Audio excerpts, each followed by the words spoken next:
we shall discuss matters relating to the idioms in English.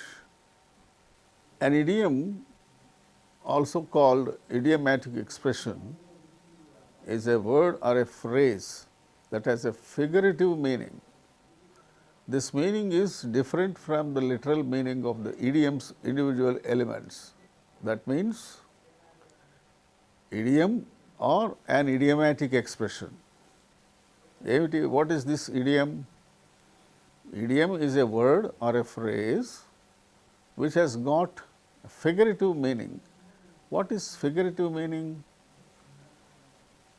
It is a different meaning from the literal meaning of the individual words in the phrase, that is in the idiom. Idiomatic expression అంటాం.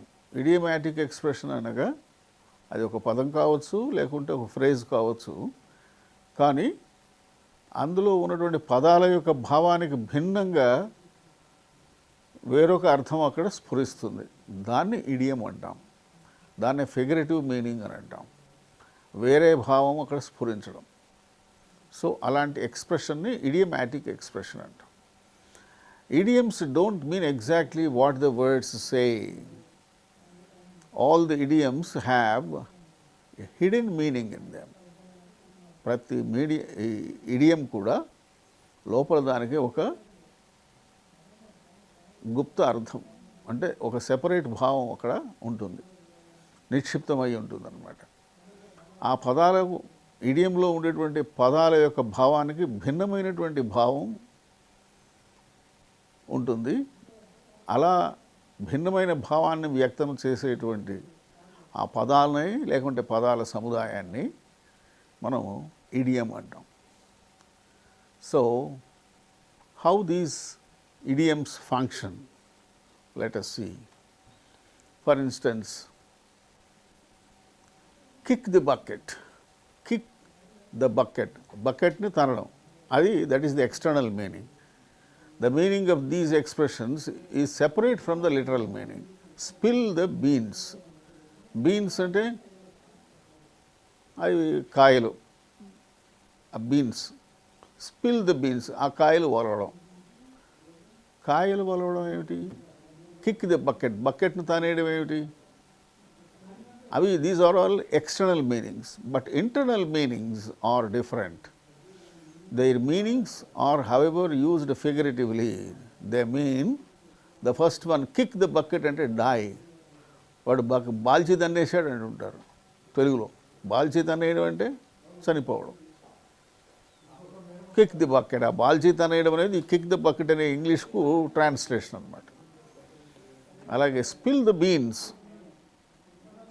ఆ బీన్స్ను వలవడం. బీన్స్ను వలవడం ఏమిటి? Tell the people secret information. ఆ బీన్స్ను ఒలిస్తే లోపల ఉన్న విత్తనాలు మనకు కనిపిస్తాయి. అలాగే జనానికి సీక్రెట్ ఇన్ఫర్మేషన్ తెలియజేయడం, that is spill the beans. Spill the beans అంటే బీన్స్ను వలవడం. బీన్స్ వలవడం అనేటువంటి భావం చెప్పడంతో అసలుమైనటువంటి ఏ భావం అక్కడ వ్యక్తం అవ్వాలి అంటే to tell the people secret information. So that is how idioms function in the language. The method of teaching idioms. Idioms ni ela manam pillaలకు బోధిస్తాం?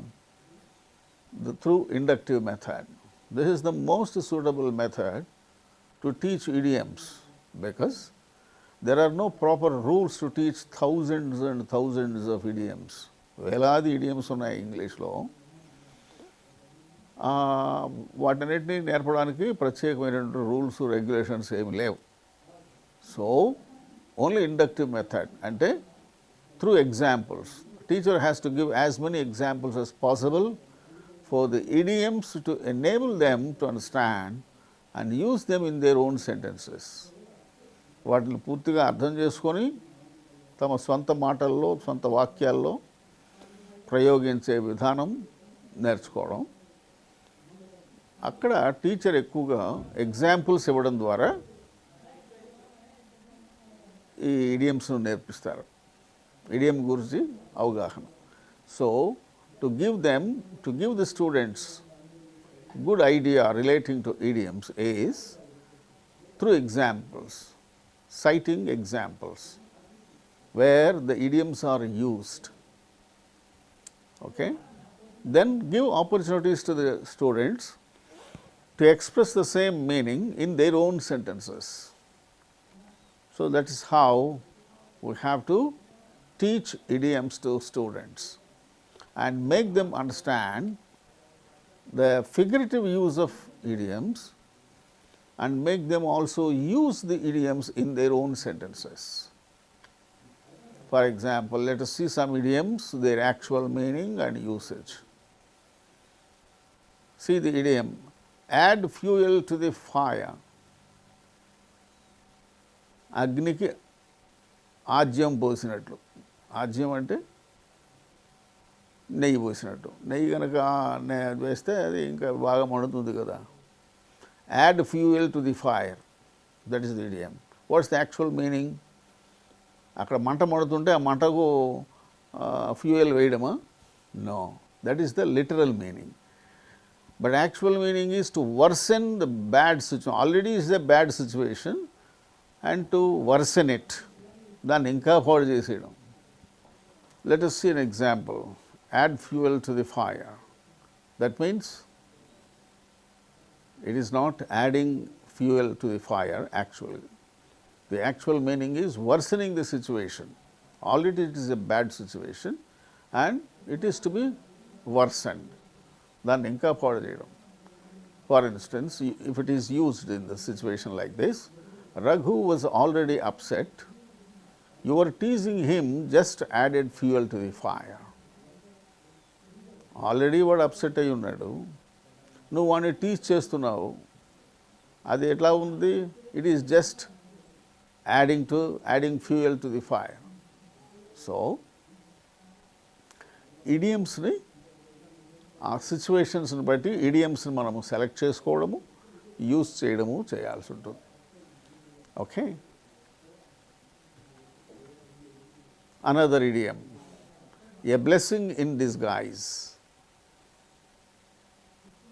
Meaning it seems bad but is actually good. A blessing in disguise. Accidentally registering for the wrong class was actually a blessing in disguise. Accidentally registering for wrong class was actually a blessing in disguise. అది యాక్సిడెంటల్గా జరిగి ఉండొచ్చు, wrong క్లాస్కు register చేయడం, కానీ it is a blessing in disguise. దానివల్ల నీకు ఉపయోగమే బాగా కలిగింది, నష్టమేం కలగలేదు. దాన్ని ఏమంటాం? Blessing in disguise. So, usage is how it can be used. Accidentally registering for the wrong class was actually a blessing in disguise. See another idiom, a piece of cake. It's a piece of cake for you. అంటే piece of cake, cake ముక్క అంటే అది ఈజీగా తినేస్తారని. So it is easy అనేటువంటి భావం. It's meaning is easy. The test is a piece of cake for you, or that test is a piece of cake for me, or the test is a piece of cake for him. ఆడికది అంతా, అది చాలా సులభమైన పని వాడికి అనే భావం వ్యక్తం చేసేటప్పుడు it is a piece of cake for him. అట్లాగా, that test is a piece of cake for him. So that way idioms, how idioms can be used is taught to the students by means of quoting examples. Against the grain. What is against the grain? Contrary to what is expected or preferred. Hari has a difficult time getting along with others as he is inclined to go against the grain in everything he does. Hari అనేవాడు has a difficult time getting along with others. It is not easy for him to get along with others because he is inclined to go against the grain. Going against the grain, that means contrary to what is expected or preferred. మనం expect చేసిన దానికి విరుద్ధంగా చేయడం. వాడు ఎప్పుడు అలాగే చేస్తుంటాడు. మనం అనుకునేది ఒకటి జరుగుతుందని వాడు చేసేది ఒకటి. Hari has a difficult time getting along with others as he is inclined to go against the grain in everything he does. వాడు చేసే ప్రతి పనిలో కూడా వాడు ఎలా ఉంటాడు? మనం అనుకున్నట్టు చేయడు. అలాంటి సందర్భాల్లో మనం వాడేటువంటి ఇడియం ఏమిటి? Against the grain. Similarly, let us see another one. Beating around bush. What is beating around bush? Bush unte bush పక్కన చుట్టూరా దాన్ని కొడుతూ ఉండడమా? That is external meaning. What is the internal meaning? Talk about a topic indirectly, or to take a long time getting to the main point or issue. Not discussing what is important. ఏది ఇంపార్టెంటో దాన్ని discuss చేయకుండా ఉండటే దాన్ని beating around bush అంటాం. So beating around bush, stop beating around bush usage. Please stop beating around bush please and get to the point. అసలు పాయింట్కి రావయ్యా, అనవసరం ఎందుకు పిచ్చి పిచ్చి మాట్లాడతావు. Stop beating around bush and get to the point. అసలు విషయానికి రా. There you have to use that idiom, beating around bush. ఏదేదో అనవసరం మాటలనే చెప్తున్నావు, అవన్నీ వేస్ట్. అలా కాదు, అసలు విషయానికి వచ్చి అసలు విషయం ఏంటో చెప్పు. So stop beating around bush and come to the point or get to the point. So that is how we can use the idiom beating around the bush. External meaning is different, internal meaning is different. That internal meaning is called figurative meaning. Figurative meaning. Such kind of expressions are idiomatic expressions. So idioms, there are thousands of idioms being used in English figuratively. Their actual meaning is different from the literal meaning. Now, another idiom, bear in mind. That means what should be borne in mind? మనసులో పెట్టుకో. మనసులో పెట్టుకోవడం అంటే ఏంటి? మనసులో ఉంచుకో. That means remember or consider or note down. Bear in mind that money is not the most important thing in life. Money is not the most important thing in life అన్న విషయాన్ని నీ మనసులో పెట్టుకో. Bear in mind. Bear in mind. మనసులో పెట్టుకోవడం, మనసులో ఉంచుకోవడం. So bearing in mind means మనసులో పెట్టుకోవడం. మనసులో ఏంటి పెట్టుకుంటాం? ఏదో మంచి విషయం చెప్తాం. డబ్బు కాదురా జీవితం అంటే, దానికన్నా చాలా విలువైన విషయాలు ఎన్నో ఉన్నాయి. So it is not the most important thing in life. What is it? Money. Money is not the most important thing in life. Bear that in mind. Bear in mind that money is not the most important thing in life. So that way we can use that idiom and we can make the learners understand how the idiom functions in sentences. Another idiom, break a leg. అంటే కాలు ఎర కొట్టుకోవడమా? Break a leg, that is the literal meaning. Break a leg, కాలు ఎర కొట్టుకోవడం. But actual meaning is not that. Wishing someone to do well. You are wishing some person to do well. మంచి చేయమని, మంచి చేయాలని కోరుకోవడం. You will do fine with your talk. Go and break a leg out there. That is the usage of the idiom. So, నువ్వు బాగానే మాట్లాడగలుగుతావు, నువ్వు బాగానే, you will do fine with your talk. So go and break a leg out there. కనుక వెళ్ళి చక్కగా మాట్లాడి వాళ్ళందరిని ఒప్పించు, నీ భావం చెప్పి చక్కగా. ఆ సందర్భంలో ఈ బ్రేక్ ఏ లెగ్ అనే ఇడియం మనం వాడవచ్చు. ఎట్లాగా? You will do fine, you will do fine with your talk. You have got that ability to talk. So with your ability to talk well, go and break the leg, break a leg out there. So that's how the literal meaning is different from the figurative usage, figurative meaning. That's how idiom break a leg is used. Can't stand. What's that can't stand? Nilavadaleva. To dislike something, that is the actual meaning. Can't stand means to dislike something. I can't stand having to do some homework. I can't stand having to do homework on a Sunday. అబ్బా ఆదివారం పూట కూడా homework చేయాలి అంటే అబ్బా నేను చేయలేనబ్బా. I can't stand having to do homework on Sunday. At least Sunday we should have free time. Without having any free time on Sunday, if you ask me to do homework, I can't stand having to do homework even on Sunday. So, the idiom can't stand is used on such occasions, in such situations. I can't stand having to do homework. I can't stand attending the meeting on Sunday.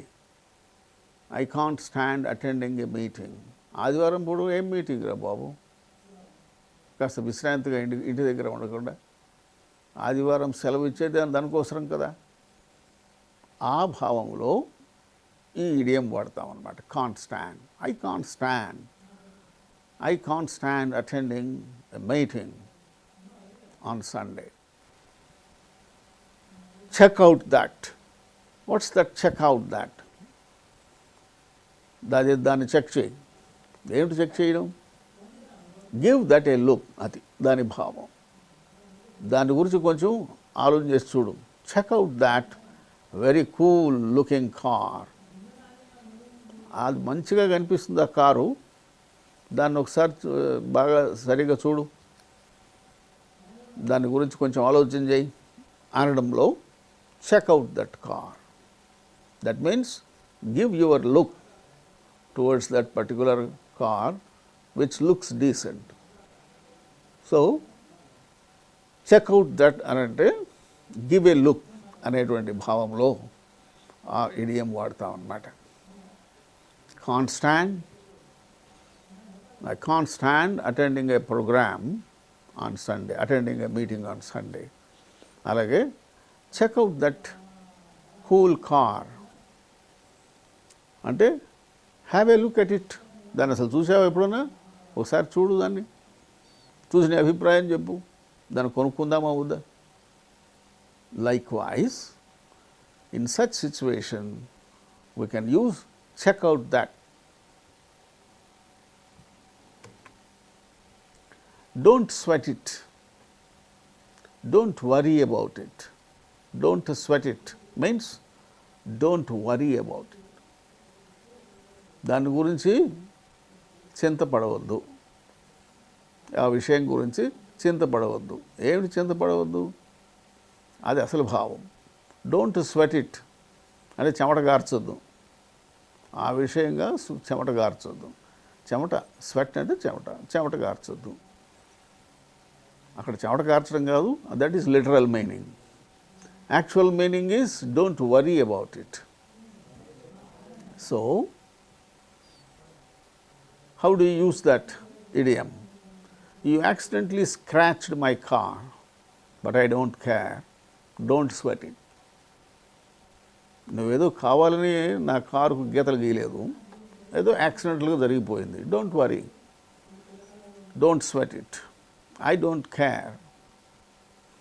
You accidentally scratched my car, ఏదో అనుకోకుండా అలా జరిగిపోయింది కనుక don't sweat it, don't worry about it, I don't care.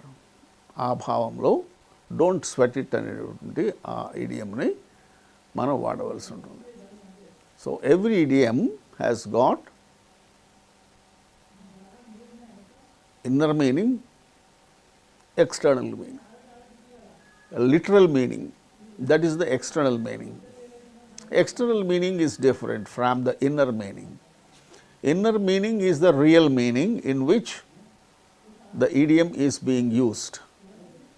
ఇడియమును వాడేది ఆ గూఢార్థం కోసమే. External meaning is different. So, external meaning కాకుండా internal meaning కోసమే ఈడియమ్స్ని మనం వాడతాం. That is a beautiful expression, that's going to be a beautiful expression in English. When words are expressions are used in a different way, giving a different meaning. That means external meaning is different or literal meaning is different and inner meaning is different for a group, for a word or a group of words, which is called an idiom or an idiomatic expression. Idiom anna, idiomatic expression anna. అక్కడ విషయం ఏమిటంటే బాహ్యార్థం ఒకటి, గూఢార్థం ఒకటి. అదే ఒక పదం కావచ్చు, కొన్ని పదముల సముదాయం కావచ్చు. దానికి బాహ్యార్థం ఏడు ఉంటుంది, లోపల గూఢార్థం వేరే ఉంటుంది. ఆ గూఢార్థమే ఇక్కడ ప్రధానంగా తీసుకుని మనం సెంటెన్స్లో ఉపయోగిస్తాం. దానినే మనం ఇడియం అంటాం, లేక ఇడియమాటిక్ ఎక్స్ప్రెషన్ అంటాం. Get out of town, that means town వదిలిపెట్టి వెళ్ళిపోమనే. గెట్ అవుట్ ఆఫ్ టౌన్, ఈ టౌన్ వదిలిపెట్టేసేసి బయటికి వెళ్ళిపో అనేది external meaning. But internal meaning is different. What is the internal meaning? I don't believe what you say, I don't believe it, నేను దాన్ని నమ్మను అనే సందర్భంలో మనం వాడేటువంటి idiom get out of town. You got A grade in finance class, get out of town. నీకేంట్రా finance క్లాస్లో మరి ఏ గ్రేడ్ వచ్చింది, అది నమ్మలేం. Get out of town. That means I don't believe what you say, నువ్వు చెప్పేది నేను మాత్రం నమ్మలేను. నీకేమిటి ఫైనాన్స్ క్లాస్లో ఏ గ్రేడ్ రావటం ఏమిటి, which is impossible, I can't believe it. ఆ సందర్భంలో మనం వాడేటువంటి ఇడియం ఏమిటి? Get out of town. So you got A grade in difficult subject, which is impossible. So, get out of town. That means, I don't believe that అనే భావంలో చెప్తాం. Another idiom, get over it. What does it mean actually? Get over it. Forget about the past. Get over it, దాన్ని అధిగమించు. దాన్ని అధిగమించేది, దేన్ని అధిగమించాలి? Get over it. That is the external meaning. What is the internal meaning? Forget about the past, గతాన్ని మర్చిపో అనే సందర్భం. ఆ సందర్భంలో ఈ గెట్ ఓవర్ ఇట్ అనేటువంటి ఇడియంను వాడతాం. He broke up with his close friend but he needs to get over it. వాడు తన క్లోజ్ ఫ్రెండ్ తోటి సంబంధం వదులుకున్నాడు, but he needs to get over it. ఆ విషయం, ఆ గతంలో ఉన్నటువంటి వాడి ఫ్రెండ్షిప్ విషయం అంతా కూడా వాడు మర్చిపోవాల్సి ఉంది. He has to forget about the past. That means in the past he has made friendship with him. Now he broke it up. So he needs to get over it. ఆ గతాన్ని వాడు మర్చిపోవాల్సి ఉంది. ఆ సందర్భంలో గెట్ ఓవర్ ఇట్ అనేటువంటి idiom వాడతాం. He broke up his close friendship, his friendship with his close friend, and he needs to get over it. Another one, gone off track. Gone off track. Track అంటే ఒక మార్గం. Gone off track. ఆ మార్గం వదిలిపెట్టిపోయాడు. మార్గం వదిలిపెట్టిపోయాడు, వాడు పోయే మార్గాన్ని వదిలిపెట్టిపోవడం ఏమిటి? అది external meaning. Forgot about your future goal. ఒక మార్గంలో వెళ్తున్నాము, ఇంకా ముందు అదే లైన్లో వెళ్తుంటే కొత్త ప్రదేశానికి వెళ్తాము. కానీ ఇప్పుడు గాన్ ఆఫ్ ట్రాక్ అంటే ట్రాక్ను వదిలి వేరే మార్గంలో వెళ్ళాం. At means you forgot about your future goal. నువ్వు వెళ్ళాల్సినటువంటి అసలు గోల్ను చేరుకోలేకుండా పోయినావు అనే భావం వస్తుంది. So the idiom gone of track is used in such situations. What's the situation? Shekhar really got off track. He got off track because he failed in 3 subjects this semester. ఈ సెమిస్టర్లో వాడు 3 సబ్జెక్టులు తప్పాడు. Because he really got off track.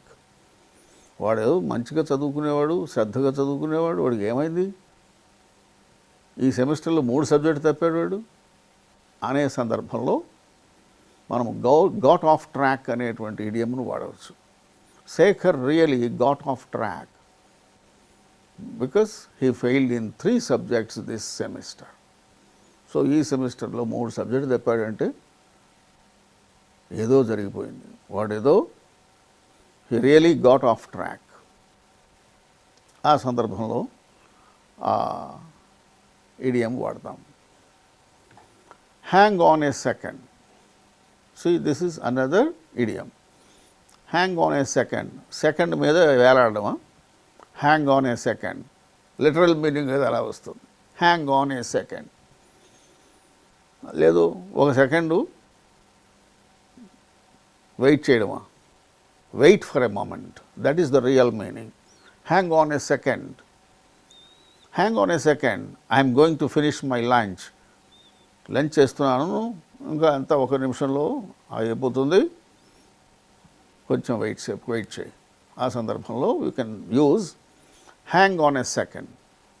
Hang on a second, I'm going to finish my lunch in a moment. So wait for a moment అన్న సందర్భంలో hang on a second. Hang out. Hang on a second, hang out. Hang out అంటే spend time with a friend. John and Jayant hang out after class every evening. Who hang out after class every evening? John and Jayant. వాళ్ళిద్దరూ ప్రతిరోజు సాయంత్రం class కాగానే ఇద్దరు కలిసి చక్కగా time spend చేస్తారు. So hang out means spending time with a friend. So hang out. Literal meaning is hang out అంటే ఎక్కడో బయట వేలాడు. ఏమిటి వేలాడడం కాదు, ఫ్రెండ్తో కలిసి చక్కగా టైం గడపడం. Spend time with friend. So ఆ సందర్భంలో ఎలా వాడతాము? John and Jayant hang out after school every evening. How is it going? This is the idiom. How is it going? అది ఎలా పోతున్నది, అది ఎలా పోయేది? That is literal meaning. Literal meaning is different from the figurative meaning. What is the figurative meaning here? How are you? How is it going? That is the idiom, and its actual meaning is how are you? How is it going today, Sharath? How is it going today, Sharath? ఎరా శరత్ ఎలా నడుస్తుంది అంటే ఎలా నడుస్తుందో అది నడవడం కాదు, నువ్వెలా ఉన్నావు. హౌ ఈజ్ ఇట్ గోయింగ్ అంటే హౌ ఆర్ యూ అనేటువంటి భావంలో హౌ ఈజ్ ఇట్ గోయింగ్ అనేటువంటి ఎక్స్ప్రెషన్ మనం వాడతాం. That is the figurative expression. That is idiomatic expression. How is it going? Means how are you? The real meaning is how are you? Hold your horses. నేను గుర్రాలు కట్టే, గుర్రాలు కట్టేసేది ఏంటి? Hold your horses, గుర్రాలు కట్టే. That is the literal meaning. That means real meaning is wait or calm down. ఆగు, కాస్త ప్రశాంతంగా ఉండు. నీ గుర్రాన్ని కట్టే, నీ గుర్రాన్ని కట్టే అంటే నువ్వు కొంచెం ఆగు, ప్రశాంతంగా ఉండు. ఏదేదో చెప్పేస్తున్నావు, ఏదేదో మాట్లాడిస్తున్నావు, ఏవేవో ఆలోచనలు చేస్తున్నావు, అదంతా వద్దు. కాస్త గుర్రాన్ని కట్టేరా బాబు అని అంటాం. ఆ గుర్రాన్ని కట్టేయడం, వాడి దగ్గర గుర్రం ఉందా కట్టేయడానికి? ఆ మనసు అనే గుర్రం. సో అవన్నీ లేకుండా చక్కగా ప్రశాంతంగా ఉండు. Hold your horses means calm down or wait. Hold your horses, I'm still eating my lunch. కాస్త ఆగరా, you wait, I'm eating my lunch. నేను లంచ్ చేసేంత వరకు అక్కడ ఆగు, ప్రశాంతంగా కూర్చో అన్న సందర్భంలో మనం వాడేటువంటి ఇడియం ఏమిటి? Hold your horses, I'm eating my lunch. I'm still eating my lunch, hold your horses. Let us see some more idioms. Inside scoop, that is, the actual meaning is details. Hey, give me the inside scoop on how you met the director. You said that you met the director. Come on, give me the inside scoop on how you met the director. నువ్వు ఎట్లా డైరెక్టర్ని కలిసావు? Director అంటే అసలు అందరూ భయపడతారు, నువ్వు ఎట్లా కలిసావురా? ఆ డీటెయిల్స్ ఏవో కాస్త నాకు చెప్పు. Give me the inside scoop, give me the details on how you met the director. So, inside the scoop means give the details, furnish the details, give me the details, give me the inside scoop of how you met the director. Another idiom, in the bag. In the bag is the idiom, and its meaning is will definitely happen. Our cricket team will win the match. It is in the bag. అది సంచిలో ఉంది. ఏది సంచిలో ఉంది? వాళ్ళు తప్పగా ఈ game గెలుస్తారు, అది ఆల్రెడీ స్థిరం అనేటువంటి అభిప్రాయంలో అవతల వాళ్ళు బంగ్లాదేశ్ వాళ్ళ మీద మన ఇండియా వాళ్ళు ఓడిపోవడం ఏమిట్రా? It is already in the bag. Our match will, our team will win the match. Our Indian team will win on Bangladesh cricket team. It is already in the bag. It is in the bag means it will definitely happen. అది తప్పనిసరిగా జరిగి తీరుతుంది అన్న సందర్భంలో మనం వాడేది in the bag. In the bag means it will definitely happen. I was knocked on my heels. I was knocked on my heels. That is the idiom. That means I was surprised. I was knocked on my heels అనేటువంటి idiom ఎలా వాడతాము? ఎలాంటి సందర్భంలో వాడతాం? I was knocked on my heels when I realized I got the job. I knocked on my heels. I knocked on my heels when I realized I got the job. That means I am surprised when I came to know that I got job. Job వచ్చిందన్న సంగతి తెలిసి ఎన్నాళ్ళ నుంచి నేను job కోసం ప్రయత్నాలు చేస్తున్నాను, ఇంటర్వ్యూస్కి వెళ్తున్నాను, అటెండ్ అవుతున్నాను, కానీ ఏ జాబ్ రాలేదు. But I was knocked on my heels when I realized that I got a job. అంటే ఇక నేను తిరగాల్సిన పని లేదు అనేటువంటి భావన, జాబ్ కోసం తిరగాల్సిన పని లేదు. Here actually the hidden meaning is I'm surprised. I was knocked on my heels అంటే ఎప్పుడు నువ్వు తిరుగుతున్నాం కదా, ఆ తిరిగేటువంటి కాలు మీద దెబ్బ కొట్టినట్టు అయింది. అంటే ఏంటి? ఇంక వెళ్ళాల్సిన పని లేదు. దాని భావం ఉద్యోగం వచ్చి ఇన్నాళ్ళుగాను నేను కష్టపడ్డాను, తిరిగాను, ఇంకా తిరగాల్సిన పని లేదు. Happy. So to know that I got job, I'm surprised. I was surprised అనేటువంటి భావం వ్యక్తం చేయడానికి ఈ ఇడియం వాడతాం. ఏదది? I was knocked on my heels. I was knocked on my heels is the idiom used to mean I was surprised. Similarly, I am feeling blue. I am feeling blue means to feel sad. I am feeling blue. I failed my test today. I am really feeling blue. I never fail any test. Today I have come to know that I failed the test. So I am really feeling blue. That means I feel sad. I feel blue means I feel sad. To feel blue means to feel sad. That way, literal meanings are different and inner meaning is different to the external meaning of a word or a group of words. Such is called idiom. Idiom has got external meaning and internal meaning. External meaning is different from that of the inner meaning.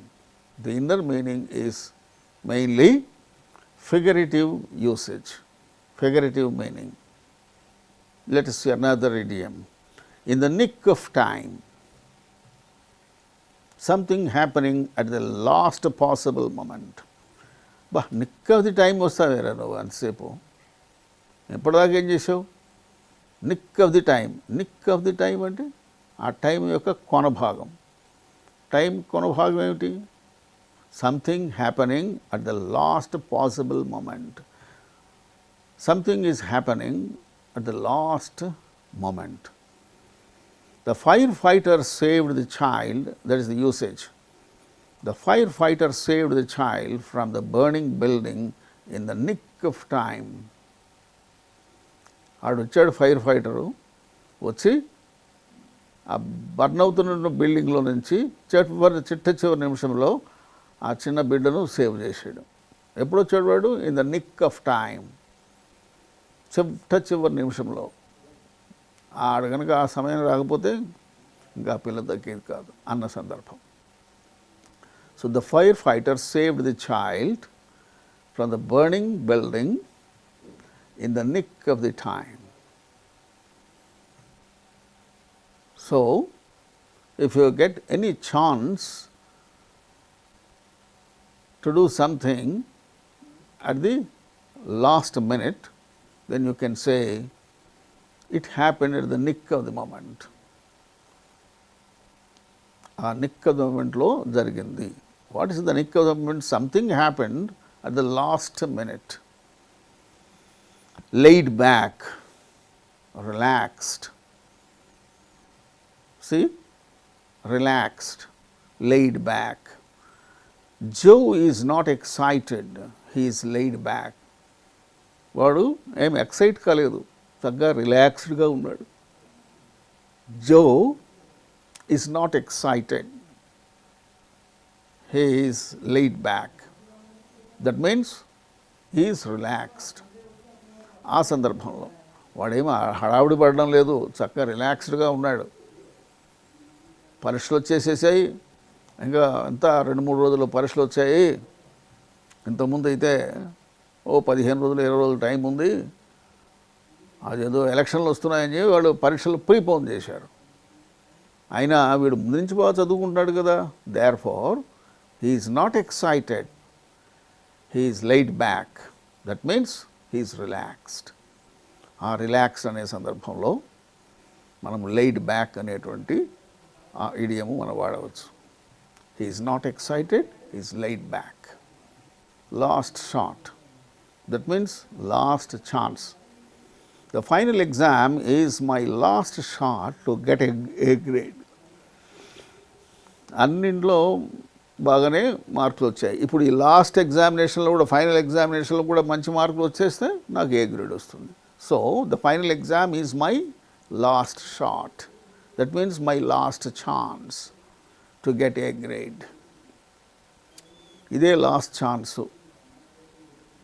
ఈ ఛాన్సులో నేను మంచి మెరుగ్గా కనుక నాకు result రాకపోతే మొత్తం మీద నాకు మేలైన రిజల్ట్ రావడం అనేది జరగదు.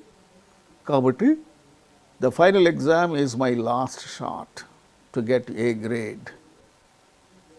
ఓవరాల్ ఏ గ్రేడ్ రావడానికి ఈ ఫైనల్ ఎగ్జామ్స్ మాత్రమే లాస్ట్ ఛాన్సు అన్న సందర్భంలో లాస్ట్ షాట్ అనేటువంటి ఇడియం వాడతాం. The final exam is my last shot to get a grade. Lend a hand, that's another idiom. What does it mean? Lend a hand అంటే నీ చేయి ఏదైనా నాకు అప్పు ఇవ్వడమా? Lend a hand అంటే help someone. అది lend a hand means help someone. అది భావం. ఆ భావంలో మనం ఈ లెండ్ ఏ హ్యాండ్, అంతేగాని చెయ్యి అద్దెకి ఇవ్వడం కాదు. చెయ్యి అద్దెకి ఇవ్వడం అని భావిస్తే అది external meaning. We should not go by the external meaning in the case of idiomatic expression. In the case of idiomatic expressions, the reader always should try to get the inner meaning. He should not go by the external meaning. బాహ్య అర్థం కాకుండా ఆంతర్యంగా వ్యక్తం చేయదలుచుకున్న అర్థం ఏమిటి దాన్ని తెలుసుకోవడానికి ప్రయత్నం చేయాలి రీడర్ ఎప్పుడు కూడా. సో అలాంటి సందర్భాల్లో ఉపయోగించేటువంటి ఎక్స్ప్రెషన్స్ని మనం ఇడియోమాటిక్ ఎక్స్ప్రెషన్స్ అంటాం. Lend a hand, it's an idiomatic expression. What does it mean? Help someone. I see those grocery bags are very heavy. అది నీ దగ్గర కనిపిస్తున్నాయి గ్రాసరీ బ్యాగ్స్, అవి చాలా హెవీగా ఉన్నాయి. Can I lend you a hand? నేను నా చెయ్యి నీకేమైనా అప్పిచ్చేదా? చెయ్యి అప్పిస్తావా? కాదు కదా, చెయ్యి అప్పివ్వడం కాదు కదా అక్కడ. అంటే నేను నీకు హెల్ప్ చేయనా? మే హెల్ప్ యూ అనేటువంటి భావం. May help you. So I see those grocery bags are very heavy. Can I lend you a hand? ఆ సందర్భంలో lend a hand అనేటువంటి ఇడియం మనం వాడవచ్చు. Let us bounce. That means leave. Let us leave. The game is over. Let us bounce. అబ్బా ఎప్పటిదాకా ఆ football game చూసాము, ఇక చాలు రా బాబు, అయిపోయింది ఇక గేమ్, మనం ఇక పోదాం. Let us leave the place. Let's bounce. The game is over. Let's bounce. So, let's bounce అనేది idiomatic expression that is used to express the real meaning of leaving the place. The game is over. Let's bounce. Similarly, low down. To receive the full story, low down means to receive total meaning or full story. Hey, give me the lowdown on what happened last Sunday night. Last Sunday night ఏం జరిగిందో నాకు పూర్తి వివరం అంతా చెప్పు. ఆ సందర్భంలో మనం వాడచ్చు lowdown. What is lowdown? To receive the total story, the full story, to tell the full story. Hey, give me the lowdown on what happened on last Sunday night. ఆ సందర్భంలో అరే గత ఆదివారం ఏదో జరిగిందిరా, నాకు ఆ డీటెయిల్స్ ఏదో జరిగిందన్నారు, ఏమిటి ఆ వివరాలు చెప్పు అంటే, come on tell me the full story. Give me the lowdown. That means give me the full story on what happened last Sunday night.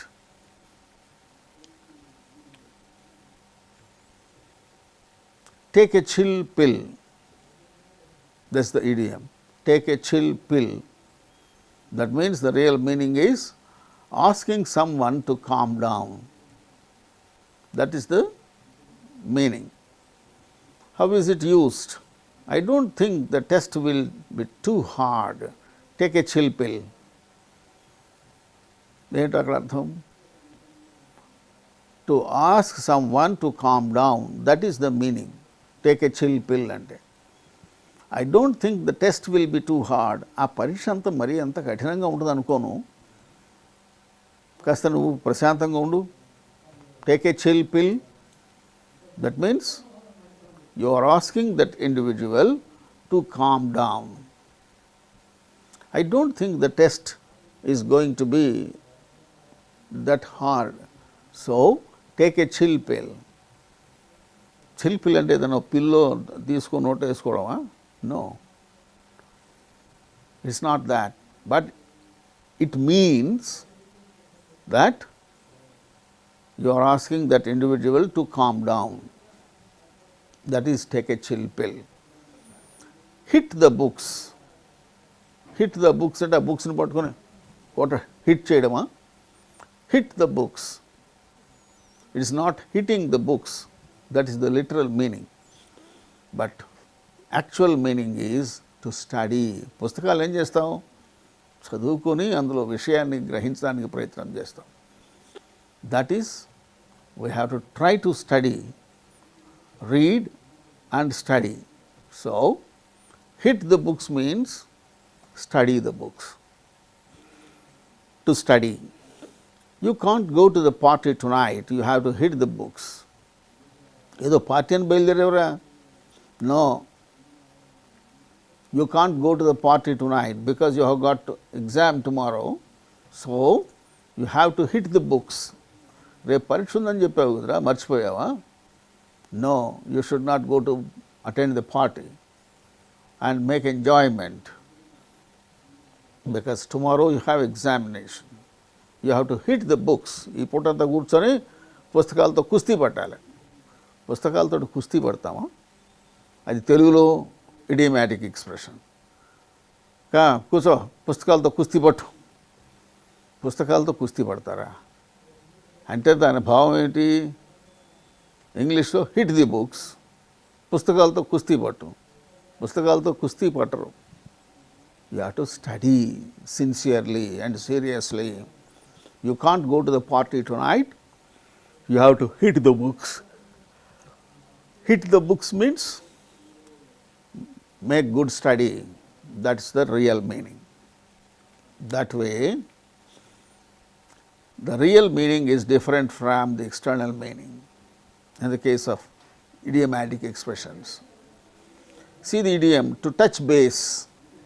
It means to contact someone. Touch a base. It means contact someone. They need to touch base with Sam about the new office reports. They need to touch base with Sam about the new office reports. That means, touch the base means contact someone to know about Sham, about the new office reports. Alage locked in, to give full concentration on the subject. That is locked in. So, she is really locked in to the new television series. Locked in means give full concentration. Locked in, that is the idiomatic expression. And its real meaning is to give full concentration. దాని మీద పూర్తిగా దృష్టి పెట్టడం. She is really locked in to the new television series. ఆ కొత్త television టీవీలో serials వస్తున్నాయి, దాని మీద ఎక్కువగా దృష్టి పెడతా ఉంది. She is really locked in to the new television series. ఏదో ఉదాహరణకు అంటుకుపోవడం, ఏదో ఒక ప్రోగ్రామ్కి అంటుకుపోయాడు. కొత్త టీవీ సీరియల్స్ వస్తున్నాయి and she is locked in to those new television serials. అంటే అర్థం, దాని యొక్క మీనింగ్ ఏమిటి? To give full concentration. దానికి పూర్తిగా అంకితమైపోయిందనమాట ఆ వ్యక్తి. దాన్ని ఎలా మనం ఎక్స్ప్రెస్ చేస్తాము? She is really locked in to the new television series. No big deal, no need to worry. It is not a big deal. If you can't make it to my birthday dinner, it's no big deal. No big deal means no need to worry. అరే నీ birthday party రాలేకపోతున్నానే అని నువ్వేం బాధపడద్దురా. It's no big deal, అదేం పెద్ద విశేషం కాదు. Birthday dinner రాలేకపోతున్నాను అని చెప్పేసి బాధపడద్దు. ఇట్స్ నో బిగ్ డీల్, అది పెద్ద విశేషమేం కాదు. ఆ సందర్భంలో ఎలా వాడతాము, ఏమి నో బిగ్ డీల్ అని వాడతాం. నో బిగ్ డీల్ అనే ఎక్స్ప్రెషన్ మీనింగ్ ఏమిటి, no need to worry. You don't need to worry. Get on the ball. To get focused on the goal, get on the ball. If you haven't started your project yet, you need to get on the ball. ఇప్పుడు దాకా నువ్వు project మీద ఏమి కొత్త project తీసుకున్నావు కదా, దాని మీద నువ్వేం మనసు పెట్టకపోతే, now at least you need to get on the ball. That means now it is time to focus on the goal. Get on the ball అంటే ఆ బాల్ మీద ఎక్కి కూర్చోవడం కాదు. Get on the ball. That means get focused on the goal. నువ్వు చేరుకోవాల్సిన అంతిమ లక్ష్యం ఏదైతే ఉన్నదో దాని మీదనే ఫోకస్ చేయి. నీ దృష్టి అంతా దాని మీదనే పెట్టు. ఆ సందర్భంలో ఏం వాడతాము, get on the ball. If you haven't started your project at, నీవు ఒక ప్రాజెక్టుకు నీకు ఫైనాన్స్ ప్రభుత్వం అందించింది, నువ్వు ప్రాజెక్ట్ చేపట్టాలి, కానీ ఇప్పటిదాకా నువ్వు చేయలేదు. Now you have to focus on the particular project because already it has been sanctioned to you and you have not yet started that project work. So, it is now time for you to do it immediately. You need to get on the ball. And you have to focus on the goal. That means, if you have not started your project yet, ఇప్పటిదాకా నువ్వు ఆ project start చేయకపోతే, you need to get on the ball. You need to get on the ball. That means you are required now to take it up and do it out of the blue. That means unexpected. The idiom is out of the blue. Out of the blue అంటే బ్లూకు బయట. బ్లూకు బయట అనేది ఆ పదాల యొక్క భావం చూస్తే, కానీ real meaning is unexpected. We were walking to the big bazaar when Mohan appeared out of the blue. అంటే all of a sudden, unexpected, Mohan appeared to us. ఎక్కడ, when we were walking to the big bazaar. Big బజార్కు మేము నడిచిపోతున్నాము, అక్కడ మోహన్ కనపడ్డాడు ఒకసారిగా. So unexpected అనేటువంటి భావంలో అవుట్ ఆఫ్ ది బ్లూ అనేటువంటి ఇడియమాటిక్ ఎక్స్ప్రెషన్ మనం చేయవచ్చు. Out of the blue. We were walking to the big bazaar when Mohan appeared out of the blue. Who appeared? Mohan appeared out of the blue. All of a sudden he appeared. That means he appeared to us all of a sudden. That means unexpected. Pull the plug, that is another idiom. What does it mean? Pull the plug. ఆ ప్లగ్ను లాగేసే అంటే, ప్లగ్ను లాగేస్తే ఆ plug ఆ connection తప్పిపోతుంది, ఆ వస్తువు పనిచేయదు. కాబట్టి to end something, ఒక విషయం ఏదైనా ఇక మనం దానికి ఫుల్ స్టాప్ పెట్టాలి, దాన్ని ముగించేసేయాలి అనుకున్నప్పుడు పుల్ ద ప్లగ్ అనేటువంటి ఇడియం మనం వాడతాం అన్నమాట. After Ravi quits we may have to pull the plug on the whole activity. వాడు రవి గారు ఉన్నాడు, ఆ రవి వాడు పాప ఎంతో కష్టపడి పనిచేస్తున్నాడు, ఇప్పుడు రవి వెళ్ళిపోయాడు. Now let us pull the plug on the whole activity. After Ravi quits, Ravi వదిలిపెట్టిపోయాడు ఈ project. Now let us quit. Now stop and put an end to the entire activity. Pull the plug. Similarly, rally the troops. That means to gather friends together. How you use it? We are going to rally the troops and move to the badminton court. అందరినీ పొగేయండిరా, rally the troops అంటే అందరినీ పోగేయండి. దేనికి? Gather your friends together. ఎందుకు? చక్కగా వెళ్ళి ఆడుకుందాం. పోయి we're going to rally the troops and then move to the badminton court. అలాగే since day one. Since day one అంటే మొదటి రోజు నుంచి అనే భావం వస్తుంది. అంటే అప్పటి నుంచి ఇప్పటిదాకా చాలా టైం గడిచింది కానీ for a long time. Since day one means for a long time. We have been playing basketball since day one. So since day one అనేటువంటిది లిటరల్ మీనింగ్ మొదటి రోజు నుంచి. అంటే మొట్టమొదటి రోజు నుంచి ఇప్పటిదాకా రోజు ఆడుతున్నామంటే చాలా కాలంగా ఆడుతున్నామనే కదా అర్థం. We have been playing basketball since day one means we have been playing basketball for a long time. అలాగా. Something fishy, that means something strange. Something strange అనే భావంలో మనం వాడేటువంటి idiom something is fishy. All the lights are off in the house and the door is open. Something is fishy. ఏదో మనం expect చేయనిది ఒక కొత్త విషయం ఏదో జరుగుతుంది. ఏంటి? లైట్లన్నీ ఆరిపోయినాయి, ఆ డోర్ మాత్రం తెరిచింది. Something is fishy. అలాగే spur of the moment. Spur of the moment, that means make a sudden decision. We jumped in a car and drove to the seaside on the spur of the moment.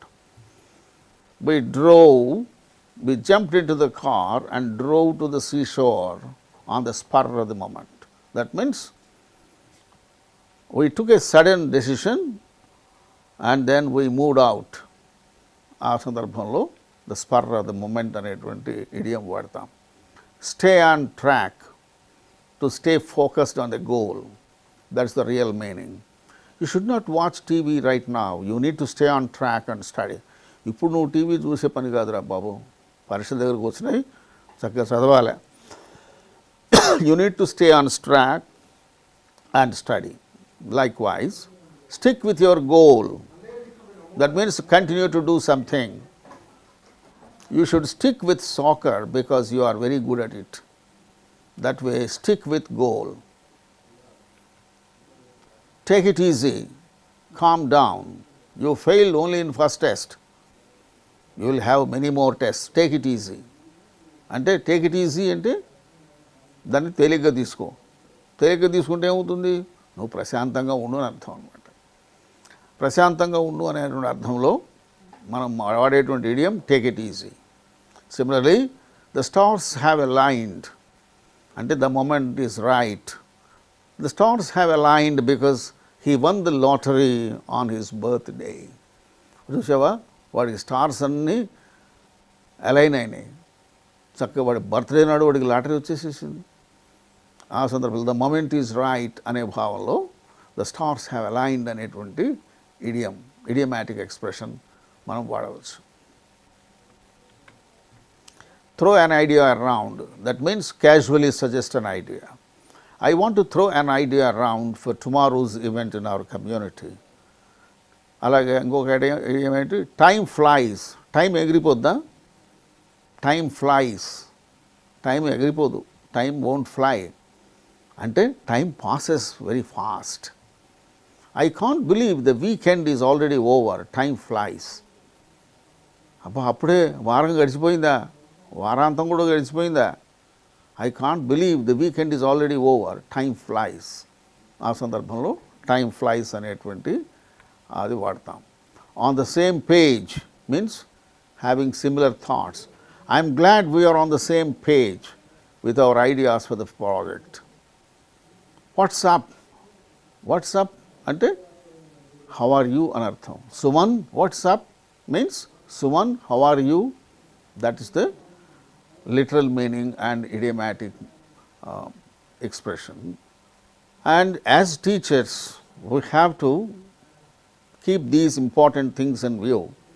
Idiomatic expressions are more attractive in communications in English, and they can be taught through activities and proper exercises.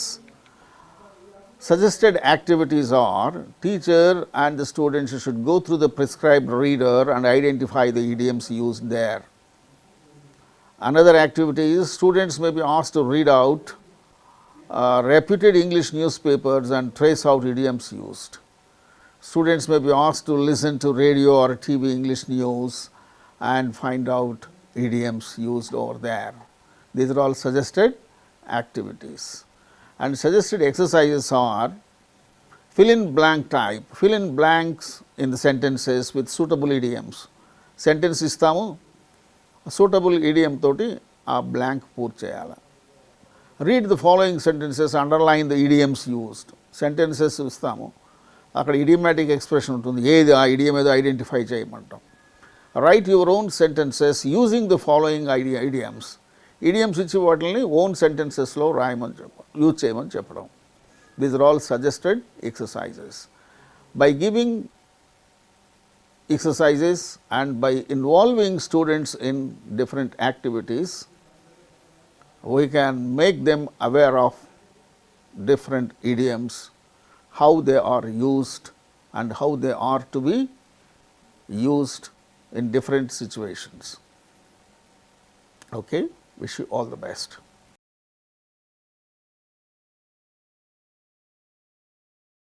In part of quantitative aptitude, we are discussing about today time work.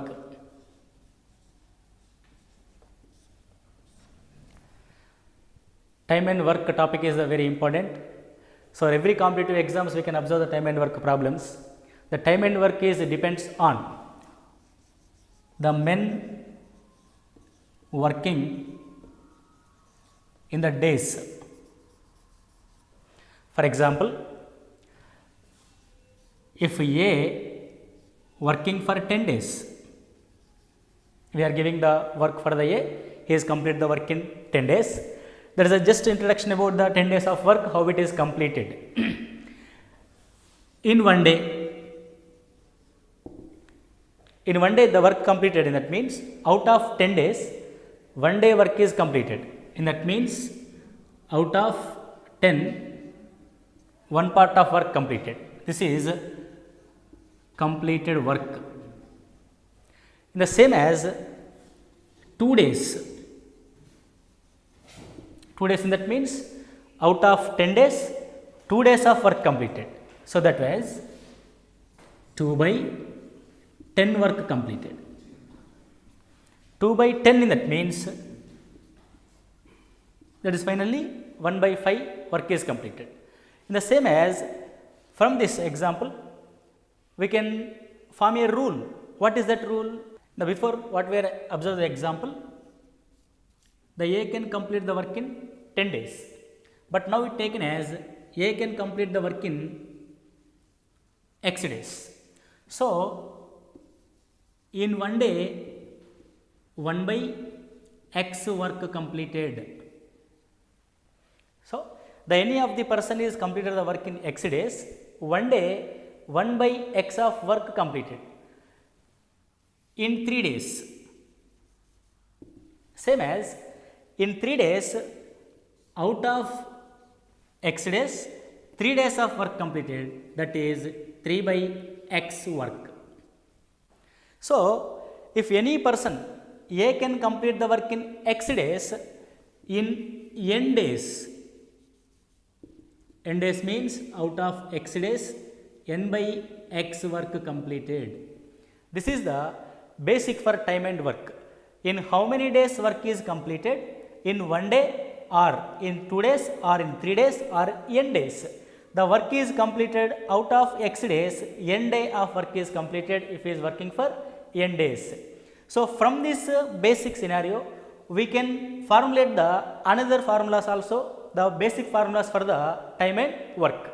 What is that basic formulas? In this chapter, we can observe the different models. That is, the one person is working, 2 persons is working, 3 persons is working, group of persons is working. What happened in 1 person is working? What happened in 2 persons is working? What happened in 3 persons is working? What happened in group of persons is working?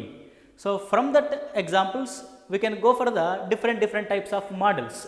So now we observe, we are going to discussing about two persons are working. If A can complete the work in X days, B can complete the work in Y days. So A is separately working for X days, B is separately working for Y days. If both are together working, so A and B together working, what will happen? A and B is together working. What will happen when we have the two persons are working? So X days, Y days, and two types of days are working. In these problems, you have to remember that two persons are working. When we have the two values, this is for shortcut method, it was the multiplication method we are going to apply. What is that multiplication method?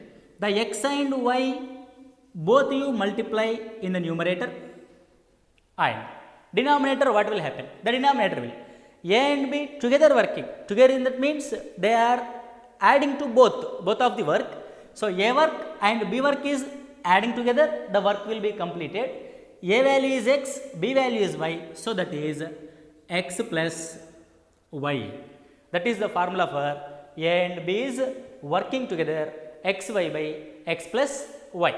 So now we are taking one example for this. What is that example? If A is working for 10 days, B is working for 15 days.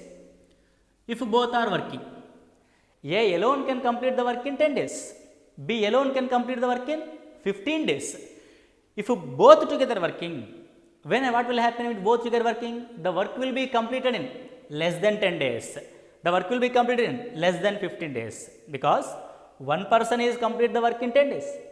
The another B can complete the work in 15 days. If both are working, what will happen? The work will be completed in less than 10 days of days. So how many days the work will be completed? You have to remember that. What you have to remember that to do the problems? When we have the two values in the time and work, you are going to apply the multiplication method. You have to remember this. Why? Because again I am telling this. Why I am repeating this word? All the problems, the remaining methods from the chapter, you can observe the two values, you can observe the three values, you can observe the four values. When you observe the two values, that is multiplication method. Multiplication, that means multiplication in the numerator, where we are applying multiplication in the numerator. But what will happen in the denominator? A and B working together. Together working means A work and B work both together adding. So that will be 10 plus 15, 25. That work will be completed in 5 5s, 5 3s, 5 2s. That will in 6 days work will complete. That is example for A and B working together. That is we are applying multiplication of formula, that is xy by x plus y. Now the question will be differently asking. What is that question? We have A can work for 10 days, B can work for 15 days, A and B working for 6 days. The question will be, if A can working for 10 days, what will happen? A alone can work for 10 days. If with the help of the B, if he completed the work, with the help of the B completed the work, in that means A is working and he taken help from the B, AB is working. So A and B is working together, work will completed in 6 days. In the before problem, the explanation is done. A's work is completed in 10 days, B is completed in 15 days, AB are working in 6 days. So now we don't know B about. Now we are find out the B is completed work in how many days. Now we are going to discussing about the B alone can complete the work. The any of the formula without using, just you can remember that. What I am saying, if two members are working, we are going to multiplication in the numerator. So multiplication in the numerator, that is 10 into 6 by. We need only B only. What we have? AB and A. We have A and we have B. We need only B, no need to A. In that means, from the two persons, you remove the one person. Remove the means subtraction in the denominator. In the before problem, working together in that means adding the both work. So, denominator will be addition. In this problem, A and B both, we need only B. So, in that way, A will be removed from the A and B. Removed in that means subtraction in the denominator. So, multiplication is common for numerator. The denominator will be changed. For AB are working together, that will be addition. Only AB alone working, that will be subtraction. So, you take the subtraction from this 10 minus 6. So, 10 into 6 by 4. 2 2s are, 2 3s are, 2 5s are. That will be 15 days. So, B alone complete the work in 15 days. What is the useful by remembering this logic? That logic useful is, you no need to read that, you no need to by heart the different formulas, different logics. That is only single logic. What is that? When we have the two values, numerator is multiplication. When the both are working, that means AB working together, denominator will be addition. Only B alone working, the denominator will be subtraction. So, now we formulate the what we are discussing before.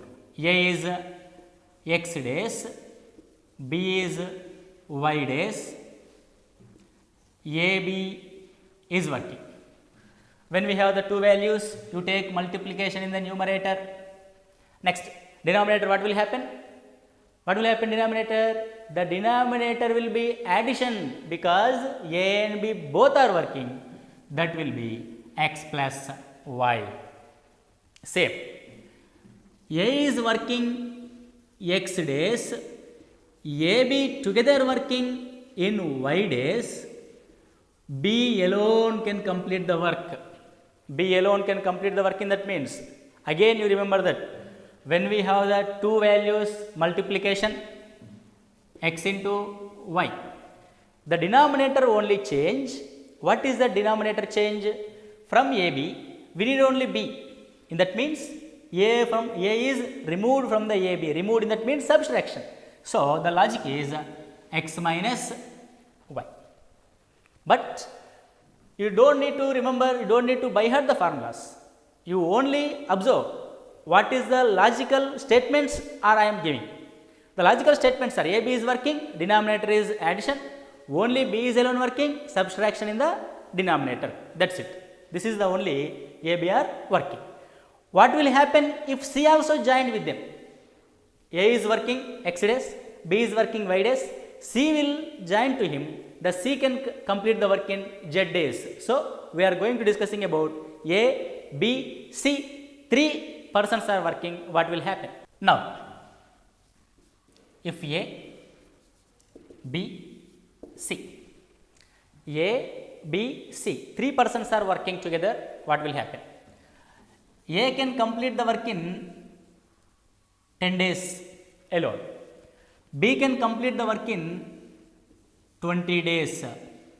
C can alone the work in 30 days.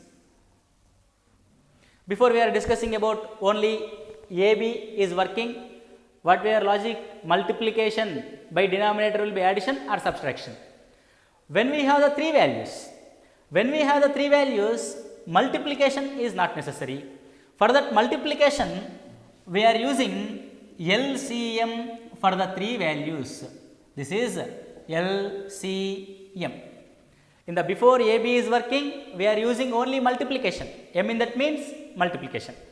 But in the three values, we are using LCM, least common multiplier. Least common multiplier means you take three values 10, 20, 30. The LCM will be, which is the common denominator 5. 5 2s, 5 4s, 5 6. Again 2 is the common factor. So, 2 1s, 2 2s, 2 3s. There is no common factors for the 1, 2, 3. What we have the outside the values 5, 2, 2, 3. That will be LCM is 5 into 2 into 2 into 3. 5 2s are 10, 20 and 60. LCM is 60. Why we are find out the LCM? When we have the three values, we are applying LCM in the numerator. So, if A, B, C together working, all together working, the LCM is 60 by the denominator. A, B, C, the alone A can complete the work in 10, B can complete the work in 20, C can complete the work in 30. All together working means A, B and C all together, and that means addition. What will happen? Addition. Addition in that means not the 10 plus 20 plus 30, not that addition. The addition will be what we have the LCM. You divide that LCM with A. So 60 by 10. 60 by 10, what will happen? 6. 60 by 20, 3. 60 by 30, 2. So the LCM in the numerator, denominator is LCM by A, LCM by B, LCM by C. Single step we can finalize it is now 60 by 6 plus 3 9, 9 plus 2 11, 11 5s are 55, 5 will be remainder. The work will be completed in 5 by 11 days. 5 by 11 days. So what is that rule? The rule is if A comma B, two members are working, that will be multiplication in the numerator. If A, B, C, three members are working, LCM in the numerator. So LCM when we have the three values. Now it was formulate, right? If anybody want to note this, now formula rasdam manam. Eman rayach formula? A can complete the work in X days, B can complete the work in Y days, C can complete the work in Z days. A, B, C working together. LCM of X, Y, Z by LCM by X. The value is X. LCM by Y. LCM by Z. All together working, that means plus. This is the formula for three members are working. So formula is only, you have to remember that logic is when we have the three members, we are going to apply the LCM method. That's it. So now we are going to apply the another example for this formula. A alone complete the work in 20 days. B alone complete the work in 30 days. A and B with the help of the C. What I am saying? A and B with the help of the C. In that means A, B, C. If three members are working, work will completed in 6 days. What we have the values? A is 20 days, B is 30 days, A, B, C working all together, work will be completed in 6 days. Which value is missing? The C is alone working days is missed from the information. So that is the question. What is the question? C alone complete the work in how many days? You have to remember when we have the three values, that is you have to find out LCM first. The numerator is LCM. LCM for 6, 20, 30, right. To find out the LCM, there is a one rule. What is that rule? When we have the number, when you observe the multiplication of the number in the remains, for example, 6 we have a number, 6 5s are 30. So we observe the 6 of multiplier, 6 5s are 30. So from these three numbers, when we observe the number and the multiplier, you remove that number. So 6 5s are 30. So 6 will be removed from that. We only 20 and 30. For this 20 and 30, you have to find out the LCM. 5 4s are 20, 5 6s are 30. Again, 2 2s are 2 3s are. Now 5 2s are 10, 10 2s are 20, 23s are 60. LCM. What is the LCM? 60 is the LCM. So LCM is 60. Again same. The LCM by A value, 60 by 20 means 0, 0 is cancelled, 2 3s are. 0, 0 cancel, 3 2s are. What we are doing? The LCM by B, 60 by 30, 0, 0 cancel, 3 2s are. LCM by this value, 6 10s are. Okay. LCM by A, LCM by B, LCM by ABC. Now we are applying the logic. What is that logic? We need only C alone. C alone in that means A, B, C. C alone we need. So remove the A value. A value in that means first value. First value we are taken 3. Kabatti it taken as minus. Removing that means minus. Second, B also we don't need. We need only C. So remove the second value also. Where is the B? B we have. So second value also minus. Now we need C. So A, B, C lo, we remove the A, we remove the B, we get only finally C. That means we need the C, that will be plus. What is that logic? Who wants to me? The C wants to me. So in that way, C is the positive value.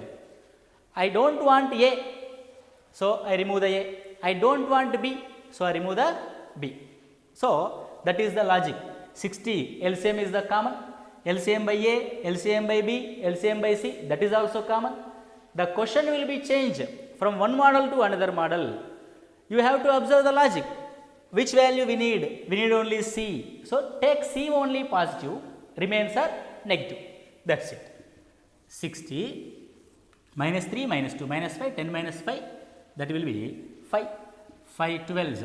So C alone complete the work in 12 days. It was very simple.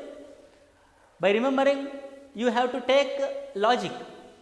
Again I am telling what is the logic. From ABC, we need only C.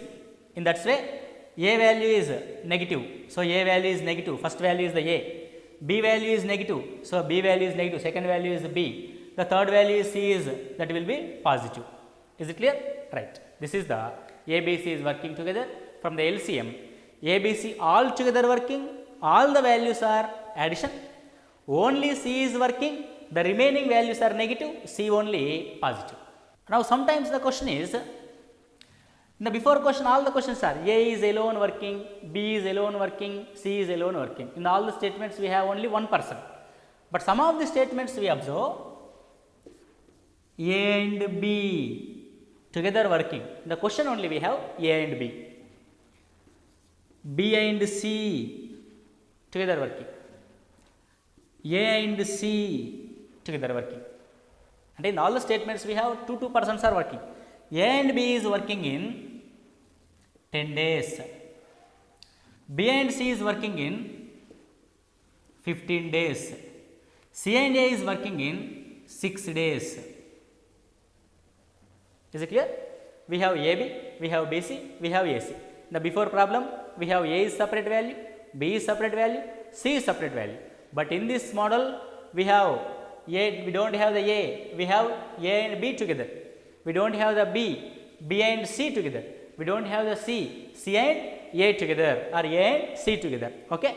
You take it is A and C or C and A, something, don't go, anything is same, right?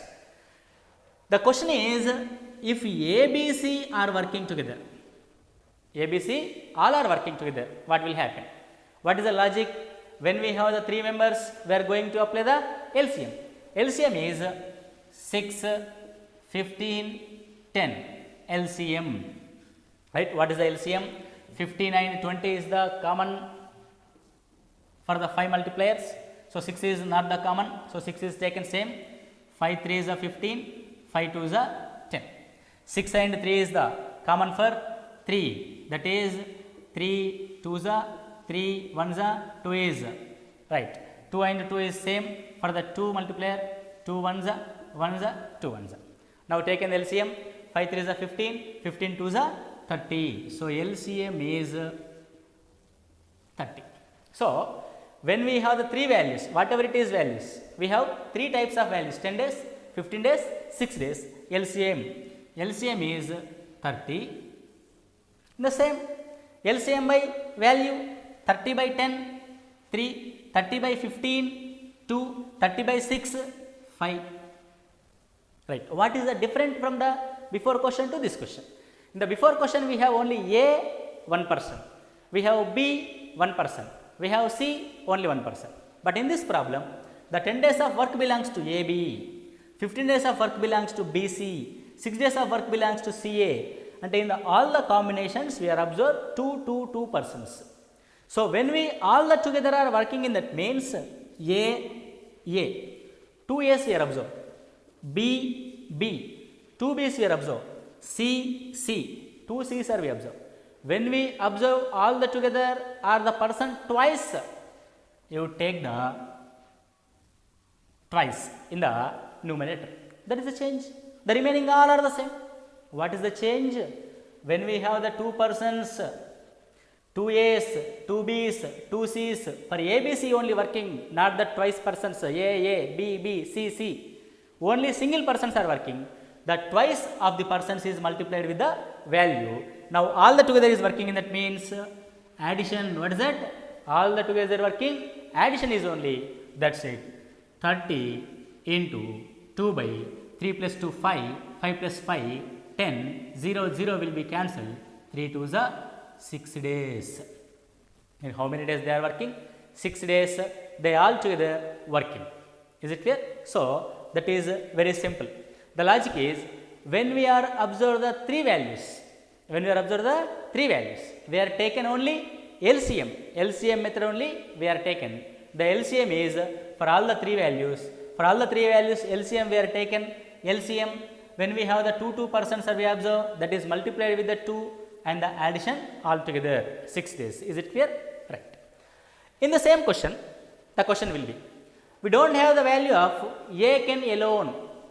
We don't have the value of B can alone. We don't have the value of C can alone. What will happen? So the same question, the statement are A and B can together working in 10 days, B and C together working in 15 days, C and A together working in 6 days. A alone we don't have. So you have to find out the A alone. Whatever it is question, the logic is when we have the 3 members, we are going to apply the LCM. What is the LCM? 30 by 10 3s are 30, 15 2s are 30, 6 5s are 30. The division of all the values. Now, who want A? Where is the A? You have to observe. Where is the A? Oh, in the first value, we have the A. So, first value is the positive. In the BC, there is no BC. There is a BC, there is no A. So, where the options of A, that will be negative. Where the options of A, that will be negative. CA we have the A, so it will be positive. Right. Which values are positive? Which values are negative? Which are the positive? You want only A. So, where we observe the A, first and the last values are positive. Where we are not observe the A, the middle value or second value will be negative. Why we are taken negative? In this AB, so we don't need B. So, we have to remove the B. In this CA, we don't want C, and B and C we don't want. That's why B and C we remove. Clear? Now, when we remove the B and C from this, A, how many A's we get? 2 A's. When we get the twice the person, multiplication of 2 in the numerator, simple. When we get the twice the person, multiplication in the numerator. So, 30 into 2 by 3 plus 5, 8 minus 2, 6. 2 3s are 3 10s. 10 days, right? Okay. If B is working,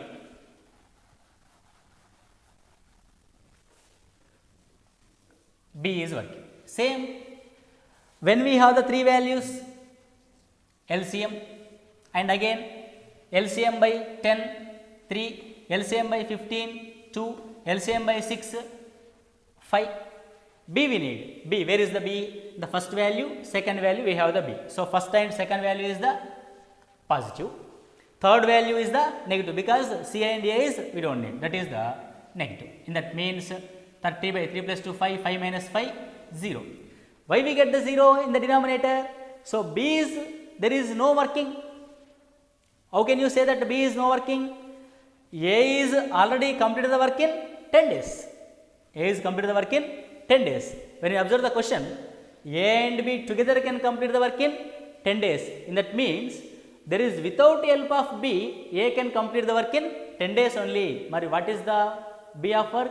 B is not working, he is only seeing. So in that way, we get the 0 in the denominator. So don't bother about the denominator in the 0. In that way, what we are taken? B is not working. So B is not working, only is observing. That is will happen. Why we get the 10 here? Why we get the 0? Sometimes the questions is happen to the questions will be asking in this area. What is that question? If this question is given, B is working in how many days? Now we are if we get the value is 0, so don't worry about it. That means B is not working. That is only statement we taken. So B is not working. So going to find out the C. C also. When we have the three values 30 and 10 3 is a 30, 15 2 is a 20, 6 5 is a 30. Okay, take it. We need C. The C is B and C together we have. In the B and C, C we have. In the C and A, C we have. So the second value, third value we have the C. Second value is the plus, third value is the plus. But what about the first value? There is no C, so minus. So the first value is, there is absence of C, that is minus. And in there is BC and the CA. 2C are there, so 2C. In the B also 2, but there is 0 already is not working, so 2 is not mandatory. But in the logic, we are apply the multiplication of 2 in the numerator. That will 30 into 2 by 5 plus 2, 7, 7 minus 3, 4, 2 2 is a 4, 2 15. So C is working for 15 days. C is working for 15 days. Again we get doubt. What is the doubt? So B and C is working together 15 days. C alone is working for 15 days. But what we get already? B is not working. Only for the statement we are taken the B. So B is not working. In the first case also B is not working. In that way A alone can complete the work in 10 days. With the help of the B also 10 days. That means B is not helping with A. The same as B and C also. C is alone working for 15 days. With the help of this B, he is also complete the work in 15 days. In that means B is here also not working. In that way, B get the denominator is 0. When the B get the denominator 0, the B is not working. If who get the denominator as 0, he is not working for any time. So who is working only? A and C is working. So the logic is, when we have the three values, we are taken LCM. In the taken LCM, the everybody we have the twice A, B, B, C, C. All are twice. So LCM by LCM into multiplication. The denominator is LCM by A, LCM by B, LCM by C. If all the together working, addition. If A alone working, where is the A? You taken positive. Where is the A? In the first value we have the A, second, third value we have the A. So both are positive. We don't have the value in the BC, so that is the negative, minus we take it. Is it clear? So all the same. B also. B also the LCM and the multiplication of 2. And the next one is, where is the B? The values are positive. In the first value, in the second value, B is there, both are the positive. In the third value, there is no B. In that way, it was the negative. Same as C, the LCM into 2, the LCM by A, LCM by B, LCM by C. We need C. So where we observe the C? In the second value. So second value is positive. Where we observe the C? Third value. Third value is positive. Where is the first value? There is no C. So in that way, first value is the negative. So the logic is same for all the questions. The only you have to remember which values are positive, which values are negative. Is it clear? These are the methods models for the time and work. Now some exercise problems we are going to discuss. What is that exercise? Model number 1. You see that question. If Roger can complete the work in 8 days. Roger can complete the work in 8 days. Anthony can complete the work in 5 days. If both are working together in means Roger and Anthony is working together. Both are working together. You have to remember, when we have the two values, the multiplication. When we have the two values, multiplication. What is the multiplication? 8 into 5. What will happen? Both are working. If both are working together, how many days work will be completed? Both are working together, in that means both are addition. That will be 13. 8 into 5 by 13. That is 40 by 13. 13 3 is 3 3 is 9. 39. 1 we get. That is 3 1 by 13 days. Right? When we using the logic, without the formula, without by heart the formula, the logic is simple. The two values we have, when we have the two values, multiplication in the numerator, the denominator will be working together. Together in that means addition. So addition in the denominator. Simple. That's it. Right. Next problem. A and B together can complete the work in 15 days. A and B together can complete the work in 15 days. B alone complete the work in 20 days. B alone complete the work in 20 days. What is the question? A alone can complete the work in how many days? Right, in the question whatever it is, first you have to observe how many values we have. We have the values of A and B. 15 days is one value. B alone 20 days is another value. How many values? Two values. When we have the two values, the question is A alone can complete the work in whatever it is the question. When we have the two values, we are taken multiplication in the numerator, 15 into 20. In the denominator, A alone in that means is the A, is B. A, B together we have.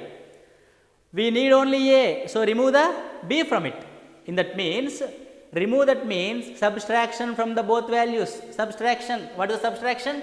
15 and 20. From the AB, remove the B, you get only A. In that way, the denominator will be subtraction. So 15 minus 20, the subtraction will be 5.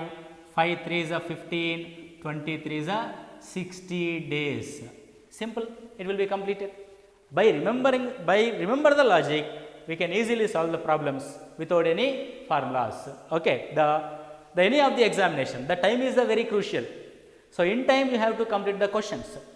In that in time you have to complete the questions. Some of the logics you have to remember. Not only formulas, logics. Logic in that means when we observe the question, you can easily, how can we solve it? From the which logic we can solve the question?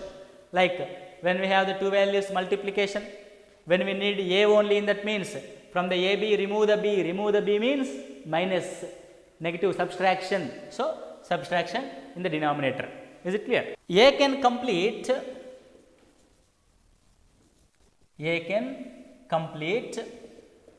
1/3 of work. A can complete 1/3 of work in 5 days. A can complete 1/3 of work in 5 days. B can complete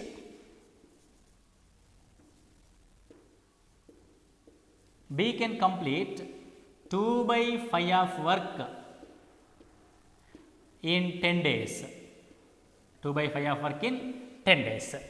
If both together working, the work will be completed in how many days? So A and B both together, the work will be completed in how many days? Before all the problems we have, A can complete the whole work, B can complete the whole work. But in this problem, we have A can complete only 1/3 of work, not the whole work. For that 1/3 of the work he taken 5 days. 2/5 of the work he taken 10 days. Mari whole work how many days he taken? We have to analyze it. 1/3 of the work. So A only complete the work. A only complete the whole work. 1/3 of work is for 5 days. Whole work in that means what is given the 5 days, you have to take an inverse of the 1/3, that is 3/1 in 15 days. Simple thing. That means out of 3 parts, 1 part of work in 5 days. For the 1 part 5 days, second part 5 days, third part 5 days. The total 3 5 days of work, that is 15 days. In the calculation part we can write as 5 into 3/1. 3/1 that means inverse of 1/3. The same as B. Okay. B is given 10 days. For how much of work? 2/5 of work. 2/5 of means we can inverse the 2/5. That will be 5/2. 2 5s. 25 days. Now we have A alone complete the whole work in 15 days. B alone complete the whole work in 25 days. A and B together working. The together working means another logic is, again logic is when we have the two values, we are taken multiplication 15 into 25. Together working that means addition. What is that addition? 15 plus 25 is 40. 15 plus 25 is 40.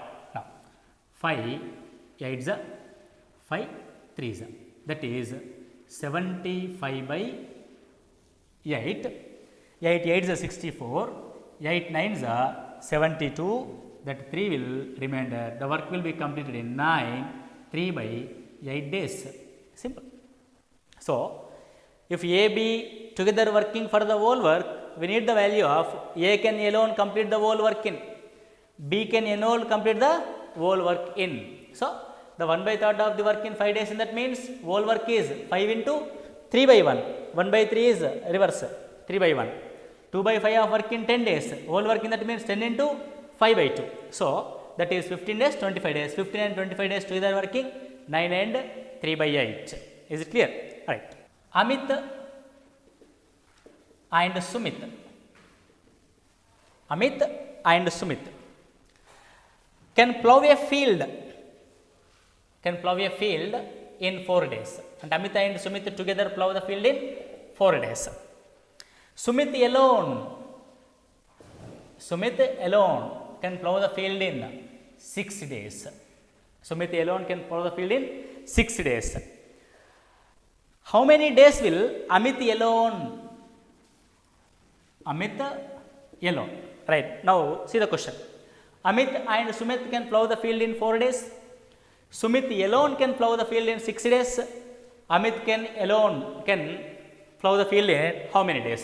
Now the any of the question, when we have the two values, we taken multiplication. From the Amit and Sumit, we need only Amit. So we remove the Sumit. Removing that means minus. That is 6 minus 4 minus 2. Why we are taken minus? Why we are taken minus? The minus in that means Amit and Sumit, the Sumit will be removed from the Amit. So Amit and Sumit, we need only Amit, so remove the Sumit. Removing that means minus. That is 2 3s, 4 3s, 12 days Amit can complete the work. That's it, simple. Okay. A and B alone complete the work in T days. There is no number, only T days. A alone can complete the work in T plus 3 days. T plus 3 days. And B alone complete T plus 12 days. T plus 12 days. T plus 12 days. Then A and B completed together in how many days? We don't have the value. A and B we don't have. In the before problem, A and B we have 10 days, 15 days, 20 days, the number we have. But in this question, no number. A and B together can complete the work in T days. A alone complete the work in T plus 3 days. B alone complete the work in T plus 12 days. A and B together. That will be question is A and B together in how many days? Right. So, A and B. The any of the question, when we have the A value, B value separately, we are going to multiplication method. What is that multiplication? T plus 3 into T plus 12. The before problems we have the value, so values are multiplied. In this problem we have the equation T plus 3, T plus 12. That equation you have to multiply T plus 3 and T plus 12 by addition in the denominator, because A and B together working. Addition is T plus 3 plus T plus 12. What is this answer? A and B together working. Already we have the information about A and B together working how many days? T days. So, this whole value will becomes as T days. You have to find it T of value from the question. So, T plus 3 into T plus 12 means T into T, T square plus T into 12, 12T plus 3 into T, 3T plus 12, 3 is a 36 equals to. This whole equation is goes to the outside, that is T plus T 2T, 12 plus 3 15 into T. So, T square plus 12T 3T 15T plus 36, that is equal to 2T T 2T square plus 15T. See this, in the LHS we have the 15T, the RHS we have the 15T, cancel. In there is the T square, in there is the 2T square, so 1 T square is cancelled because T square is going to the outside. What we get? 36 is equals to T square, so T is equals to 6, because root 36 value is 6, 6 into 6, 36. So, T value is 6. The question is, what is T? What is the T? 6, right. These all we are taken by the equation model, but you have to observe the answer. We can easily find out it. How can we observe? The answer of value is T is equal to how much? 6 days we get. Direct, I will give one shortcut. What is that shortcut? T value is equal to T value in that means A, B working together value is the T. A alone complete the work in T plus 3, B alone complete the work in T plus 12. What is the value? Plus 3. What is the value? Plus 12. These two values, 12 into 3, take a root. That will be direct answer is what we get in the before equation model, 6 days. Simple. So, no need to take all the steps. The step is T is equals to under root of what we have the 3 additional days, what we have the 12 additional days, under root of 12 into 30, that is root 36, that is 6 days. So, you have to take another example for remember this equation or shortcut. If A and B take T days, A alone can complete the work in T plus whatever it is 4 days. B alone can complete the work in T plus 4 days, in that means 36 9 days. The T value is same. What we have additional value? 4. What we have additional value? 9. So, you take 9 into 4. 9 4s are 9 2s are 18, 9 4s are 36. Root value is 6 days, simple. Right.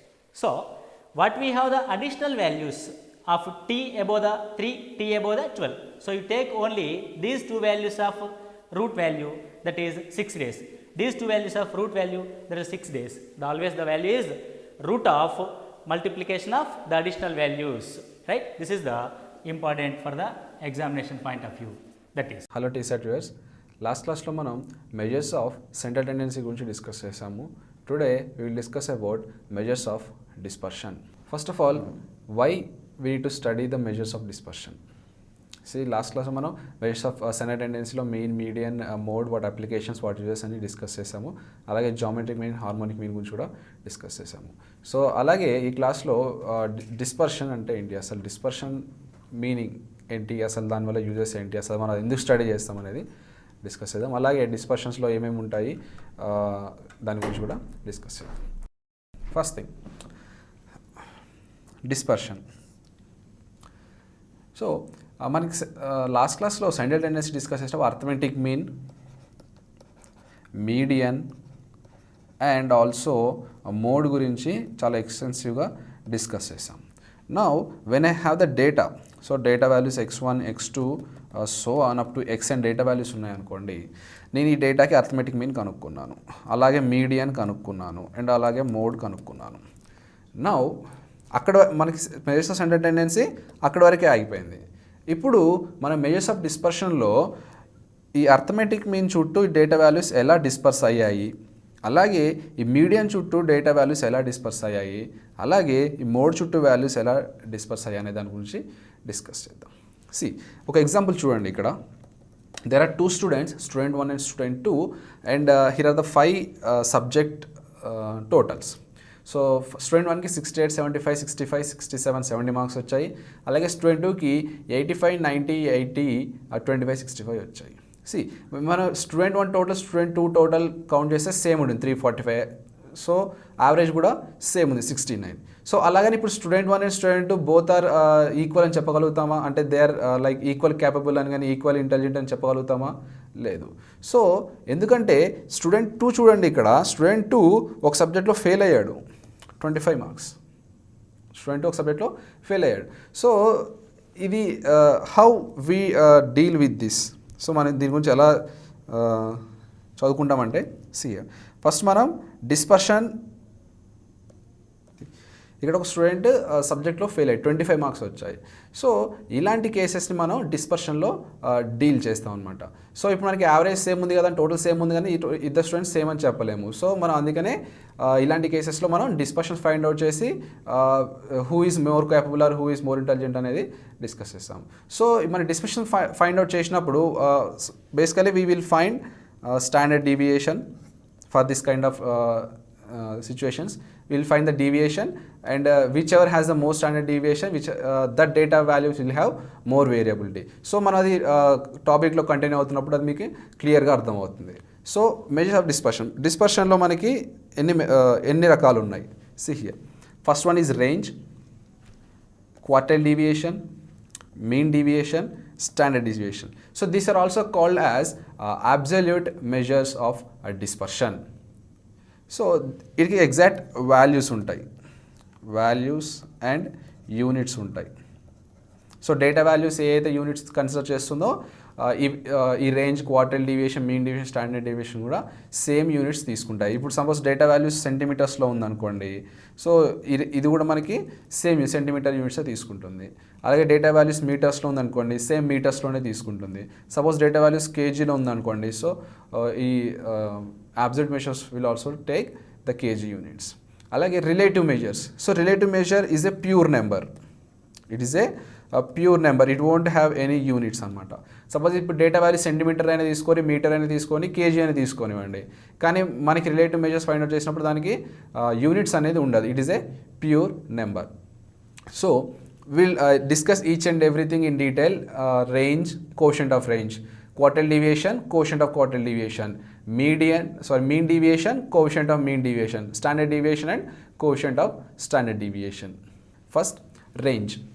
So range at we already know, range formula is equal to maximum value minus minimum value. We all know that range is equal to maximum value minus minimum value. Now coefficient of range, coefficient of range, coefficient of range ki formula enti, see, maximum value minus minimum value divided by maximum value plus minimum value. So this is a formula for coefficient of range. So it is very simple calculations. So in this case, so look at an example here. Find the range and its coefficient, means the coefficient of range. మనకి ఇక్కడ first class ఇంటర్వెల్లో lower limit ఏంటి? So 60, so that will be taken as the minimum value. అలాగే last class ఇంటర్వెల్లో upper limit ఏంటి? 75, that will be considered as maximum value. Now what is the range here? Range is equal to maximum value minus minimum value, that is 75 minus 60, which will be equal to 15. So which will be equal to 15. Alage coefficient of range.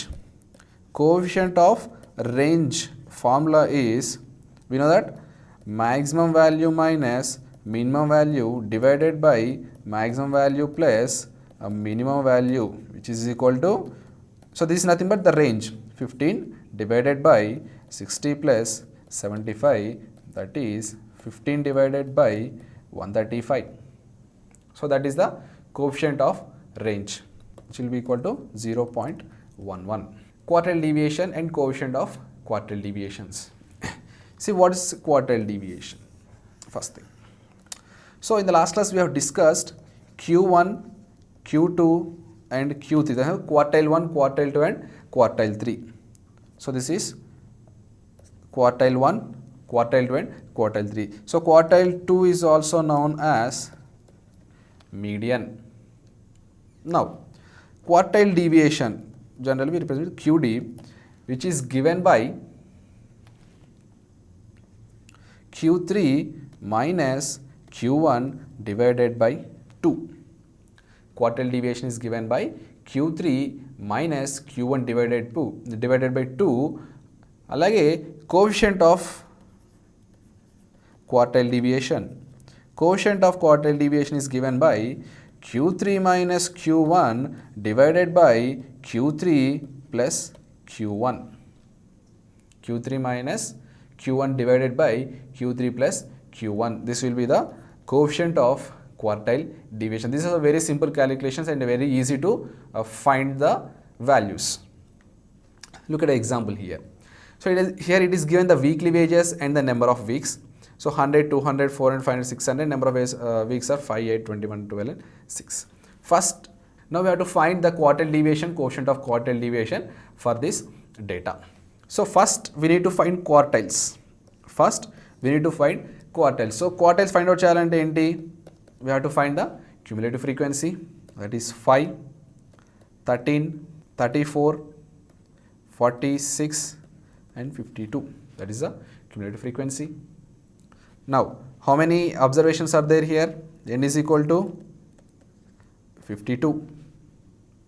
Now I have to find Q1. So what is the formula for Q1? M plus 1 by 4th item. M plus 1 by 4th item. So it is given by 52 plus 1 divided by 4th item, which is equal to 53 by 4, which is equal to 13.25 item. So when you have class intervals, we will go with L plus n plus 1 by 4, n by 2 minus m by f into c, that is when in case of class intervals. But now here we will directly check the 13.25 observation where it is occurring. See here only 5 items are occurring. So next 6th item to 13th item, here it is occurring, and from 13th to, so from 13th to 34 here we are getting. So Q1 is nothing but 13.25th item. So in which class interval it is occurring? It is occurring in this. So our Q1 is 400 and we have to find Q3. So Q3 is nothing but 3 by 4 into n plus 1th item.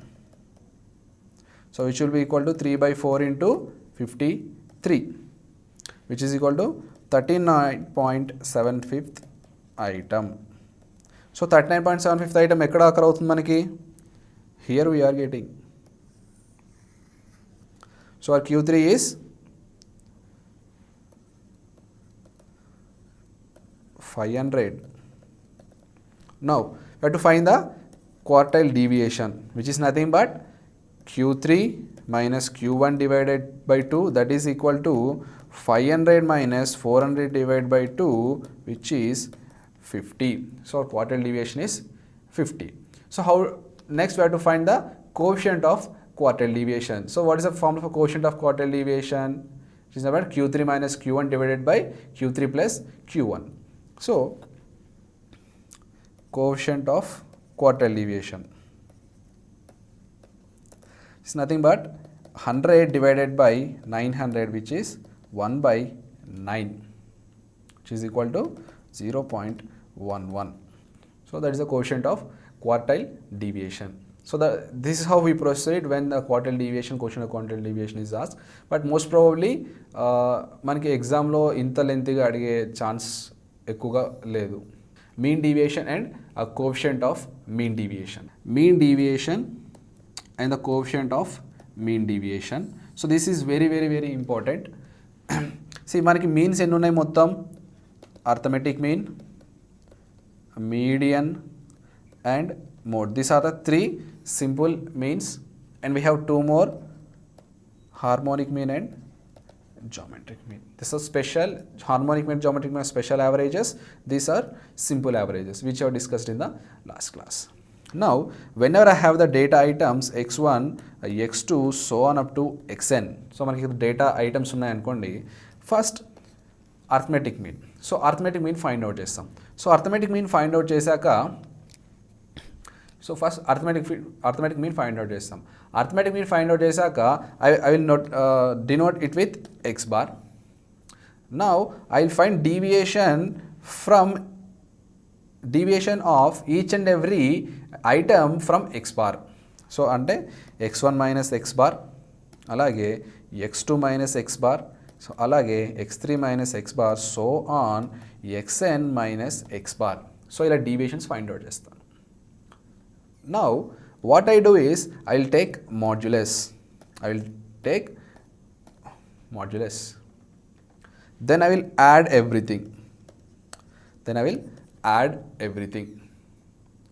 So then I will add everything, then I will get a sum. So నేను దాన్ని మళ్ళీ divided by n చేస్తా, divided by n. So it will give me the average of deviations. So these are nothing but the deviation.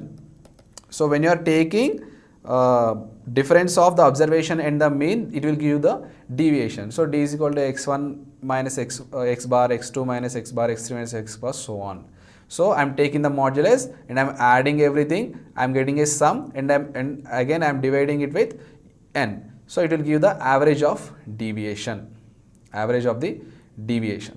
Now this average of deviation is nothing but the mean deviation from a mean. So ఇప్పుడు we'll consider the median. And again we have the data set xn. We'll find the median. Let us consider this xmd median. Now I will find the deviation x1 minus xmd. Same way x2 minus xmd, so on xn minus xmd. These are the deviations again, and I will take modulus, and I will add everything, and again this summation of mod d I will divide it by n. Then I will get an average of deviations. So this average of deviations is nothing but mean deviation from median. So in the last class it is mean deviation from mean. Mean ఎప్పుడు అవుతుంది? ఇక్కడ మనం x bar తీసుకుంటే అది mean deviation from mean. So ఇప్పుడు మనం ఇక్కడ median తీసుకుంటాం కాబట్టి it's a mean deviation from median. So in the same way ఇక్కడ మనం మోడ్ తీసుకున్నాం అనుకోండి, mode of the data, then it will become mean deviation from mode. So basically మనం మోడ్ ఎక్కువగా ప్రిఫర్ చేయం, because as we discussed in the last class, మనకి మోడ్లో we have యూనిమోడల్, and that is యూనిమోడల్ అంటే ఏంటి? డేటాలో సింగిల్ మోడ్ ఉన్నప్పుడు, అలాగే బై మోడల్ మనకి డేటాలో 2 మోడ్స్ ఉండొచ్చు. సో అలాగే మల్టీమోడల్ అంటే డేటాలో 2 ఆర్ మోర్ దాన్ 2 మోడ్స్ ఉన్నప్పుడు. సో మనకి 2 మోడ్స్ ఉన్నాయనుకోండి, దాంట్లో ఇప్పుడు ఇక్కడ డీవియేషన్ ప్లేస్లో ఇక్కడ మనం మీన్ అంటే ఇక్కడ మీన్ పెడతాం, మీడియన్ అంటే మీడియం పెడతాం. మోడ్ అన్నప్పుడు 2 మోడ్స్ ఉన్నప్పుడు ఇక్కడ ఏ వాల్యూ తీసుకోవాలి. So there is some complexity ఇదే. సో అందుకనే మనం మోడ్ ఎక్కువగా ప్రిఫర్ చేయం మీన్ డీవియేషన్ ఫైండ్ అవుట్ చేసేటప్పుడు. So okay, and the most preferred mode ఎలాగో ప్రిఫర్ చెయ్యం. సో మనకి ఓన్లీ 2 కేసెస్ ఉన్నాయి. So mean deviation from mean or median. So this are the 2 cases we have. So in this 2 cases we will prefer the median. మనం mean deviation find out చేయడానికి ఎక్కువగా మీడియన్ని prefer చేస్తాం. Mean కన్నా median ఎక్కువగా prefer చేస్తాం. Now so this how we find the deviation from mean deviation of mean and also the mean deviation of median. So that is very simple. మనం mean కానీ median కానీ కనుక్కున్న తర్వాత each and every observation నుంచి మనం deviations find out చేయాలి, modulus తీసుకోవాలి, modulus తీసుకున్నాక సమ్మేషన్ చేయాలి. So summation divided by total number of observations, it will give you the average of deviation. So ఇక మనం మీన్ పెట్టుకుంటే average mean deviation from mean అవుతుంది, మీడియన్ పెట్టుకుంటే మీన్ డీవియేషన్ ఫ్రమ్ మీడియన్ అవుతుంది. And the coefficient of mean deviation,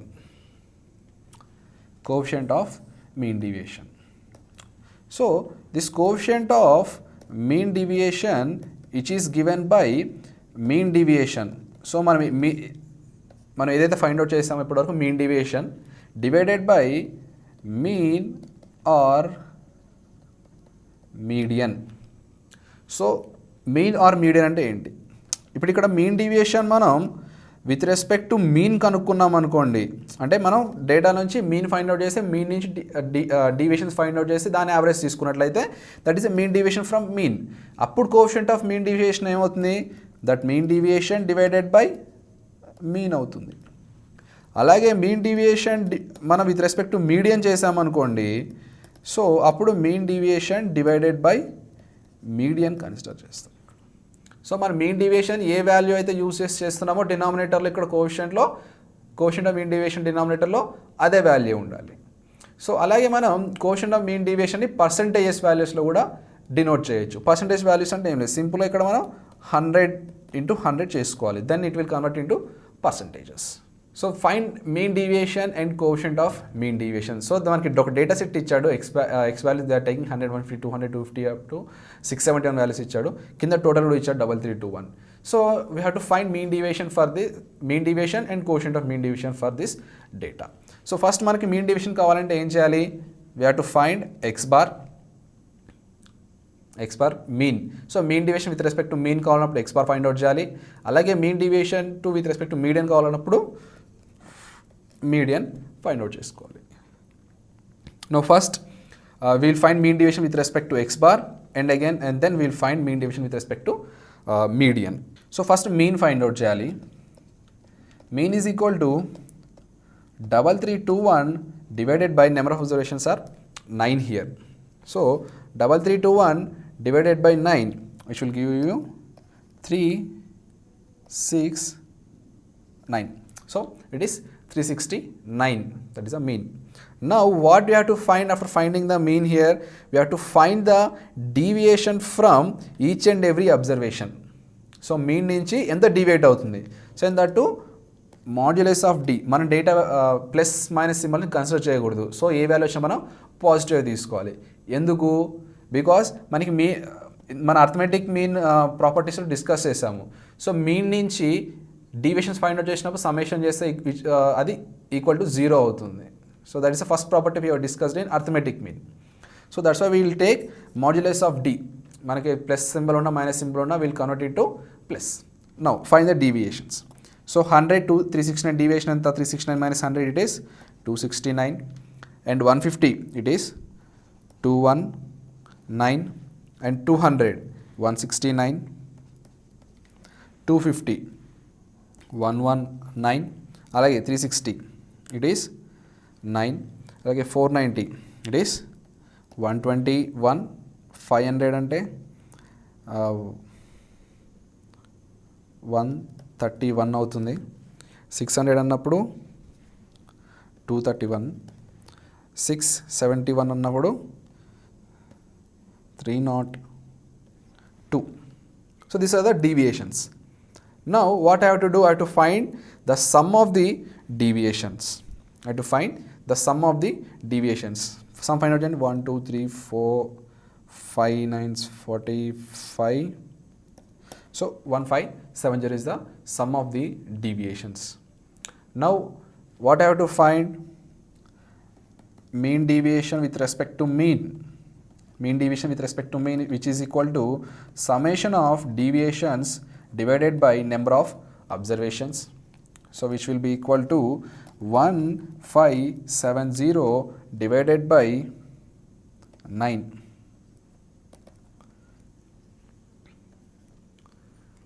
So this value will be equal to 174 and again 0.4. Okay, 174.4. This is the mean deviation with respect to mean. So అలాగే mean deviation with respect to median find out చేయాలన్నప్పుడు ఎలా చేయాలి? So ఇప్పుడు మనం ఏం చేయాలి, mean deviation with respect to mean find out చేసినప్పుడు mean find out చేసాం. So mean deviation with respect to median find out చేయాలంటే first thing we have to do is we have to find the median. So median ఎలా కనుక్కుంటాము? So 3321 the median. So median is nothing but how many observations are there here? We have 9 observations. So 9 plus 1 by 2th observation, that is 5th observation. So 5th observation enti 1 2 3 4 5 each is 360. So median manaki 360 avutundi. So now we have to find deviation from median and modulus. So deviation ఎంత అవుతుంది ఇక్కడ? 260, next 210, 160, 110, 0, 130, 140, 240, 311. So these are the deviations with respect to median. These are the deviations with respect to median. So next ఏం చేయాలి? mean deviation with respect to median is equal to summation of those deviations divided by number of observation, that is n. So we have to find sum of this. So summation ఏమవుతుంది ఇక్కడ? 1561. So which will be equal to 1561 divided by 9. 173.4. So that is the mean deviation with respect to median. So అలాగే మనకి coefficient of mean deviation with respect to median. So median కావాలంటే ఏం చేయాలి ఇక్కడ? What are the value we got? Mean deviation with respect to median, it is 173.4 divided by median ఏంటి ఇక్కడ? 360. Median 360. So that will be our coefficient of mean deviation. And when you simplify that value, it will be equal to 0.48. అలాగే ఇందాక మన coefficient of mean deviation with respect to mean. ఇందాక మన quotient of mean deviation ఎంత వచ్చింది with respect to mean చేసినప్పుడు 174.4 and it is divided by what is the mean of the data? It is 369. So what will be the value of this? It will be equal to 0.47. Geography అనేది competitive ఎగ్జామ్లో ఒక critical area. దీని నుంచి 30 నుంచి 35 మార్కుల వరకు వస్తుంది. అంతేకాకుండా ఇటీవల కాలంలో ఇంట్రడ్యూస్ చేసిన డిజాస్టర్ మేనేజ్మెంట్ నుంచి 15 మార్కులు వస్తున్నాయి. మొత్తం కూడా 45 మార్కుల వరకు ఈ చాప్టర్స్లో ఎడ్జ్ ఉంది కాబట్టి తప్పనిసరిగా ఈ చాప్టర్ని మీరు ఈ సబ్జెక్ట్ని క్షుణ్ణంగా మనం చదవాల్సిన అవసరం ఉంది. దీంట్లో మనం చూసినట్టయితే ఇప్పుడు జాగ్రఫీలో మనకి ఈ క్రింది అంశాలను మనం చూస్తున్నాం. మొదటిగా ప్రపంచ భూగోళ శాస్త్రం, రెండవదిగా భారతదేశ భూగోళ శాస్త్రం, మూడవదిగా ఆంధ్రప్రదేశ్ భూగోళ శాస్త్రం అని మనం భూగోళ శాస్త్రాన్ని 3గా డివైడ్ చేసాం. సిలబస్ ఆధారంగా ఈ విధంగా మనం డివైడ్ చేసుకోవడం జరిగింది. మనం సిలబస్ను బట్టి మనం ఖచ్చితంగా వీటిని చదవాల్సిన ఆవశ్యకత ఉంది. దీంట్లో మనం ఫస్ట్గా చూసినట్టయితే ప్రపంచ భూగోళ శాస్త్రం. దీనిలో 5 నుంచి 10 వరకు క్వశ్చన్లు అడిగే అవకాశం ఉంది. తర్వాత భారతదేశ భూగోళ శాస్త్రంలో 20 నుంచి 25 వరకు క్వశ్చన్స్ వచ్చే ఏరియా ఇది. ఈ ఏరియాలో మీరు ఖచ్చితంగా ఈ ఏరియాని చదవాల్సిన అవసరం ఉంది. ఆ తర్వాత ఆంధ్రప్రదేశ్ భూగోళ శాస్త్రాన్ని మనం ఒక్కసారి చూసినట్టయితే ఆంధ్రప్రదేశ్ భూగోళ శాస్త్రంలో పర్టికులర్గా మనం కొన్ని ఏరియాస్ మీదే మనం కాన్సన్ట్రేషన్ ఉంచాలి. ఎందుకనంటే ఆంధ్రప్రదేశ్ భూగోళ శాస్త్రంలో 2 నుంచి 3 మార్కుల వరకు లేదా కొన్నిసార్లు అడిగితే 5 మార్కుల వరకు మాత్రమే దీనిలో కాన్సన్ట్రేషన్ చేస్తున్నారు. కాబట్టి ఈ ఏరియాని మనం అంతగా ఇంపార్టెన్స్ ఇవ్వాల్సిన అవసరం లేదు. కాకపోయినా కానీ ఈ ఏరియాని ఖచ్చితంగా చదవాలి. అయితే ఆంధ్రప్రదేశ్లో మనకి ఏదైతే మనం చదువుతున్నామో అదంతా కూడా మనకు భారతదేశ భూగోళ శాస్త్రంలో 80% వరకు కవర్ అవుతుంది. కాబట్టి ఈ ఏరియాని మనం అంతగా ఇంపార్టెన్స్ ఇవ్వాల్సిన అవసరం లేదు. కాకపోతే ఖచ్చితంగా భారతదేశ భూగోళ శాస్త్రం చదివేటప్పుడు మాత్రం భారతదేశ భూగోళ శాస్త్రానికి అధిక ఇంపార్టెన్స్ ఇవ్వాలి. సో ఇప్పుడు మనం భౌగోళిక శాస్త్రాన్ని గురించి లేదా భూగోళ శాస్త్రాన్ని గురించి మనం మాట్లాడుకునేటప్పుడు ప్రపంచ భూగోళ శాస్త్రం. ప్రపంచ భూగోళ శాస్త్రంలో కింది ఏరియాస్ని మనం ఖచ్చితంగా క్షుణ్ణంగా పరిశీలించాలి. ప్రపంచ భూగోళ శాస్త్రంలో కింది 4 అంశాలని మనం క్షుణ్ణంగా పరిశీలించాలి. మన అకార్డింగ్ టు సిలబస్ ప్రకారం మనం చూసినట్టయితే ప్రపంచ భూగోళ శాస్త్రంలో మనకు శిలావరణం, వాతావరణం, జలావరణం, విశ్వం గురించి నా అంశాలని మనం స్టడీ చేయాల్సిన అవసరం ఉంది. శిలావరణం అనగా దీనినే లిథోస్పియర్ అని కూడా అంటారు. లిథో అనగా లిథో మీన్స్ భూమి, స్పియర్ మీన్స్ అధ్యయనము. నేలను గురించిన అధ్యయనాన్ని లేదా భూపటలాన్ని గురించిన అధ్యయనాన్ని శిలావరణంగా మనం పేర్కొంటాము. మరి వాతావరణం అనగా దీన్ని అట్మాస్ఫియర్ అని ఆంగ్లంలో అట్మాస్ఫియర్ అంటున్నాము. అట్మాస్ఫియర్ అనగా భూమి చుట్టూ ఉన్న ఒక పొర, భూమి చుట్టూ ఆవరింపబడిన ఒక పొరని మనం వాతావరణంగా పేర్కొంటున్నాము. మరి వాతావరణంలో విభిన్నమైన అంశాలు ఉంటాయి, అనేక రకాల గ్యాసెస్ ఉంటాయి. వీటన్నిటిని కూడా మనం ఈ చాప్టర్లో అధ్యయనం చేయవలసి ఉంటుంది. అదేవిధంగా జలావరణం అనగా సముద్రాలు, భూమి మీద ఉన్న అనేక రకమైన లేక్స్ మరియు నదీ వ్యవస్థలు, వీటన్నిటిని గురించి జలావరణంగా చెప్పుకోవచ్చు. మరి ఈ విశ్వం అంటే ఆకాశంలో మనకు కనిపించే కోట్లాది నక్షత్రాల గురించి, అంతేకాకుండా పాలపుంతల గురించి, గెలాక్సీల గురించి, మన సౌర కుటుంబం గురించి మొత్తం కూడా మనం విశ్వం ఆవిర్భావం సిద్ధాంతాల్లో మనం చదవాల్సిన అవసరం ఉంది. సో ప్రపంచ భూగోళ శాస్త్రాన్ని మనం చూసినట్టయితే 1 శిలావరణం, 2 వాతావరణం, 3 జలావరణం, 4 విశ్వ ఆవిర్భావాల గురించి మనం చదవాల్సిన అవసరం ఉంది. తర్వాత మనం ఇందాకటి నుంచి చెప్పుకుంటూ ఉన్నాం చాలా ఇంపార్టెంట్ ఏరియా అని. మరి భారతదేశ భూగోళ శాస్త్రాన్ని మనం చూసినట్టయితే భారతదేశంలో ఏ అంశాల మీద మనం ఫోకస్ చేయాల్సిన అవసరం ఉంది అనేది చాలా ఇంపార్టెంట్. ఎందుకంటే ఇది చాలా క్రిటికల్ ఏరియా, మార్కులు ఎక్కువగా దీని నుంచి వస్తాయి. కాబట్టి దీని మీద దృష్టిని కేంద్రీకరించాలి, లిజనర్స్ గమనించాల్సిన అవసరం ఉంది. మొదటగా మనం చూసినట్టయితే మనకిచ్చిన సిలబస్ ప్రకారం భారతదేశ భూగోళ శాస్త్రంలో 13 అంశాలను మనం ఖచ్చితంగా క్షుణ్ణంగా చదవాల్సిన అవసరం ఉంది.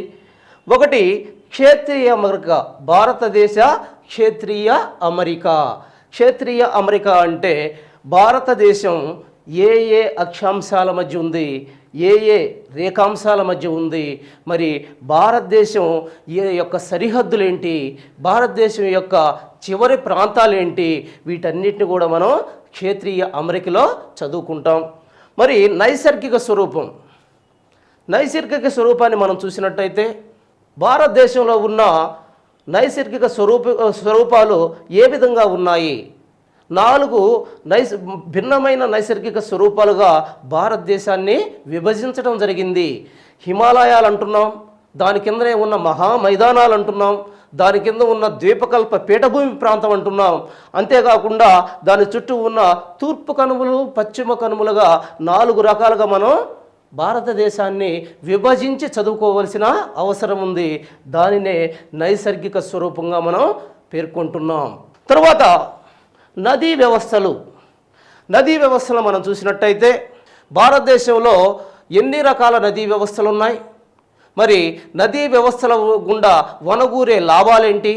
మరి ఈ నదులన్నీ కూడా ఎక్కడ పుడుతున్నాయి, ఎక్కడ కలుస్తున్నాయి, సముద్రాల్లో ఏ ప్రాంతాల్లో కలుస్తున్నాయి అని చెప్పి మనం ఇక్కడ నదీ వ్యవస్థలో మనం క్షుణ్ణంగా నదుల గురించి అధ్యయనం చేయడం జరుగుతుంది.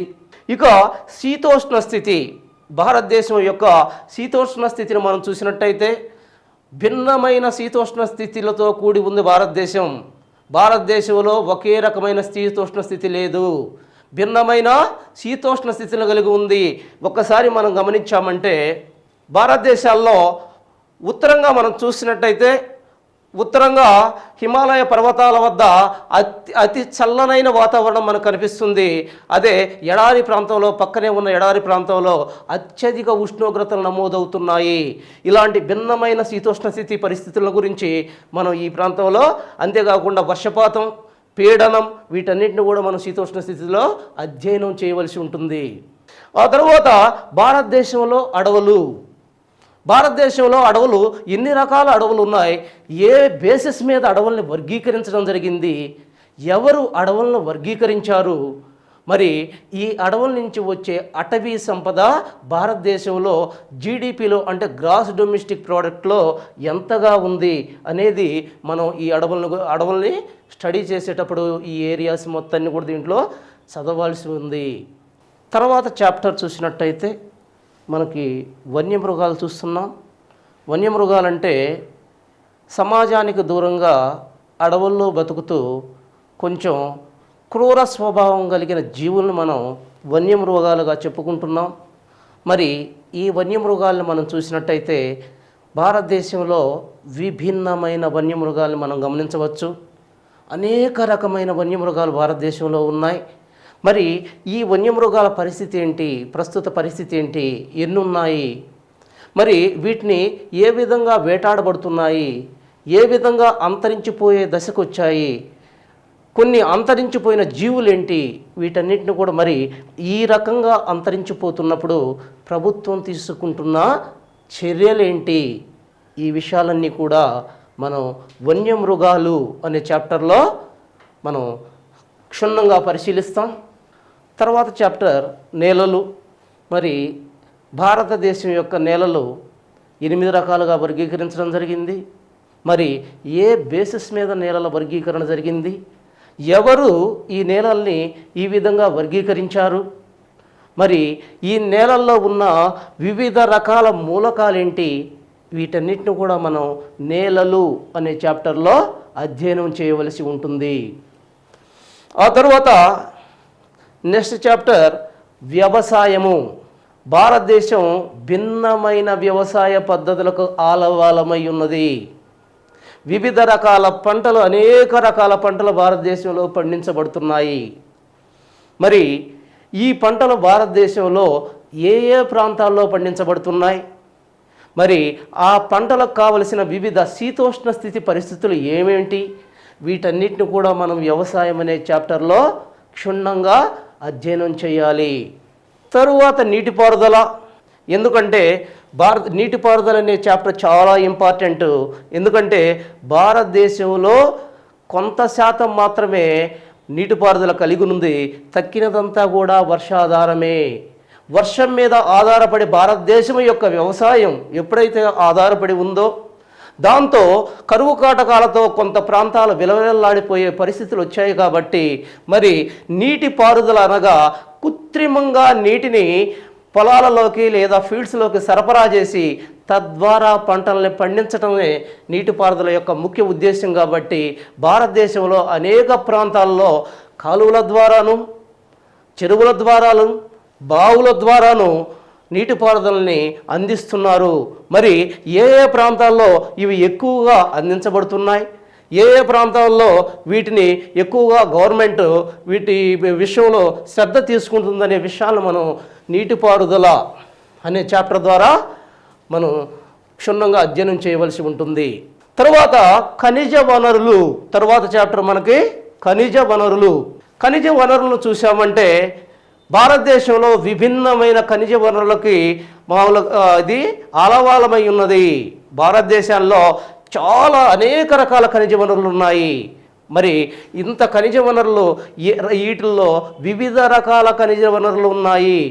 ఏ ఏ రకాల ఖనిజ వనరులు భారతదేశంలో దొరుకుతున్నాయి, అవి ఏ ఏ ప్రాంతాల్లో దొరుకుతున్నాయి, మరి వీటిని ద్వారా ఏ ఏ పరిశ్రమలోకి ఇవి ముడి సరుకులుగా వాడబడుతున్నాయి, ఈ విషయాలన్నీ కూడా మనం ఖనిజ వనరులు అనే చాప్టర్లో చదవాల్సిన అవసరం ఉంది. ఆ తర్వాత పరిశ్రమలు, తర్వాత చాప్టర్ మనకి పరిశ్రమలు. పరిశ్రమలు తెలిసిందే, ఏ దేశ అభివృద్ధి అయినా పారిశ్రామికీకరణ తర్వాతనే జరిగింది. ప్రపంచంలో మనం చూసినట్టయితే పరిశ్రమల తర్వాతనే యూరోపియన్ కంట్రీస్ అన్నీ కూడా అభివృద్ధి చెందటం మనం చూస్తాం. భారతదేశంలో స్వతంత్రానికి పూర్వమే పరిశ్రమలు ఏర్పడ్డప్పటికీ స్వతంత్రానంతరం మాత్రమే పరిశ్రమల అభివృద్ధి జరిగిందనేది నిజమైన అంశంగా మనం చూస్తున్నాం. మరి ఈ పరిశ్రమలు ఎక్కడెక్కడ ఏర్పడి ఉన్నాయి, ఇవి భారతదేశం యొక్క అభివృద్ధికి ఏ విధంగా ఉన్నాయి అనేది మనం పరిశ్రమలు అనే చాప్టర్లో క్షుణ్ణంగా అధ్యయనం చేస్తున్నాం. ఆ తర్వాత రవాణా అనే చాప్టర్ను మనం చూసినట్టయితే ఈ రవాణా అనే చాప్టర్లో మనం భారతదేశంలో ఉన్న వివిధ రకాల రవాణాల గురించి మనం అధ్యయనం చేయవలసి ఉంటుంది. ముఖ్యంగా మనకి 4 రకాల రవాణాలు భారతదేశంలో చాలా ప్రాముఖ్యంగా కనిపిస్తున్నాయి. దానిలో మొదటగా చూసినట్టయితే రోడ్డు రవాణా అని, రెండవదిగా రైల్వే రవాణా అని, మూడవదిగా ఎయిర్ రవాణా అని, నాలుగవదిగా జల రవాణా. 4 రకాల రవాణాలను మనం ఇక్కడ చూస్తున్నాం. మరి ఈ 4 రకాల రవాణాలు ఏ విధంగా ఉన్నాయి, మన జీడిపిలో ఒక్కొక్కటి ఏ విధంగా భాగాన్ని కలిగి ఉన్నది, మరి ఎక్కడి నుంచి ఎక్కడికి ఈ రవాణా వ్యవస్థలో వేయబడ్డాయి అనేది ఈ రవాణాలో మనం క్షుణ్ణంగా పరిశీలించాల్సిన అవసరం ఉంది. ఆ తర్వాత చివరిదిగా భారతదేశ భూగోళ శాస్త్రంలో చివరిదిగా మనకి జనాభా వస్తుంది. మరి భారతదేశం మనం చూసినట్టయితే ప్రపంచంలో 2వ అతిపెద్ద జనాభా గల దేశంగా మనం చెప్పుకోవచ్చు. చైనా తర్వాత భారతదేశం 2వ అతిపెద్ద జనాభా గల దేశం. మరి భారతదేశ జనాభాలో ఏ ఏ ప్రాంతాల్లో జనాభా అధికంగా ఉన్నారు, ఏ ఏ ప్రాంతాల్లో జనాభా అల్పంగా ఉన్నారు, జనసాంద్రత ఏ విధంగా ఉంది, జనాభా ఏ విధంగా ఉంది, మరి ఈ జనాభా వల్ల జరిగే పరిణామాలేంటి. భారతదేశంలో ప్రస్తుతం 2011 నాటికి లెక్కల ప్రకారం చూసినట్టయితే, అకార్డింగ్ టు సెన్సస్ ప్రకారం మనం చూసినట్టయితే 2011 నాటికి భారతదేశ జనాభా 121 కోట్లుగా ఉంది. ప్రపంచంలో 2వ స్థానాన్ని ఆక్రమించి ఉంది. మరి ఈ జనాభాను తగ్గించడానికి ప్రభుత్వం చేపడుతున్న చర్యలేంటి, మరి జనాభా వల్ల వనగూడే లాభాలు ఏమన్నా ఉన్నాయా, లేదా జనాభా వల్ల నష్టాలు ఏమన్నా ఉన్నాయా, మరి గవర్నమెంట్ ఏమన్నా కాంట్రాసెప్టిక్ మెజర్స్ ద్వారా వీటిని తగ్గించే ప్రయత్నాలు ఏమన్నా చేస్తుందా అనేది మనం జనాభాలో చర్చించాల్సిన అవసరం ఉంది. తర్వాత ఆంధ్రప్రదేశ్ భూగోళ శాస్త్రం. ఈ ఆంధ్రప్రదేశ్ భూగోళ శాస్త్రాన్ని మనం చూసినట్టయితే దీని నుంచి క్వశ్చన్స్ మనకి చాలా తక్కువగా అడుగుతాడు. ఎందుకంటే ఆంధ్రప్రదేశ్ భూగోళ శాస్త్రం అనేది భారతదేశ భూగోళ శాస్త్రంలో ఇది ఒక పార్ట్గా ఉంటుంది. కాబట్టి దీనిలో కేవలం ఏ అయితే ఉన్నాయో వాటి యొక్క నైసర్గిక స్వరూపాల గురించి, భూస్వరూపాల గురించి మాత్రమే మనం ఇక్కడ చదువుతాం. మిగిలిన అగ్రికల్చర్ కానీ లేదా నదీ వ్యవస్థలు కానీ శీతోష్ణ స్థితులు కానీ లేదా అడవులు కానీ ఇవి అన్నీ కూడా దీనిలో మనకి భారతదేశ భూగోళ శాస్త్రంలో అంతర్భాగంగానే మనకు కనిపిస్తాయి కాబట్టి ఎక్కువగా పెద్దగా ఫోకస్ చేయాల్సిన అవసరం లేదు. అయితే భారతదేశ భూగోళ శాస్త్రాన్ని చదివేటప్పుడు కంపల్సరీగా దీనికి మీద ఆంధ్రప్రదేశ్ భూగోళ శాస్త్రం మీద మీరు ఖచ్చితంగా శ్రద్ధ ఉంచాల్సిన అవసరం ఉంది. తర్వాత 4వదిగా చూసినట్టయితే తెలంగాణ భూగోళ శాస్త్రం. తెలంగాణ భూగోళ శాస్త్రాన్ని చూసినట్టయితే ఇటీవల కాలంలో ఆంధ్రప్రదేశ్ విడిపోవడం వల్ల తెలంగాణ 2014 జూన్ 27న ఎప్పుడైతే ఆంధ్రప్రదేశ్ 2 రాష్ట్రాలుగా విడిపోయిందో దాంతో మనకి ఆంధ్ర రాష్ట్రం మరియు తెలంగాణ రాష్ట్రం అనే 2 రాష్ట్రాలు ఆవిర్భవించాయి. మరి ఈ విధంగా విడిపోవడం వల్ల ఆంధ్ర రాష్ట్రం వైశాల్యంలో 8గాను తెలంగాణ రాష్ట్రం 12వ రాష్ట్రంగాను ఏర్పడడం జరిగింది. మరి ఈ తెలంగాణ రాష్ట్రంలో మనం చూసినట్టయితే ఈ తెలంగాణ రాష్ట్రంలో ఉన్న విషయాల్ని నదీ వ్యవస్థలు కానీ మరి మినరల్స్ కానీ మరి అడవి వ్యవస్థ కానీ వీటన్నిటిని కూడా మనం భారతదేశ భౌగోళిక శాస్త్రానికి అనుసంధానంగా అధ్యయనం చేయాల్సిన అవసరం ఉంది.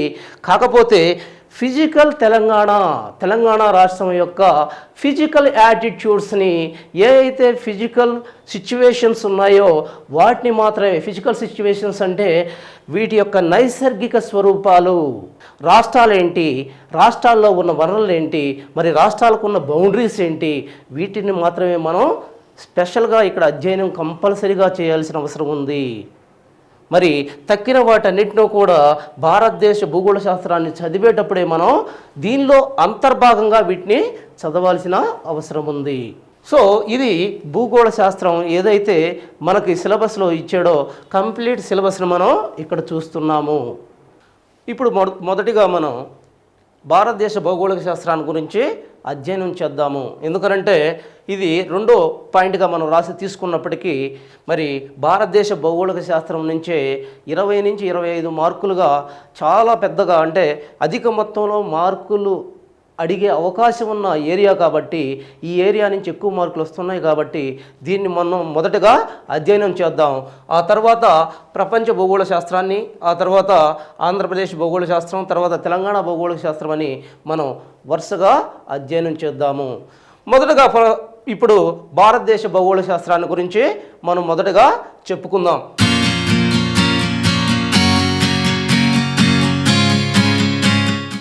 ఇక్కడ మనం చూసినట్టయితే భారతదేశ భూగోళ శాస్త్రంలో మనం ఇందాక చెప్పుకున్నట్టు 13 అధ్యాయాలు ఉన్నాయి.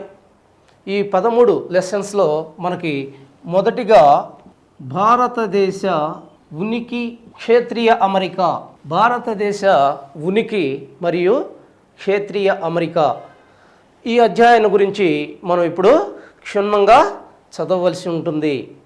దీనిలో భారతదేశ ఉనికి, క్షేత్రీయ అమరిక అంటే దీనిలో మనం కొన్ని ఏరియాస్ని పర్టికులర్గా కొన్ని ఏరియాస్ మీద ఫోకస్ ఉంచాల్సిన అవసరం ఉంది. మనం చూసినట్టయితే భారతదేశ ఉనికి అంటే భారతదేశం ఏ అక్షాంశాల మీద ఉంది, ఏ రేఖాంశాల మధ్య ఉంది, మరి ఎక్కడెక్కడ ఉందనేది ఇక్కడ చాలా ఇంపార్టెంట్గా ఉంటుంది. ఈడ భారతదేశాన్ని మనం చూస్తే భారతదేశము, అసలు భారతదేశం అనే పేరు ఎక్కడి నుంచి వచ్చింది? భారతదేశాన్ని 3 విధాలుగా పిలవడం జరుగుతుంది. మనం చూసినట్టయితే భారతదేశాన్ని ఉపఖండము అని పిలుస్తున్నారు, ద్వీపకల్ప భారతదేశం అని పిలుస్తున్నారు, అంతేకాకుండా ఇండియా అని పిలుస్తున్నాం, భారతదేశము అని పిలుస్తున్నాము. ఈ దేశాన్ని మనం 4 రకాలుగా పిలవడం జరుగుతుంది. మరి మీరు ఈ విషయాలను క్షుణ్ణంగా గమనించాలి, చాలా జాగ్రత్తగా గమనించాలి. భారతదేశాన్ని ఉపఖండము అంటున్నాం. ఉపఖండము అని ఎందుకు అంటున్నాం? ఖండానికి ఉండవలసిన ఏ అయితే పరిస్థితులు ఉన్నాయో ఆ లక్షణాలన్నీ భారతదేశానికి ఉన్నాయి. దాంతో మనం ఈ దేశాన్ని ఉపఖండం అంటున్నాం. మరి ఖండానికి ఉండిన లక్షణాలు ఏంటి? విశాలత్వం ఒకటి, రెండు విభిన్నత్వం ఒకటి. ఖండం ఎంత విశాలంగా ఉందో భారతదేశం కూడా అంతే విశాలంగా ఉంది. మరి విభిన్నత్వం దేంట్లో కనిపిస్తుంది మనకు భారతదేశంలో? ఖండంలో కనిపించినట్టు వివిధ రకాల వాతావరణ పరిస్థితులు కనిపిస్తున్నాయి. ఇక్కడ భారతదేశం భిన్న మతాలకి, భిన్న సంస్కృతులకి, అంతేకాకుండా భిన్నమైన ఏరియాస్కి ఆలవాలంగా ఉంది భారతదేశం.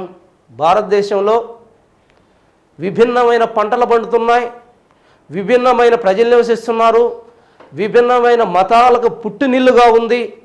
మరి ఇన్ని రకాలుగా ఉండటం వల్ల, ఇన్ని రకాలైన భిన్న పరిస్థితులు ఉండటం వల్ల దీన్ని ఉపఖండంగా పేర్కొనడం జరిగింది. భారతదేశ ఉపఖండంలో ఆనాటి కాలంలో ఏ ఏ దేశాలు కలిసి ఉన్నాయి? ఇక్కడ చాలా జాగ్రత్తగా గమనించాలి. బిట్లు చాలా ఇది నుంచి, ఈ ఏరియా నుంచి వస్తున్నాయి. భారతదేశానికి ఉపఖండంలో 6 దేశాలు, భారతదేశంతో కలిపి 7 దేశాలు కలిపి దీన్ని ఉపఖండము అన్నారు.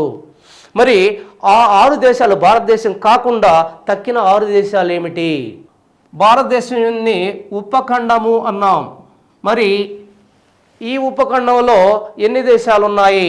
భారతదేశం, 2 పాకిస్తాన్, 3 నేపాల్, 4 భూటాన్, 5 బంగ్లాదేశ్, 6 శ్రీలంక, 7 మాల్దీవులు. ఈ 7 దేశాలను కలిపి మనం ఉపఖండంగా చెప్పుకోవడం జరిగింది. అందుకే ఈ దేశాన్ని ఉపఖండము అని పిలుస్తున్నారు. మీకు యాక్చువల్గా తెలుగు బుక్స్లో ఓన్లీ ఉపఖండం అని వదిలేస్తున్నాడు. మరి ఈ ఏరియాస్ మొత్తం మీద మీకు అవగాహన ఉండాలి. ఎందుకు ఉపఖండం అన్నారు అనేది మీరు తెలుసుకోవాలి. అంతేకాకుండా భారతదేశాన్ని రెండవదిగా ద్వీపకల్ప భారతదేశం అన్నారు. ఎందుకన్నారు ద్వీపకల్ప భారతదేశం అని? అసలు ద్వీపకల్పము అంటే ఒక భౌగోళిక ప్రాంతం 3 వైపులా నీటితోనూ, ఒకవైపు భూభాగంతోనూ సరిహద్దు కలిగి ఉంటే దానిని ద్వీపకల్పము అంటున్నాము. అదేవిధంగా భారతదేశాన్ని మనం చూసినట్టయితే ఉత్తరాన మొత్తం కూడా భూసరిహద్దు కలిగి ఉంది. దక్షిణంగా భారతదేశం 3 సముద్రాలతో ఆవృతమై ఉంది. మరి ఈ 3 సముద్రాలను మనం చూసినట్టయితే భారతదేశానికి దక్షిణంగా హిందూ మహాసముద్రం, మరి పశ్చిమంగా అరేబియా సముద్రం, తూర్పుగా బంగాళాఖాతం ఏర్పడి ఉన్నాయి. కాబట్టి దీనిని ద్వీపకల్ప భారతదేశం అని కూడా పిలుస్తున్నారు. మరి మన భారతదేశాన్నే ఇండియా అనే పేరు భారతదేశానికి ఎందుకు వచ్చింది? ఆనాటి కాలంలో భారతదేశానికి వచ్చిన విదేశీయులు ఈ భారతదేశాన్ని రకరకాల పేర్లతో పిలవడం జరిగింది.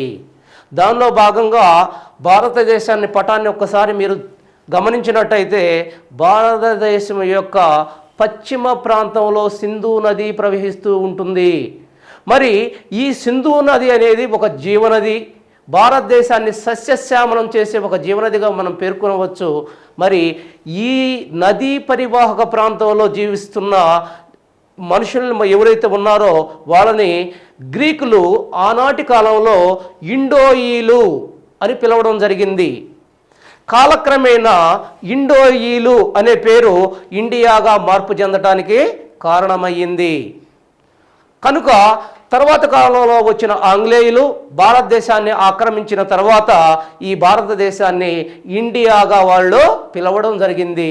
దాంతో భారతదేశానికి ఇండియా అనే పేరు వచ్చింది.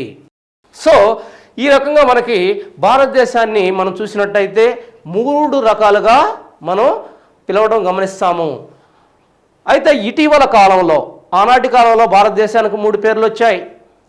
మరి ప్రస్తుతం భారతదేశంతో వ్యాపారం చేసే విదేశాలు భారతదేశాన్ని ఇంకా ఏదైనా పేర్లతో పిలుస్తున్నాయని మనం చూసినట్టయితే భారతదేశాన్ని చైనా భారతదేశాన్ని తియాన్జు అనే పేరుతో పిలుస్తుంది. మరి జపాను తిన్జుంకు అనే పేరుతో పిలవడం జరుగుతుంది. మరి మలేషియా చూసినట్టయితే మలేషియా భారతదేశాన్ని భారతదేశం అనే పిలుస్తుంది.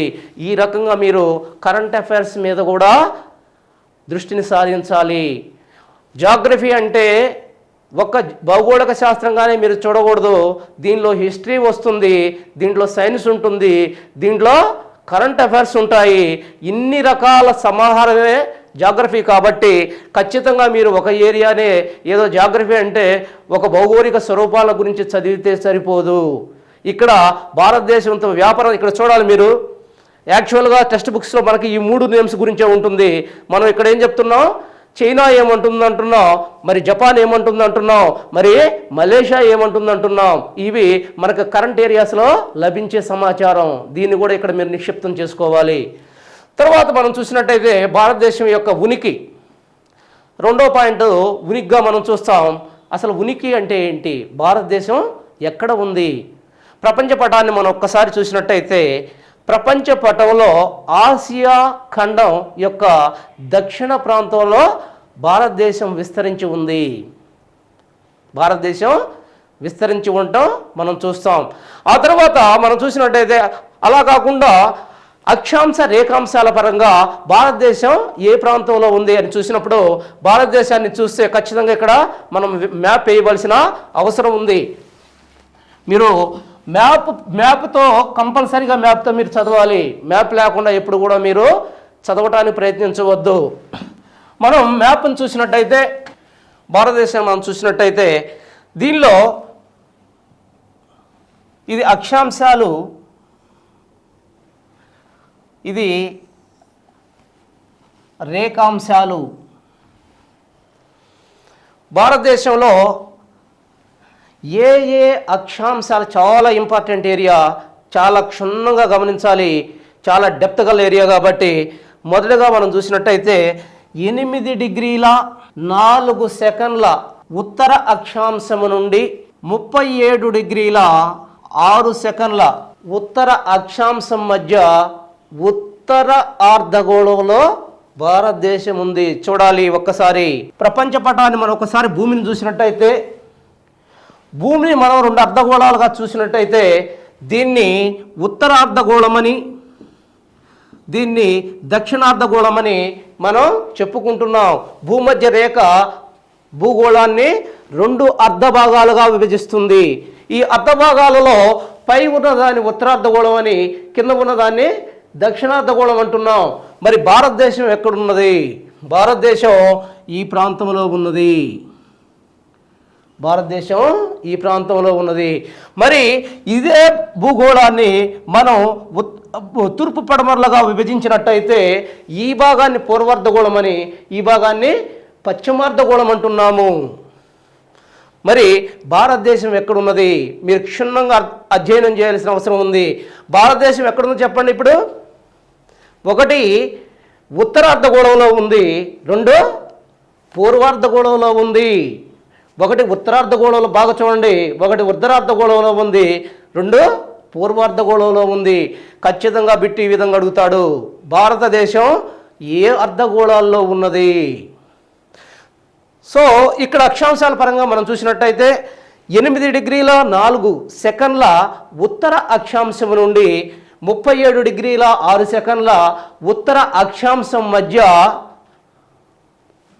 ఉత్తరార్ధగోళంలోను, అదేవిధంగా 68 డిగ్రీల 7 సెకండ్ల తూర్పు రేఖాంశం. ఖచ్చితంగా గమనించాలి, ఈ అంటే ఈస్ట్, తూర్పు రేఖాంశం నుండి ఇక్కడ 97 డిగ్రీల 25 సెకండ్ల తూర్పు రేఖాంశం మధ్య ఇది విస్తరించి ఉంది. మరి ఒకసారి చెప్పుకుందాం ఇక్కడ చూసి, ఎందుకంటే ఇదే భారతదేశానికి చాలా ఇంపార్టెంట్. కాబట్టి భారతదేశం అక్షాంశ పరంగా వేటి మధ్య ఉంది? అక్షాంశ రేఖాంశాల పరంగా. అక్షాంశ పరంగా మనం చూసినట్టయితే 8 డిగ్రీల 4 సెకండ్ల ఉత్తర అక్షాంశం నుండి 37 డిగ్రీల 6 సెకండ్ల ఉత్తర అక్షాంశం మధ్య ఉత్తరార్ధగోళంలోను, అదేవిధంగా 68 డిగ్రీల 7 సెకండ్ల తూర్పు రేఖాంశం నుండి 97 డిగ్రీల 25 సెకండ్ల తూర్పు రేఖాంశం మధ్య పూర్వార్ధగోళంలో ఉన్నది. చాలా ఇంపార్టెంట్ ఇది. మరి ఈ ప్రాంతాల్లో చూసినట్టయితే భారతదేశం యొక్క ఉనికి ఈ విధంగా ఉంది. మరి భారతదేశంలో మనం చూసినట్టయితే అక్షాంశ పరంగా చివరగా ఉన్న రాష్ట్రాలు ఏమిటి? అక్షాంశ పరంగా చూసినట్టయితే చివరగా ఉన్న రాష్ట్రాలు బాగా గమనించాలి. జమ్మూ కాశ్మీర్, ఉత్తరంగా జమ్మూ కాశ్మీర్, దక్షిణంగా తమిళనాడు. ఉత్తరంగా జమ్మూ కాశ్మీర్, ఉత్తరంగా దీన్ని జమ్మూ అండ్ కాశ్మీర్ అంటారు. మరి దక్షిణంగా తమిళనాడు. అక్షాంశ పరంగా చూసినట్టయితే భారతదేశం యొక్క చివరి రాష్ట్రాలు ఉత్తరంగా జమ్మూ కాశ్మీర్, దక్షిణంగా తమిళనాడు. మరి రేఖాంశ పరంగా చూసినట్టయితే రేఖాంశాలు ఎట్ట గీయబడి ఉంటాయి? భారతదేశం యొక్క తూర్పుకి ఉత్తర దక్షిణాలకు తూర్పుగా గీయబడి ఉంటాయి. కాబట్టి ఇక్కడ పశ్చిమంగా చివరగా ఉన్న రాష్ట్రాన్ని మనం గుజరాత్ గాను, తూర్పుగా చివరగా ఉన్న రాష్ట్రాన్ని మనం అరుణాచల్ ప్రదేశ్ గాను చెప్పడం జరుగుతుంది. లిజనర్స్ అలా జాగ్రత్తగా మనం గమనించాలి. ఇక్కడ ఏదైతే రేఖాంశ పరంగా చూసుకున్నట్టయితే పశ్చిమంగా చివరగా ఉండే రాష్ట్రాన్ని గుజరాత్ అని, తూర్పుగా చివరగా ఉన్న రాష్ట్రాన్ని దీన్ని గుజరాత్ అంటారు. దీన్ని అరుణాచల్ ప్రదేశ్గా మనం చెప్పుకోవచ్చు, అరుణాచల్ ప్రదేశ్గా చెప్పుకోవచ్చు. ఇది మనం జాగ్రత్తగా గమనించాలి. ఇక ఇక్కడ చాలా ఇంపార్టెంట్ ఏరియా వస్తుంది.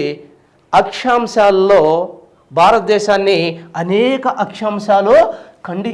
అక్షాంశాలలో ఖండిస్తూ ఉన్నాయి భారతదేశాన్ని. మరి ఈ అక్షాంశాలన్నిట్లో కూడా ఇంపార్టెంట్ అక్షాంశం ఏంటి? 23.5 డిగ్రీ కర్కట రేఖ. ఈ 23.5 డిగ్రీ కర్కట రేఖ అనేది చాలా ఇంపార్టెంట్ అయిన ఏరియా. ఇక్కడ ఖచ్చితంగా దీని గురించి మీరు అధ్యయనం చేయాలి. ఎన్నోసార్లు దీని నుంచి అనేక రకమైన బిట్లను దీని నుంచే అడిగాడు. కాబట్టి ఇది చాలా ఇంపార్టెంట్ ఏరియా. కర్కట రేఖను మనం చూసినట్టయితే ఏంది దీని యొక్క ఇంపార్టెంట్? కర్కట రేఖను మనం చూసినట్టయితే చూడండి, ఒక్కసారి చూడండి కర్కట రేఖ. మరి కర్కట రేఖను మనం చూసినట్టయితే 23.5 డిగ్రీ ఉత్తర అక్షాంశాన్ని మనం కర్కట రేఖ అంటున్నాం. మరి ఈ కర్కట రేఖ భారతదేశాన్ని 2 భాగాలుగా విభజిస్తుంది. 2 భాగాలుగా ఇది కర్కట రేఖ చూడండి ఒక్కసారి. భారతదేశాన్ని ఉత్తర దక్షిణాలుగా 2గా విభజిస్తూ ఉంది. దీంట్లో క్వశ్చన్స్ ఎలా అడుగుతాడు కర్కట రేఖ గురించి? కర్కట రేఖలో మనం చూసినట్టయితే కర్కట రేఖ భారతదేశంలో ఎన్ని రాష్ట్రాల గుండా ప్రయాణిస్తుంది? 8 రాష్ట్రాల గుండా ప్రయాణిస్తుంది. ఏంటి ఆ రాష్ట్రాలు? చాలా జాగ్రత్తగా గమనించాలి. మొదటిది గుజరాత్, రెండవది రాజస్థాన్. అయితే చెప్పాలి, మొదటిది గుజరాత్ చూడండి ఒక్కసారి ఇక్కడ చూడాలి, రెండవది రాజస్థాన్, మూడవది మధ్యప్రదేశ్, 4 ఛత్తీస్గఢ్, 5 జార్ఖండ్, 6 వెస్ట్ బెంగాల్, 7 త్రిపుర, 8 మిజోరాం. పాఠకులు గుర్తించాలి, కంప్లీట్గా ఈ 8 మీద మీకు అవగాహన ఉండాలి. వరుస క్రమం కూడా గుర్తుపెట్టుకోవాలి మీరు. Gujarat, Rajasthan, Madhya Pradesh, Chhattisgarh, Jharkhand, west Bengal and Tripura, Mizoram. ఈ 8 రాష్ట్రాల గుండా 23.5 డిగ్రీ కర్కట రేఖ ప్రయాణిస్తూ ఉంది. అయితే క్వశ్చన్ ఇంకొక రకంగా కూడా వస్తుంది. దీంట్లో ఏ రకంగా వస్తుందంటే, మొదటిగా ఈ రేఖ ఏ రాష్ట్రం గుండా ప్రయాణిస్తుంది? అందరూ కూడా ఇక్కడే తప్పు చేస్తారు, ఖచ్చితంగా గుజరాత్ అని పెడతారు. కాదు, మరి ఏది పెట్టాలి? మిజోరాం అని పెట్టాలి. ఎందుకని? ఈ రేఖ ఎప్పుడు కూడా తూర్పు నుంచి పశ్చిమంగా గీయబడ్డ రేఖలు ఇవి ఊహారేఖలు. మీ అందరికీ తెలిసి ఉంటుంది, ఇవన్నీ కూడా భూమి మీద గీయబడ్డ ఊహారేఖలు మాత్రమే, అవి గీసిలేవు. మరి ఈ గీయబడ్డ ఈ ఊహారేఖలు తూర్పు నుంచి పశ్చిమంగా గీయబడ్డాయి. కాబట్టి మొదటగా ఇక్కడ మనకు మిజోరాం ఉంటుంది, కాబట్టి మిజోరాం మీదుగా మొదటగా గీయబడింది. ఓకే, ఇది చాలా ఇంపార్టెంట్ అయిన ఏరియాగా మనం చెప్పుకోవచ్చు. మరి రెండవదిగా రేఖాంశాల్లో ఇంపార్టెంట్ ఏంది? భారతదేశం మీద చూడండి, ఒక్కసారి చూడండి, అనేక రేఖాంశాలు భారతదేశం మీద పోతూ ఉన్నాయి. అనేక రేఖాంశాలను మనం చూస్తూ ఉన్నాం. మరి ఈ రేఖాంశాల్లో భారతదేశం మీదుగా గీయబడ్డ రేఖాంశం ఏంటి? ఇంపార్టెంట్ రేఖాంశం ఏంటి?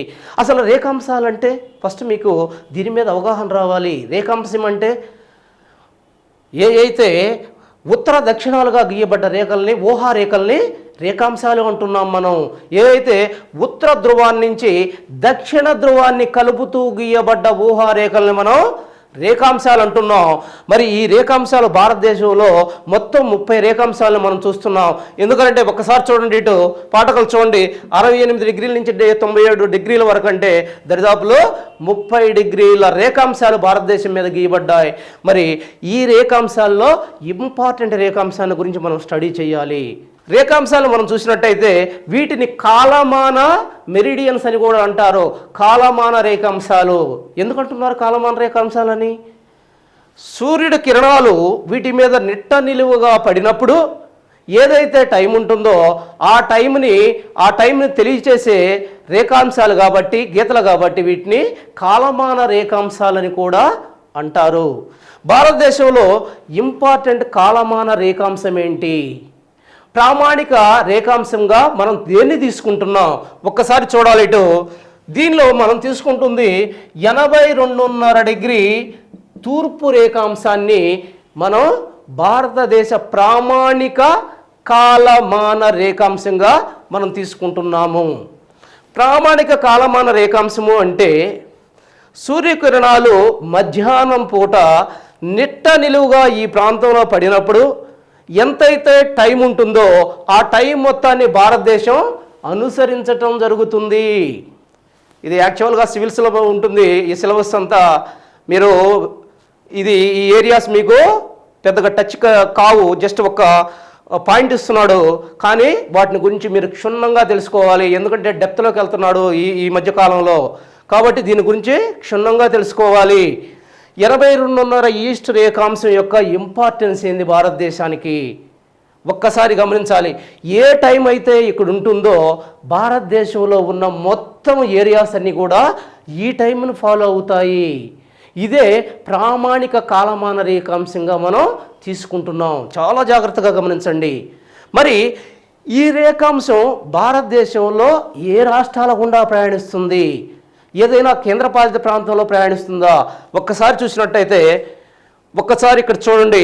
మొదటిగా ఇక్కడ ఉత్తరప్రదేశ్ గుండా, ఆ తర్వాత మధ్యప్రదేశ్, ఆ తర్వాత ఛత్తీస్గఢ్, ఆ తర్వాత ఒరిస్సా, ఆ తర్వాత ఆంధ్రప్రదేశ్ గుండా ఇది 5 రాష్ట్రాల గుండా ప్రయాణిస్తుంది. అంతేకాకుండా ఒకే ఒక కేంద్రపాలిత ప్రాంతం గుండా ఇది ప్రయాణించడం జరుగుతుంది. అదే యానాం. ఇక్కడ యానాం ఉంది, యానాంకి దగ్గరగా యానాం మీదుగా ప్రయాణిస్తుంది. క్వశ్చన్ మొన్న గ్రూప్ 1 మెయిన్స్లో అడిగాడు, ఇది గ్రూప్ 1 ప్రిలిమ్స్లో ఏమని అడిగాడు? ఇది 82.5 ఈస్ట్ రేఖాంశం ప్రయాణించే ఒకే ఒక కేంద్రపాలిత ప్రాంతం ఏది అని కింద అనేక రకమైన బిట్లు ఇవ్వడం జరిగింది. ఏది దాని యొక్క ఇంపార్టెంట్? యానాం ఒక్క దాని మీదే ప్రయాణిస్తుంది. మరి ఇక్కడ ఈ పాయింట్ని మీరు చెప్పుకునేటప్పుడు అసలు యానాం ఎక్కడిది అనేది మీరు ఖచ్చితంగా చదవాలి. అట్టా లింక్ పెట్టుకొని చదివితే మీకు పరిపూర్ణమైన అవగాహన వస్తుంది. మరి యానాం ఎక్కడ దేంట్లో పార్ట్ ఇది? పాండిచ్చేరి. చాలా జాగ్రత్తగా చూడండి. ఇక్కడున్న పాండిచ్చేరి తమిళనాడు దగ్గర ఉన్న పాండిచ్చేరిలో ఒక భాగమే యానాం. ఈ విషయాన్ని పాఠకులు గమనించాలి కంపల్సరీగా. సో ఈ 82.5 డిగ్రీని రేఖాంశాన్ని మనం ఇక్కడ చూసాం. మరి దీంతో భారతదేశం ఈ టైంని ఫాలో అవుతుంది. భారతదేశం మొత్తం కూడా ఈ టైంను ఫాలో అవుతుంది. మరి భారతదేశమే కాకుండా ఈ టైంను ఫాలో అయ్యే ఇతర దేశాలు ఏమన్నా ఉన్నాయా? ఖచ్చితంగా ఉన్నాయి. ఏంటి ఆ దేశాలు? శ్రీలంక ఒకటి, నేపాల్. మన పైన ఇక్కడ ఉంటుంది నేపాల్. ఎప్పుడైనా చూడండి, ఇది నేపాల్. ఈ ప్రాంతాన్ని మనం నేపాల్ అంటున్నాం. ఈ నేపాల్, ఆ తర్వాత దక్షిణంగా హిందూ మహాసముద్రంలో ఒక అస్త్రు బిందువులాగా ఉన్న ఏదైతే ఉందో శ్రీలంక, ఈ రెండు కూడా మన కాలమాన రేఖాంశాన్ని ఫాలో అవుతున్నాయి. ఖచ్చితంగా ఇది నిజము, మన దాన్ని ఫాలో అవుతున్నాయి. అయితే కాలమాన రేఖాంశాలు ప్రపంచంలో ఏదైనా ప్రపంచానికి మొత్తానికి ఒకే స్టాండర్డ్ టైం లేదా కాలమాన రేఖాంశం ప్రపంచం మొత్తానికి ఒకటిగా ఉందా? ఇది మీకు వరల్డ్ జాగ్రఫీలో వస్తుంది, కానీ ఇక్కడే చదవాలి మీరు.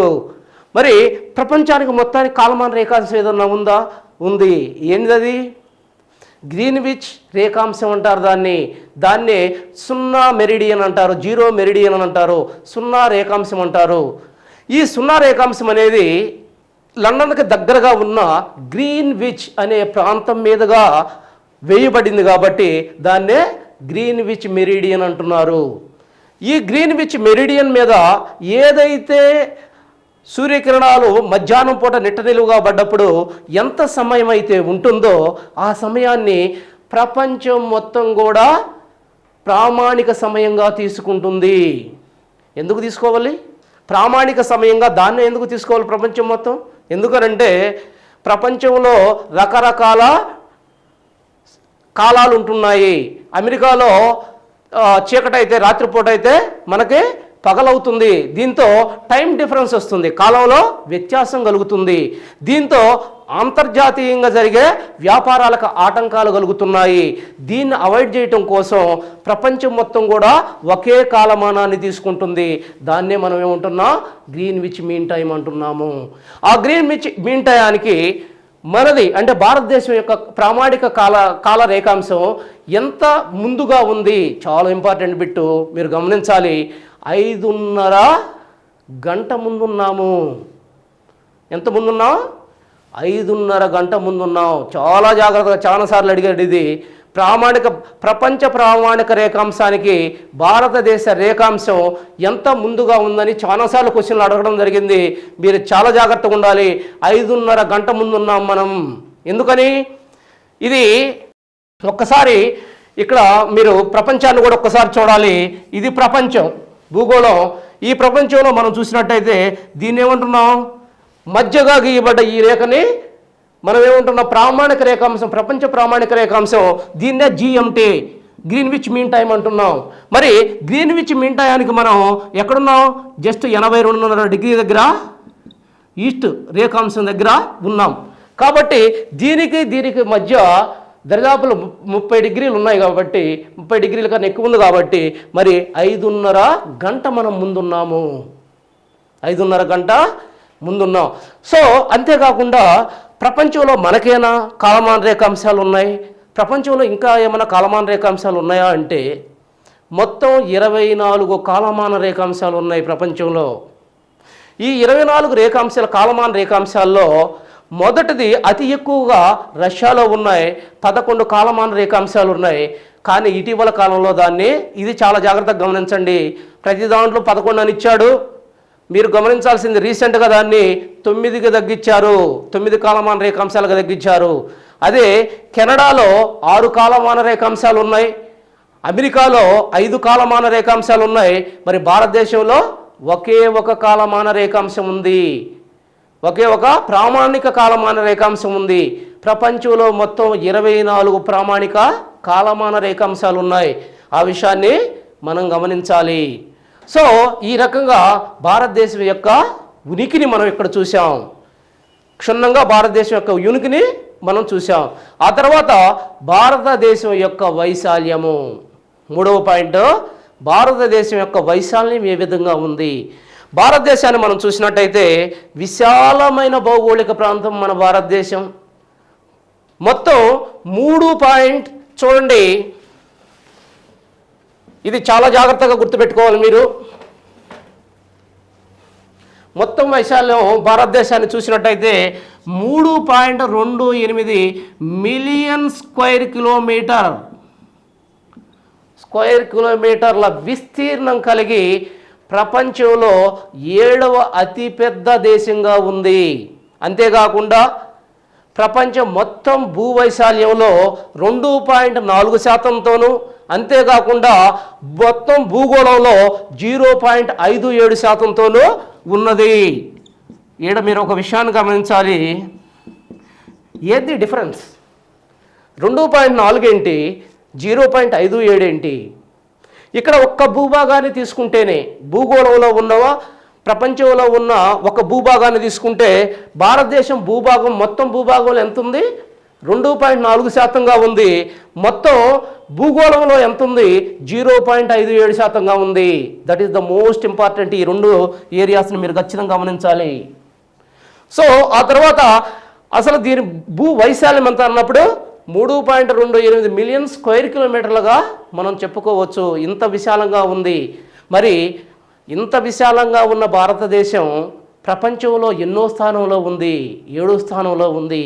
మరి అంతకు ముందు దేశాలేంటి? మనం మొదటగా చూసినట్టయితే మొదటి దేశం రష్యా, అతిపెద్ద దేశం ప్రపంచంలో రష్యాగా చెప్పవచ్చు. రెండవ దేశం కెనడా, మూడవ దేశం అమెరికా, నాలుగవ దేశం చైనా, ఐదవ దేశం బ్రెజిల్, ఆరవ దేశం ఆస్ట్రేలియా, 7వ దేశం ఇండియాగా చెప్పవచ్చు. చాలా ఇంపార్టెంట్, ఈ క్రోనలాజికల్ ఆర్డర్ మీరు గమనించాలి. మరి ఒక్కసారి చూద్దాం. ఇక్కడ మొదటిది రష్యాగా చెప్తున్నాం, 2 Canada, 3 America, 4 China, 5 Brazil, 6 Australia, 7 India.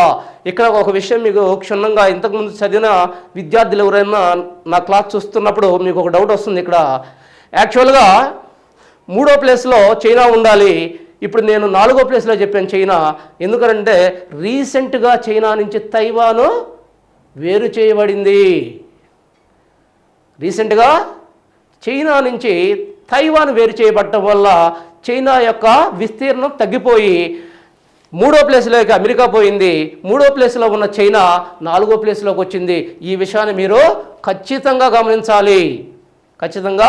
గమనించాలి. అయితే ఇక్కడ ఇంకొక విషయాలు కూడా మీరు ఇంతటితో దీన్ని వదిలేయటం కాదు, ఇంకొక విషయాలు ఇక్కడ ఇంపార్టెంట్ విషయాలు మీరు గుర్తుపెట్టుకోవాలి. భారతదేశం కన్నా పెద్ద దేశాలు అన్నాం, మరి ఎన్ని రెట్లు పెద్ద దేశాలుగా ఉన్నాయి? సివిల్స్లో అడిగాడు ఈ క్వశ్చన్స్. మరి రేపు మీకు సివిల్స్లో వచ్చే అడుగుతున్నాడు, అది మీరు గమనించాలి. కాబట్టి ఖచ్చితంగా ఈ ఏరియాస్ని మీరు ఎక్కడన్నా సమాచారం ఉంటే ఇంకా ఎక్కువ సమాచారం తీసుకునే ప్రయత్నం చేయండి. మనం చూస్తున్నాం రష్యా అన్నిటికన్నా పెద్ద దేశం అని. మరి భారతదేశం కన్నా రష్యా ఎంత పెద్ద దేశంగా ఉంది? 5 రెట్లు పెద్ద దేశంగా ఉంది. చాలా జాగ్రత్తగా ఉండాలి. భారతదేశం కన్నా రష్యా 5 రెట్లు పెద్ద దేశంగా ఉంది. మరి కెనడా 3 రెట్లు పెద్ద దేశంగా ఉంది. అమెరికా 2.8 రెట్లు పెద్ద దేశంగా ఉంది.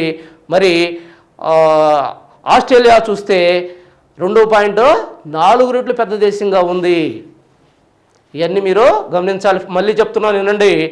రష్యా 5 రెట్లు, కెనడా 3 రెట్లు, అమెరికా 2.8 రెట్లు, ఆ తర్వాత ఆస్ట్రేలియా 2.4 రెట్లు పెద్ద దేశాలుగా ఉన్నాయి.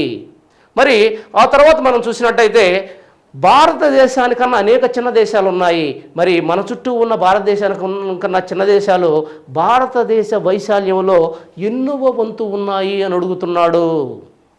క్వశ్చన్స్ ఎన్నో వంతు ఉన్నాయి అని అడుగుతున్నాడు. ఖచ్చితంగా కష్టమైన ఈ ఏరియాని ఖచ్చితంగా చదవాలి.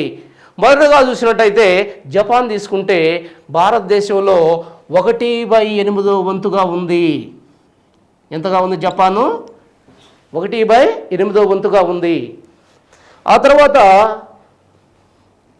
లండన్ తీసుకున్నట్టయితే 1/12 వంతుగా ఉంది. లండన్ 1/12 వంతుగా ఉంది. అదే పాకిస్తాన్ తీసుకున్నట్టయితే 1/4 వంతుగా ఉంది. అదే మన కిందగా ఉన్న మాల్దీవులను కానీ తీసుకున్నట్టయితే ఇది చాలా ఇంపార్టెంట్. ఇదే క్వశ్చన్ అడిగాడు మొన్న. 1/11,000 వంతు ఉంది. 1/11,000 వంతు ఉంది. ఈ విషయాలన్నీ కూడా ఖచ్చితంగా మీరు గమనించాలి. వైశాల్యం వచ్చినప్పుడు ఇది ఖచ్చితంగా మొత్తం కూడా మీరు గమనించాల్సిన అవసరం ఉంది. సో భారతదేశం యొక్క మొత్తం వైశాల్యాన్ని గురించి మనం చూసాం ఇక్కడ.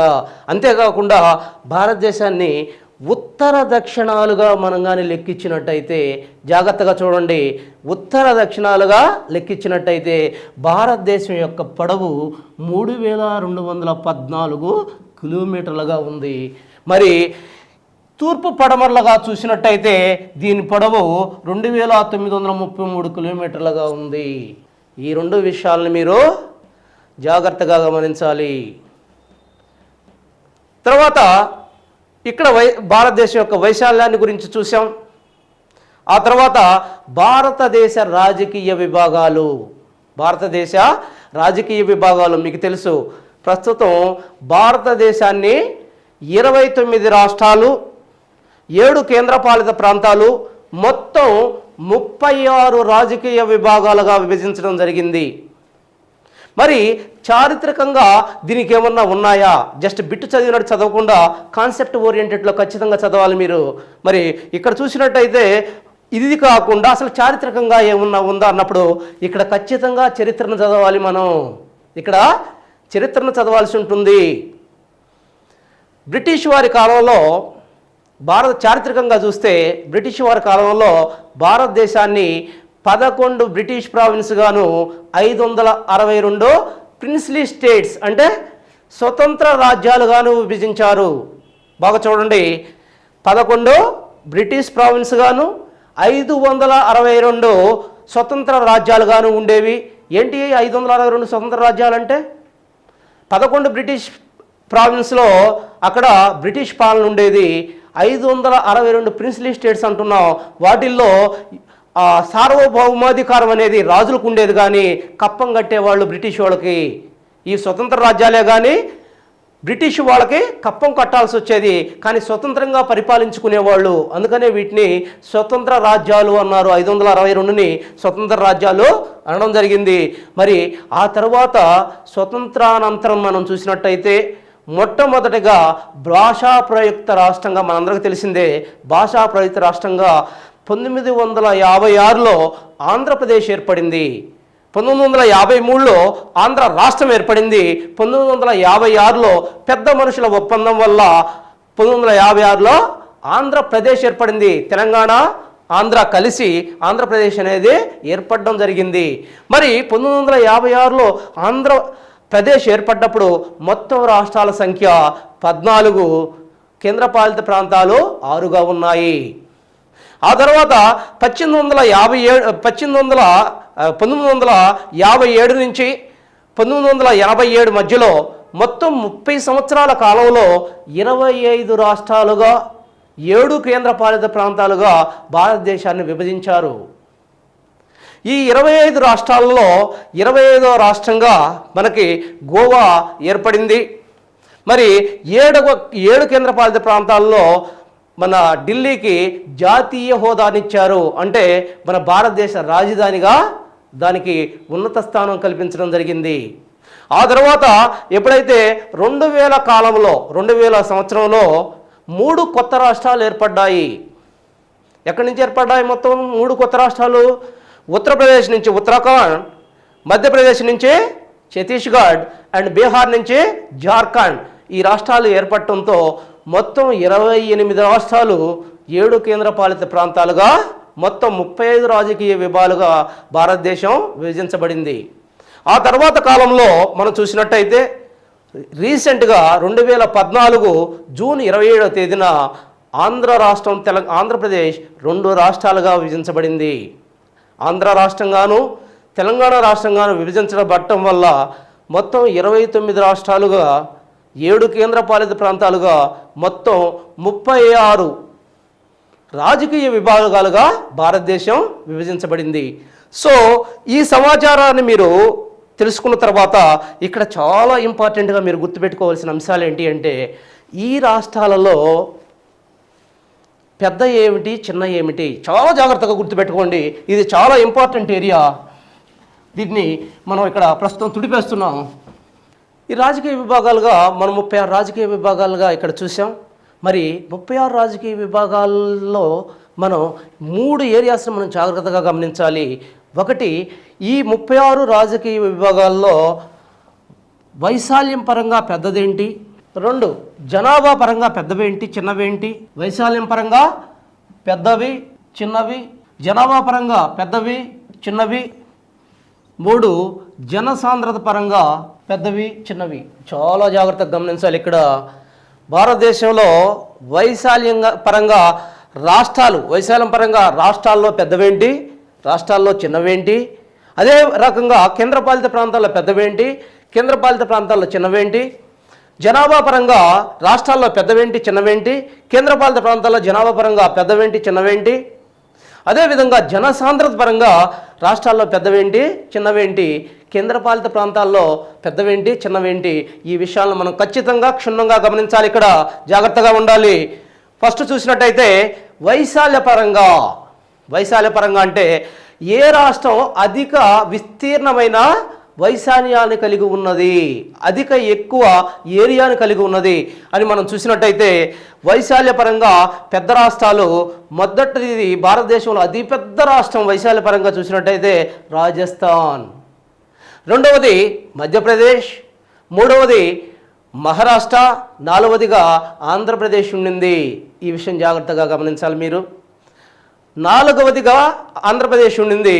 మరి ప్రస్తుత పరిస్థితి ఏంటి? ఆంధ్రప్రదేశ్ పరిస్థితి ఎప్పుడైతే ఆంధ్రప్రదేశ్ అనేది రెండుగా విభజన చెందడం జరిగిందో, రెండు రాష్ట్రాలకు విభజన చెందడం జరిగిందో, ఇప్పుడు ఆంధ్ర రాష్ట్రం 8వ ప్లేస్లోను, తెలంగాణ రాష్ట్రం 12వ ప్లేస్లోనూ ఉన్నది.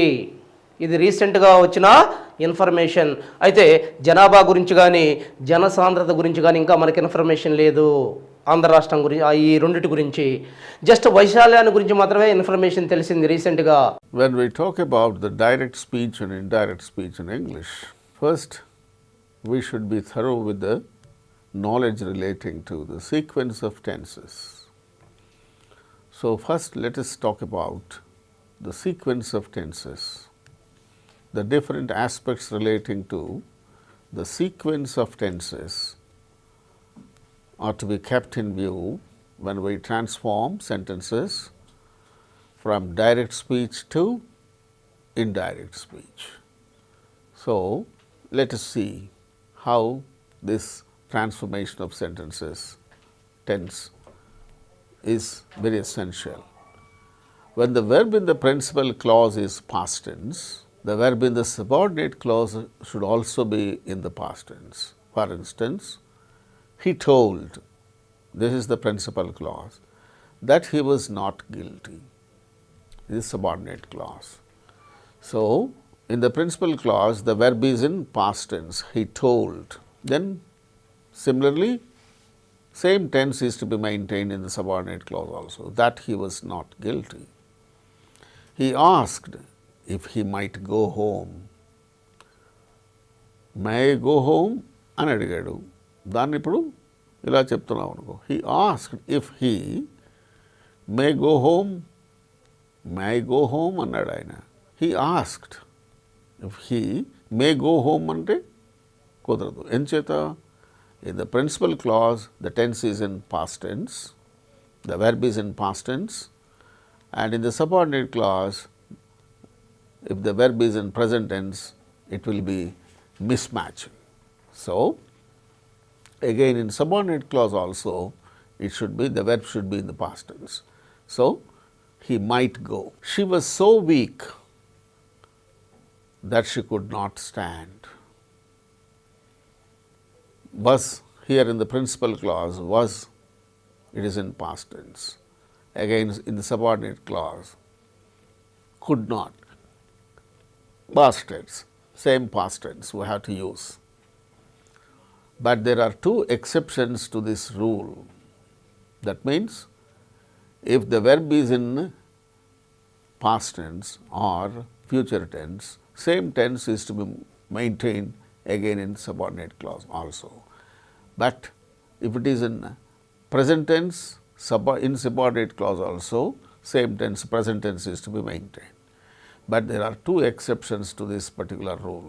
What are they? When the subordinate clause expresses a universal truth, it may be put in present tense, even if the verb in the principal clause is in past tense. Principal clause lo past tense ఉన్నప్పటికీ subordinate clause లో మనం ఒక universal truth గురించి చెప్తుంటే tense మార్చవలసిన పని లేదు. For instance, Copernicus proved that the earth moves round the sun. Earth moves round the sun. It is a universal truth. So, ఎప్పుడు earth సూర్యుని చుట్టూ తిరుగుతూనే ఉంటుంది. అది కోపర్నికస్ గతంలో ప్రూవ్ చేశాడు. ఇప్పుడు దాన్ని మనం చెప్పేటప్పుడు Copernicus proved that the earth moved round the sun అని అంటే టెన్స్ మెయింటైన్ చేయాలనే భావంతో చేస్తే వాక్య అర్థం మారిపోతుంది. అప్పుడు మాత్రమే ఎర్త్ సూర్యుడి చుట్టూ తిరుగుతోంది, ఇప్పుడు లేదా? అది universal truth. In his time, today, tomorrow, and even after hundreds and hundreds of years later also, earth moves around the sun. So, in the case of expressing universal truths, we have to use present tense only in the subordinate clause. Whatever tense we use in the main clause. Copernicus proved that the earth moves around the sun. Similarly, the preacher said that there is only one God. There is only one God. That is the universal truth. So, that truth, universal truth, is said by the preacher. How do we say about it? The preacher said, it is in past tense, main clause. The verb in the main clause is in past tense. But since it is a universal truth being expressed in the subordinate clause, it should be only in the present tense.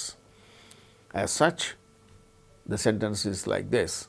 The preacher said that there is only one God. The teacher said that honesty is always the best policy. ఎప్పుడు honesty అనేది best policy అని teacher చెప్పారు. The teacher might have said some time ago, but this is a general truth. While expressing a general truth in a subordinate clause in a sentence, where the verb in the main clause is in past tense, the verb in the subordinate clause need not be in the past tense, because it is a universal truth being expressed in the subordinate clause. Their present tense only is to be used. So, as such, the teacher said that honesty is always the best policy. That way, universal truth గురించి చెప్పేటప్పుడు subordinate క్లాజ్లో present టెన్సే ఉపయోగించాలి. అక్కడ main క్లాజ్లో past tense ఉన్నప్పటికీ ఈ tense మార్చకూడదు. When the subordinate clause comes after than, it may be put in any tense as required by the context. See, look here. For instance, he liked her better than he likes you. అతడు నిన్ను ఇష్టపడిన దానికన్నా ఆమెను ఎక్కువ ఇష్టపడ్డాడు. He liked her better than he likes you. ఆమె గతంలో ఆమెను ఇష్టపడ్డాడు, ఇప్పుడు నిన్ను ఇష్టపడుతున్నాడు. అయితే ఇప్పుడు నిన్ను ఇష్టపడుతున్న దానికన్నా ఆమెను గతంలో ఎక్కువ ఇష్టపడ్డాడు. He liked her better than he likes you. అక్కడ మెయిన్ క్లాజ్లో వెర్బ్ పాస్ట్ టెన్స్లో ఉంది, కానీ సబార్డినేట్ క్లాజ్లో వెర్బ్ ప్రెజెంట్ టెన్స్లో ఉంది. ఎందుకున్నది? ఇక్కడ ఆఫ్టర్ దాన్ తర్వాత సూపర్లేటివ్ డిగ్రీ, కంపారిటివ్ డిగ్రీలో ఇద్దరికి పోలుస్తున్నప్పుడు కంపారిటివ్ డిగ్రీలో దాన్ వస్తుంది, better than. So he liked her better than he likes you now. The value of the rupee was much greater than it is now or will be in future. The value of rupee was much better, much greater. గతంలో రూపాయి విలువ చాలా ఎక్కువ ఇప్పటికన్నా, ఇంకా ముందు కన్నా కూడా. So all such cases as per the context of the sentence, whatever tense is used there in this main clause, basing on that context, the verb in the subordinate clause may be different. For instance, the value of the rupee was much greater. In olden days, it was much greater than it is now at present. And also, the value of the rupee was much greater than it will be in future. రాబోయే కాలంలో ఇంకా తగ్గిపోతుంది రూపాయి విలువ. ఇప్పటికన్నా రేపటికన్నా గతంలో రూపాయి విలువ చాలా ఎక్కువ అనేటువంటి భావం వ్యక్తం చేస్తున్నప్పుడు the value of the rupee was much greater than it is now. The value of the rupee was much greater than it will be in future. So మొత్తం ఒకే వాక్యంలో చెప్పినప్పుడు the value of the rupee was much greater than it is now or will be in future. Okay? So now let's move on to other matters. When the verb in the principal clause is in present or future tense, the verb in the subordinate clause may be in any tense as required by the context. అక్కడ వాక్యం చెబుతున్నటువంటి context అనుసరించి subordinate క్లాజ్లో verb a టెన్స్లోనైనా ఉండటానికి అవకాశం ఉన్నది. For instance, here the verb in the principal clause is in present tense. We confirm that he is honest. Tense సరిపోయింది, రెండు present టెన్స్లోనే ఉన్నాయి. We confirm that he was honest. వాడు గతంలో ఆనెస్ట్గా ఉంటాడు అన్న సంగతి మనం ఇప్పుడు కన్ఫర్మ్ చేస్తున్నాం. We confirm that he will be honest. ఎందుకంటే వాడి చరిత్ర అంతా మనకు బాగా తెలుసు కాబట్టి we confirm that he will be honest in future. Verb in principal clause in future tense. ఇందాకటి మన 3 ఉదాహరణలు కూడా ప్రిన్సిపల్ క్లాజ్లో అంటే మెయిన్ క్లాజ్లో ప్రెజెంట్ టెన్స్లో ఉంది వెర్బ్. సబార్డినేట్ క్లాజ్లో మొదటి విషయంలోనైతేనేమో ఈజ్ ఉన్నది, ప్రెజెంట్ టెన్స్ ఉంది. రెండో సందర్భంలో అయితే వాజ్ అని ఉంది, తర్వాత విల్ బి అని ఉంది. But in all these cases the verb in the principal clause is in present tense. We confirm that he is honest, we confirm that he was honest, we confirm that he will be honest, like that. Verb in the principal clause in future tense. Principal clause లో ఉన్న verb future tense లో ఉంటాయి. We shall confirm ఏమని, that he is honest. We shall confirm that he was honest. He is honest అంటే ఇప్పుడు మనం confirm చేస్తాం, ఇప్పుడు వాడు ఆనెస్ట్ అని. We shall confirm that he was honest. గతంలో వాడు ఆనెస్ట్ అన్న సంగతిని మేము కన్ఫర్మ్ చేస్తాం రేపు ఎల్లుండి ఎప్పుడో ఆ మీటింగ్లో. We shall confirm that he will be honest. భవిష్యత్తులో కూడా వాడు ఆనెస్ట్గా ఉంటాడని కన్ఫర్మ్ చేస్తాం. So,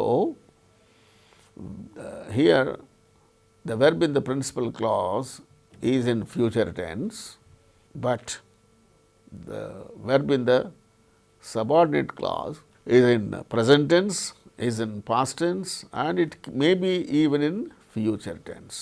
So, that way, even if the verb in the principal clause is in future tense, simple future, the verb in the subordinate clause can be either in present tense or past tense or future tense. Okay. Now we come to reported speech. There is direct speech and indirect speech. These are the two kinds of things in reported speech. We can give report using direct form or indirect form. So, we can report what a person says in two ways, either in the direct speech or in the indirect speech. Look at the sentences. Mahesh said, I want to become a doctor. I want to become a doctor. That is what Mahesh said. దాన్ని మనం report చేస్తున్నాం.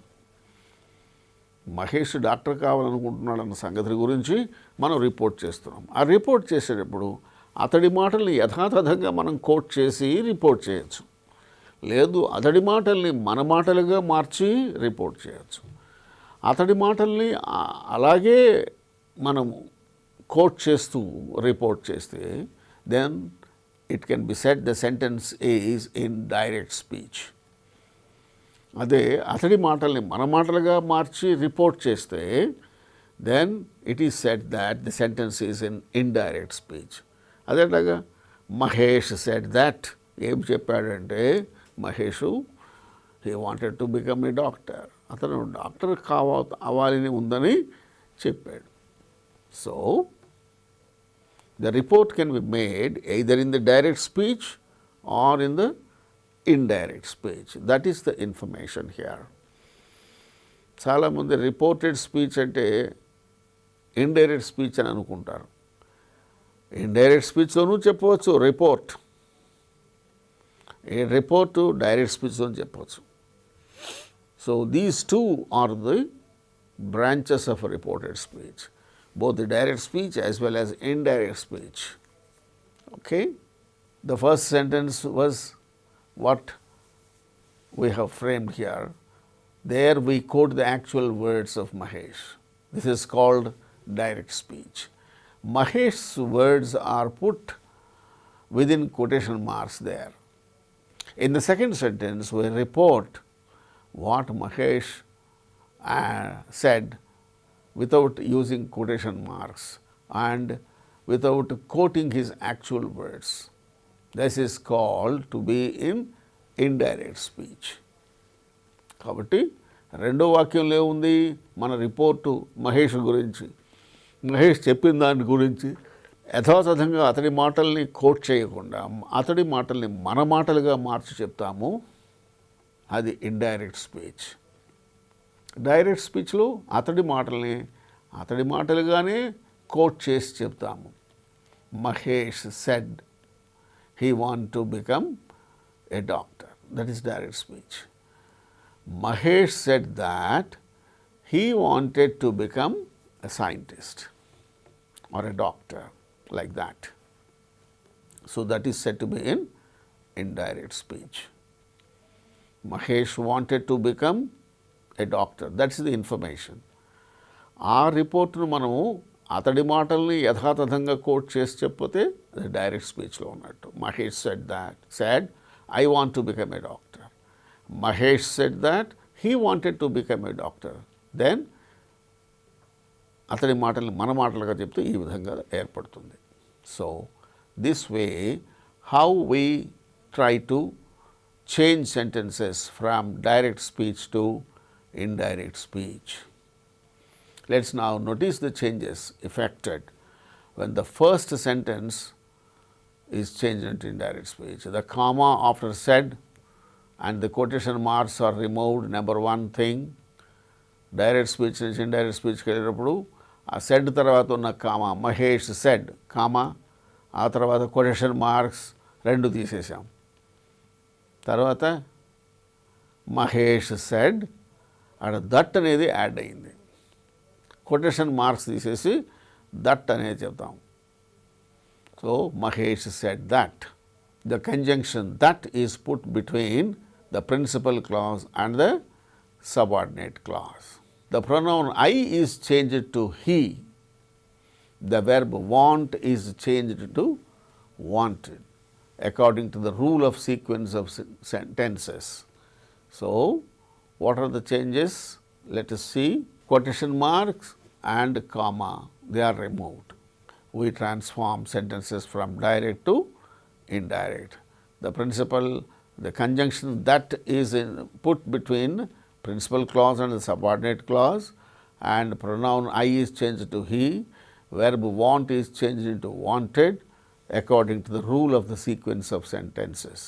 Now let us see what are the characteristics of direct and indirect speech. Direct speech, it shows the actual words of the speaker. Indirect speech, it gives an indirect report of the actual words of the speaker. Here actual words are shown with inverted commas, and in indirect speech no inverted commas will be there. Direct స్పీచ్లో inverted commas మధ్య actual words quote చేస్తాం. Indirect స్పీచ్లో ఆ inverted commas ఉండవు, వాటిని తీసేస్తాం. The first word in the inverted commas start with the first word in the inverted commas. The actual words are shown with inverted commas there, and then here there will be no use of inverted commas. These are the changes from direct to indirect.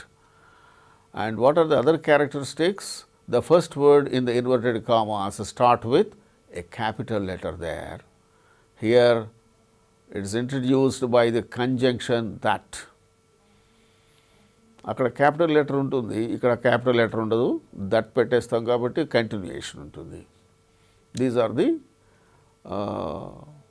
characteristics of the direct sentences in direct speech as well as indirect speech. What are the guidelines we shall keep in view for changing sentences from direct speech to indirect speech? Let us see. The important guidelines, the following important guidelines we have to keep in view. If the reporting verb in the principal clause is in past tense, the following guidelines or rules should be observed while changing sentences from direct speech to indirect speech. What are they? All present tenses of the direct speech shall be changed into corresponding past forms in the indirect speech. Likewise, simple present tense in the inverted commas is changed to simple past. See, for instance, the boy said, I like sweets. The boy said that he liked sweets. I becomes he and like becomes liked because of the sequence of tenses. In the main clause or the principal clause, the reporting verb is said. It is in past tense. Therefore, the verb in the subordinate clause should also be changed to past tense. The present continuous is changed to past continuous. See, look the sentences here. In the direct speech, he said, I am going to school. So, here it is in present continuous, I am going to school. In the indirect speech, it becomes he was going to school. I becomes he, am going becomes was going. It is past continuous because the reporting verb is in past tense. The reporting verb said is in past tense. A reporting verb said అనేది past tense లో ఉంది కనుక quotation మార్క్స్లో ఉన్నటువంటి sentence, direct స్పీచ్లో ఉన్నటువంటి sentence, దానిలో ఉన్నటువంటి టెన్స్ కూడా, వెర్బ్ యొక్క టెన్స్ కూడా మనం మార్చాలి. ఆ విధంగా ఐ యామ్ గోయింగ్ కాస్త ఏమవుతుంది, he was going. He said that he was going to school. Present perfect tense is changed into past perfect. అన్ని ప్రజెంట్ ఫార్మ్స్ పాస్ట్ ఫార్మ్స్గా మారుతాయి. See the direct form, direct speech. She said I have read this book. Present perfect. The direct speech sentence is in present perfect. Indirect speech lo ela avutundi, she said that she had read that book. Have read kasta had read. Evaru I kasta she ga marutundi kada. Evaru chadivindi పుస్తకాన్ని I అని ఆమె చెప్పింది direct స్పీచ్లో. Indirect స్పీచ్లో మన మాటలుగా చెప్పినప్పుడు ఆమె తన పుస్తకాన్ని చదివింది. She said that she had read that book. That way, corresponding past tense కిందకి డైరెక్ట్ స్పీచ్లో ఉన్నటువంటి వాక్యంలో ఉన్నటువంటి వెర్బ్ను మార్చాల్సి వస్తుంది. The present perfect continuous tense becomes a past perfect continuous tense. See, for instance, he said, I have been waiting here for 3 hours. I have been waiting for you. నేను ఇక్కడ 3 గంటలుగా ఎదురు చూస్తూ ఉన్నాను అని అతను చెప్పాడు. That is in direct speech. I have been waiting here for 3 hours. అది తాను చెప్తున్నాడు ఆ విధంగా. దాన్ని మన మాటలుగా చెప్పేటట్టయితే indirect speech. He said that he had been waiting there for 3 hours. I కాస్త హీ అవుతుంది, హ్యావ్ బీన్ వెయిటింగ్ కాస్త హ్యాడ్ బీన్ వెయిటింగ్ అవుతుంది. ఆ విధంగా had been waiting. He said that he had been waiting there for 3 hours. The simple past in the direct speech is changed into past perfect. ఇందాక మనం ఇంతకు ముందు ఉదాహరణలో ఏం చెప్పాము, సింపుల్ ప్రజెంట్ ఉంటే అది సింపుల్ పాస్ట్గా మారుతుంది. ప్రజెంట్ కంటిన్యూస్ ఉంటే పాస్ట్ కంటిన్యూస్ టెన్స్గా మారుతుంది. ప్రజెంట్ పర్ఫెక్ట్ ఉంటే పాస్ట్ పర్ఫెక్ట్గా మారుతుంది. Present perfect continuous past perfect కంటిన్యూస్గా మారుతుంది. కొటేషన్ మార్క్స్ లోపలనే పాస్ట్ టెన్స్ ఉందనుకో, he said I bought a house in this colony. అతడు చెప్పాడు, ఆ చెప్పేదానికి ముందే జరిగింది ఏది, నేను ఈ కాలనీలో హౌస్ కొన్నాను. ఆ కొనడం అనే పని ఈ చెప్పడం అనే దానికి ముందు జరిగింది కనుక రెండు జరిగిన పనుల్లో ముందు జరిగిన పనిని పాస్ట్ పర్ఫెక్ట్లో పెడతాం కాబట్టి I bought becomes he had bought. So he said that he had bought a house in that colony. ఆ విధంగా కొటేషన్ మార్క్స్లో పాస్ట్ టెన్స్, కొటేషన్ మార్క్స్లో ప్రజెంట్ టెన్స్ ఉంది, రిపోర్టింగ్ వెర్బ్ పాస్ట్ టెన్స్ ఉంటే ఈ ప్రజెంట్ టెన్స్లన్నీ కరెస్పాండింగ్ పాస్ట్ టెన్స్లు మారుతాయి. కానీ కొటేషన్ మార్క్స్ లోపల డైరెక్ట్ స్పీచ్లో కొటేషన్ మార్క్స్ లోపల ఉండేటువంటి వాక్యంలో అక్కడే పాస్ట్ టెన్స్ ఉన్నట్టయితే ఈ పాస్ట్ టెన్స్ పాస్ట్ పర్ఫెక్ట్ టెన్స్గా మారుతుంది ఇండైరెక్ట్ స్పీచ్లో. కారణం ఏంటి, ఇతడు చెప్పాడు, అదొక పాస్ట్ ఈవెంట్. అతడు ఇల్లు కొన్నాడు, అదొక పాస్ట్ ఈవెంట్. ఇప్పుడు ఇండైరెక్ట్ స్పీచ్లోకి వచ్చేటప్పటికి ఒకే వాక్యం అది. ఆ ఒకే వాక్యంలో రెండు పాస్ట్ ఈవెంట్స్ ఉన్నాయి. When there are two past events in one and the same sentence, the earlier past event should be expressed in past perfect, and a later past event that should be expressed in simple past tense. It is already there. He said that I bought a house. Who bought? He bought. When? Some time ago. ఇప్పుడు చెప్తున్నాడు, లేదు నిన్న చెప్పాడు, I bought a house in this colony. ఓ అని నిన్న చెప్పాడు. అప్పటికి పూర్వమే, నిన్న చెప్పిన దానికి పూర్వమే ఆ ఇల్లు కొనడం జరిగింది. కాబట్టి the past continuous in the direct speech is change to past perfect. Past continuous becomes past perfect continuous. See, he said Sam was swimming in the pool. ఆ చెప్పినప్పుడు అతడు అక్కడ స్విమ్మింగ్ పూల్లో స్విమ్ చేస్తున్నాడు. He was swimming. He said that Sam was swimming in that pool. దాన్ని ఎలా చెప్పాలి ఇప్పుడు మనం ఇండైరెక్ట్ స్పీచ్లో? He said that Shyam had been swimming in the pool. ఈ వాజ్ స్విమ్మింగ్ కాస్త హ్యాడ్ బీన్ స్విమ్మింగ్గా మారుతుంది.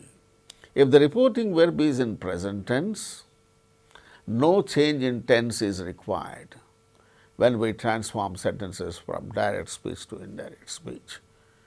ఇంతకు పూర్వం చెప్పుకున్నటువంటి వాక్యాలన్నింటిలో reporting verb is in past tense.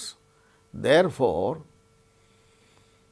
Quotation మార్క్స్లో ఉండేటువంటి కొటేషన్ మార్క్స్ ఎక్కడ ఉంటాయి? Direct speech. డైరెక్ట్ స్పీచ్లో ఇతర ఏ టెన్స్ ఉన్నప్పటికీ కరెస్పాండింగ్ పాస్ట్ టెన్స్లోకి మార్చాలి. So, the teacher says the boy was lazy. Here, the teacher says అని చెప్పడంలో రిపోర్టింగ్ వెర్బ్ ఏ టెన్స్లో ఉన్నది? Says. The teacher says. It is in present tense. Therefore the boy was lazy అనేటువంటిది అక్కడ was as it ఈస్గా వచ్చేస్తుంది. అదేమి టెన్స్ మారదు. అదే the teacher said the boy was lazy అని అంటే the teacher said that the boy had been lazy అని మనం చెప్పుకోవాల్సి వస్తుంది. కానీ ఇక్కడ రిపోర్టింగ్ వెర్బ్ ఎప్పుడైతే ప్రజెంట్ టెన్స్లో ఉన్నదో కొటేషన్ మార్క్స్లో ఉన్నటువంటి సెంటెన్స్లో వెర్బ్ యొక్క టెన్స్ ఏమీ మార్చవలసినటువంటి పని లేదు.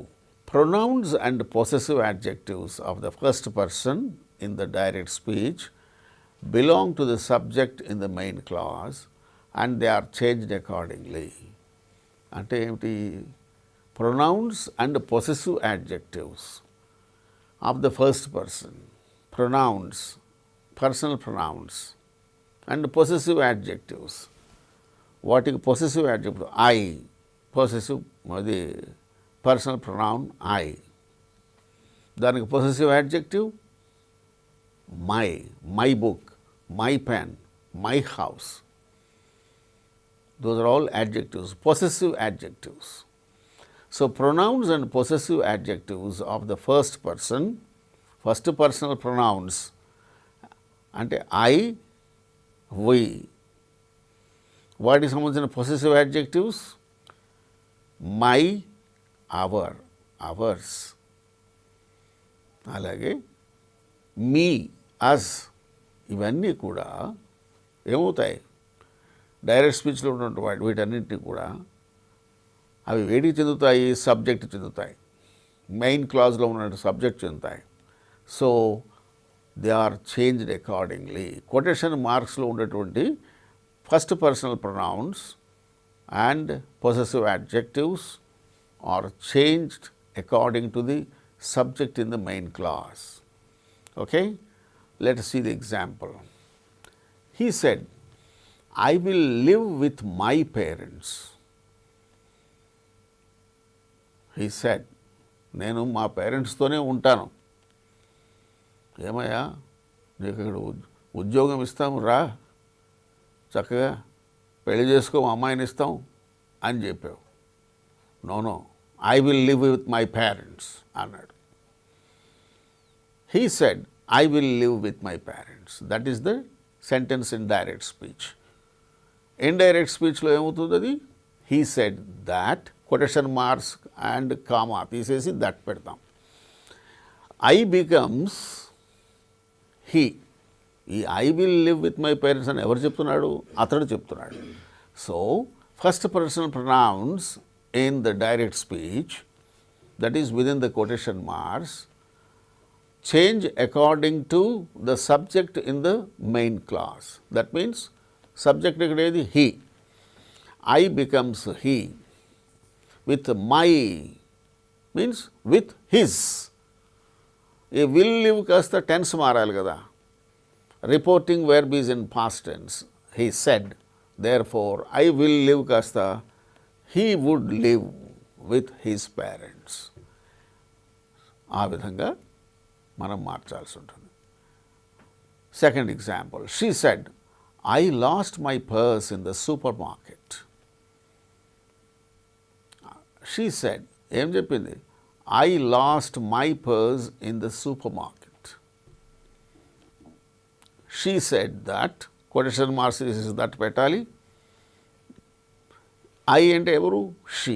Therefore, I becomes she. In indirect speech, I becomes she. She lost her purse.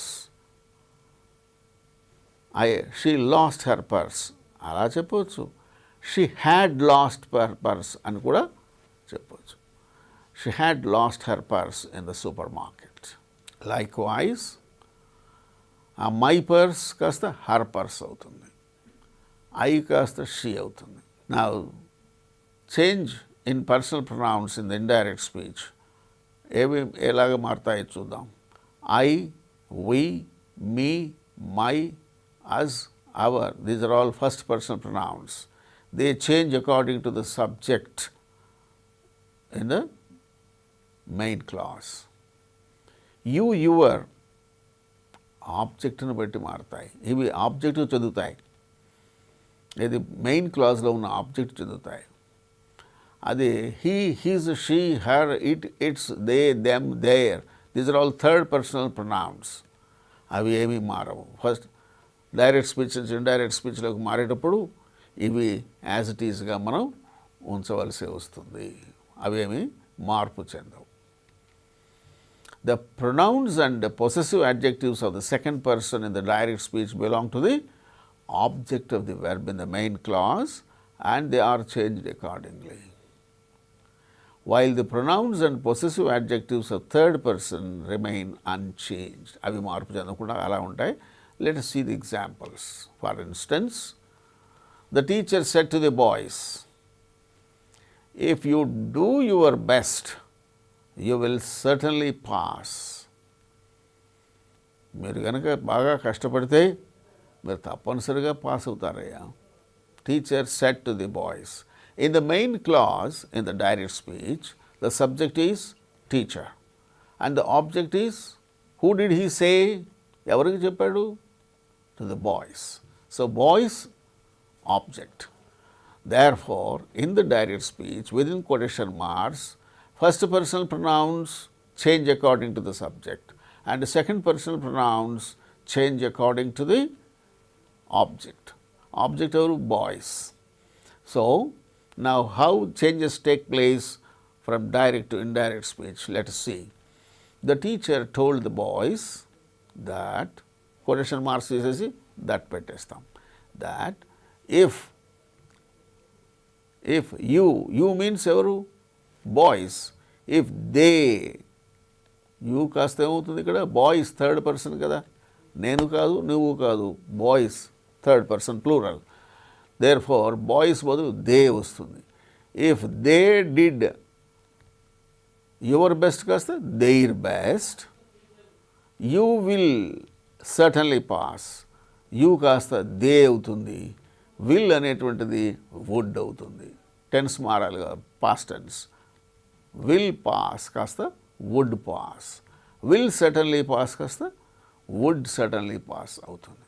ఆ విధంగా మనము డైరెక్ట్ స్పీచ్లో ఉన్నటువంటి సెకండ్ పర్సనల్ ప్రొనౌన్స్ని డైరెక్ట్ స్పీచ్లో ఉన్నటువంటి ఆబ్జెక్ట్ ఏదైతే ఉన్నదో దానికి అనుసంధానంగా మార్చాలి. అక్కడ బాయ్స్ బదులు the teacher said to the girl అన్నాడు అనుకోండి.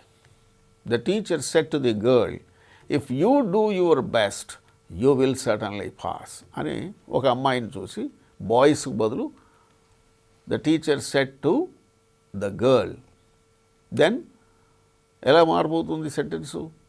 The teacher told the girl that if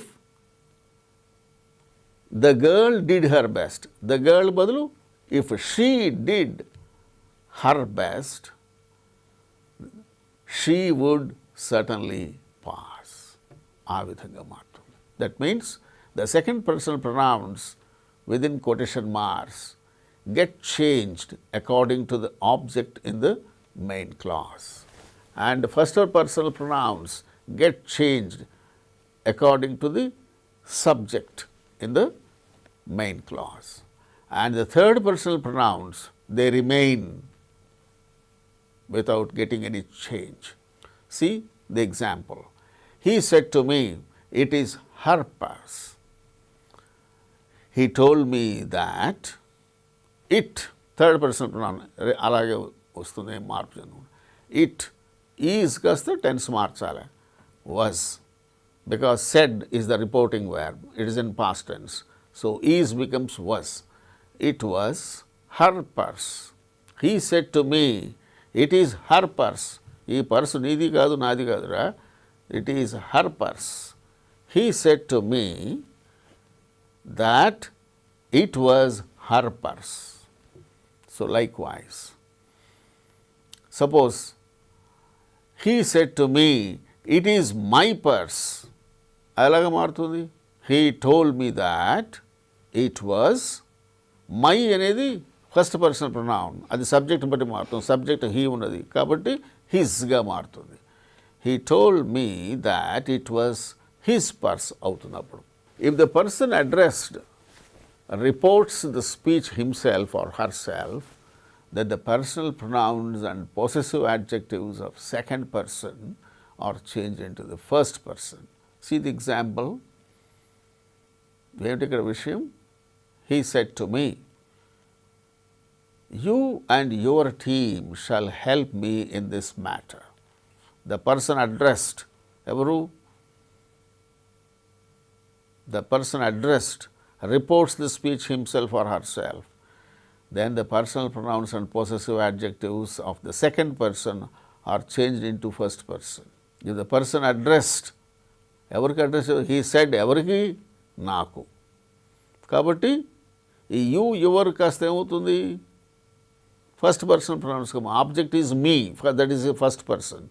there four you your కాస్త అవి second personal pronouns, they get changed according to the object. So I and my team. He told me that I and my team shall help కాస్త should help. ఈ మీ అంటే ఎవరు? ఆయన. Subject is he. Therefore should help him in that matter. పైగా దగ్గర అర్థం వచ్చే పదాలను దూరం అర్థం వచ్చే పదాలుగా మార్చాలి. This matter becomes that matter. He said to me, you and your team shall help me in this matter అని ఆయన అన్నాడు. ఆయన నాతో అన్నాడు, ఏమని? నీవు నీ టీము నాకు ఈ విషయంలో కాస్త హెల్ప్ చేయాల్సి ఉంటుంది అన్నాడు.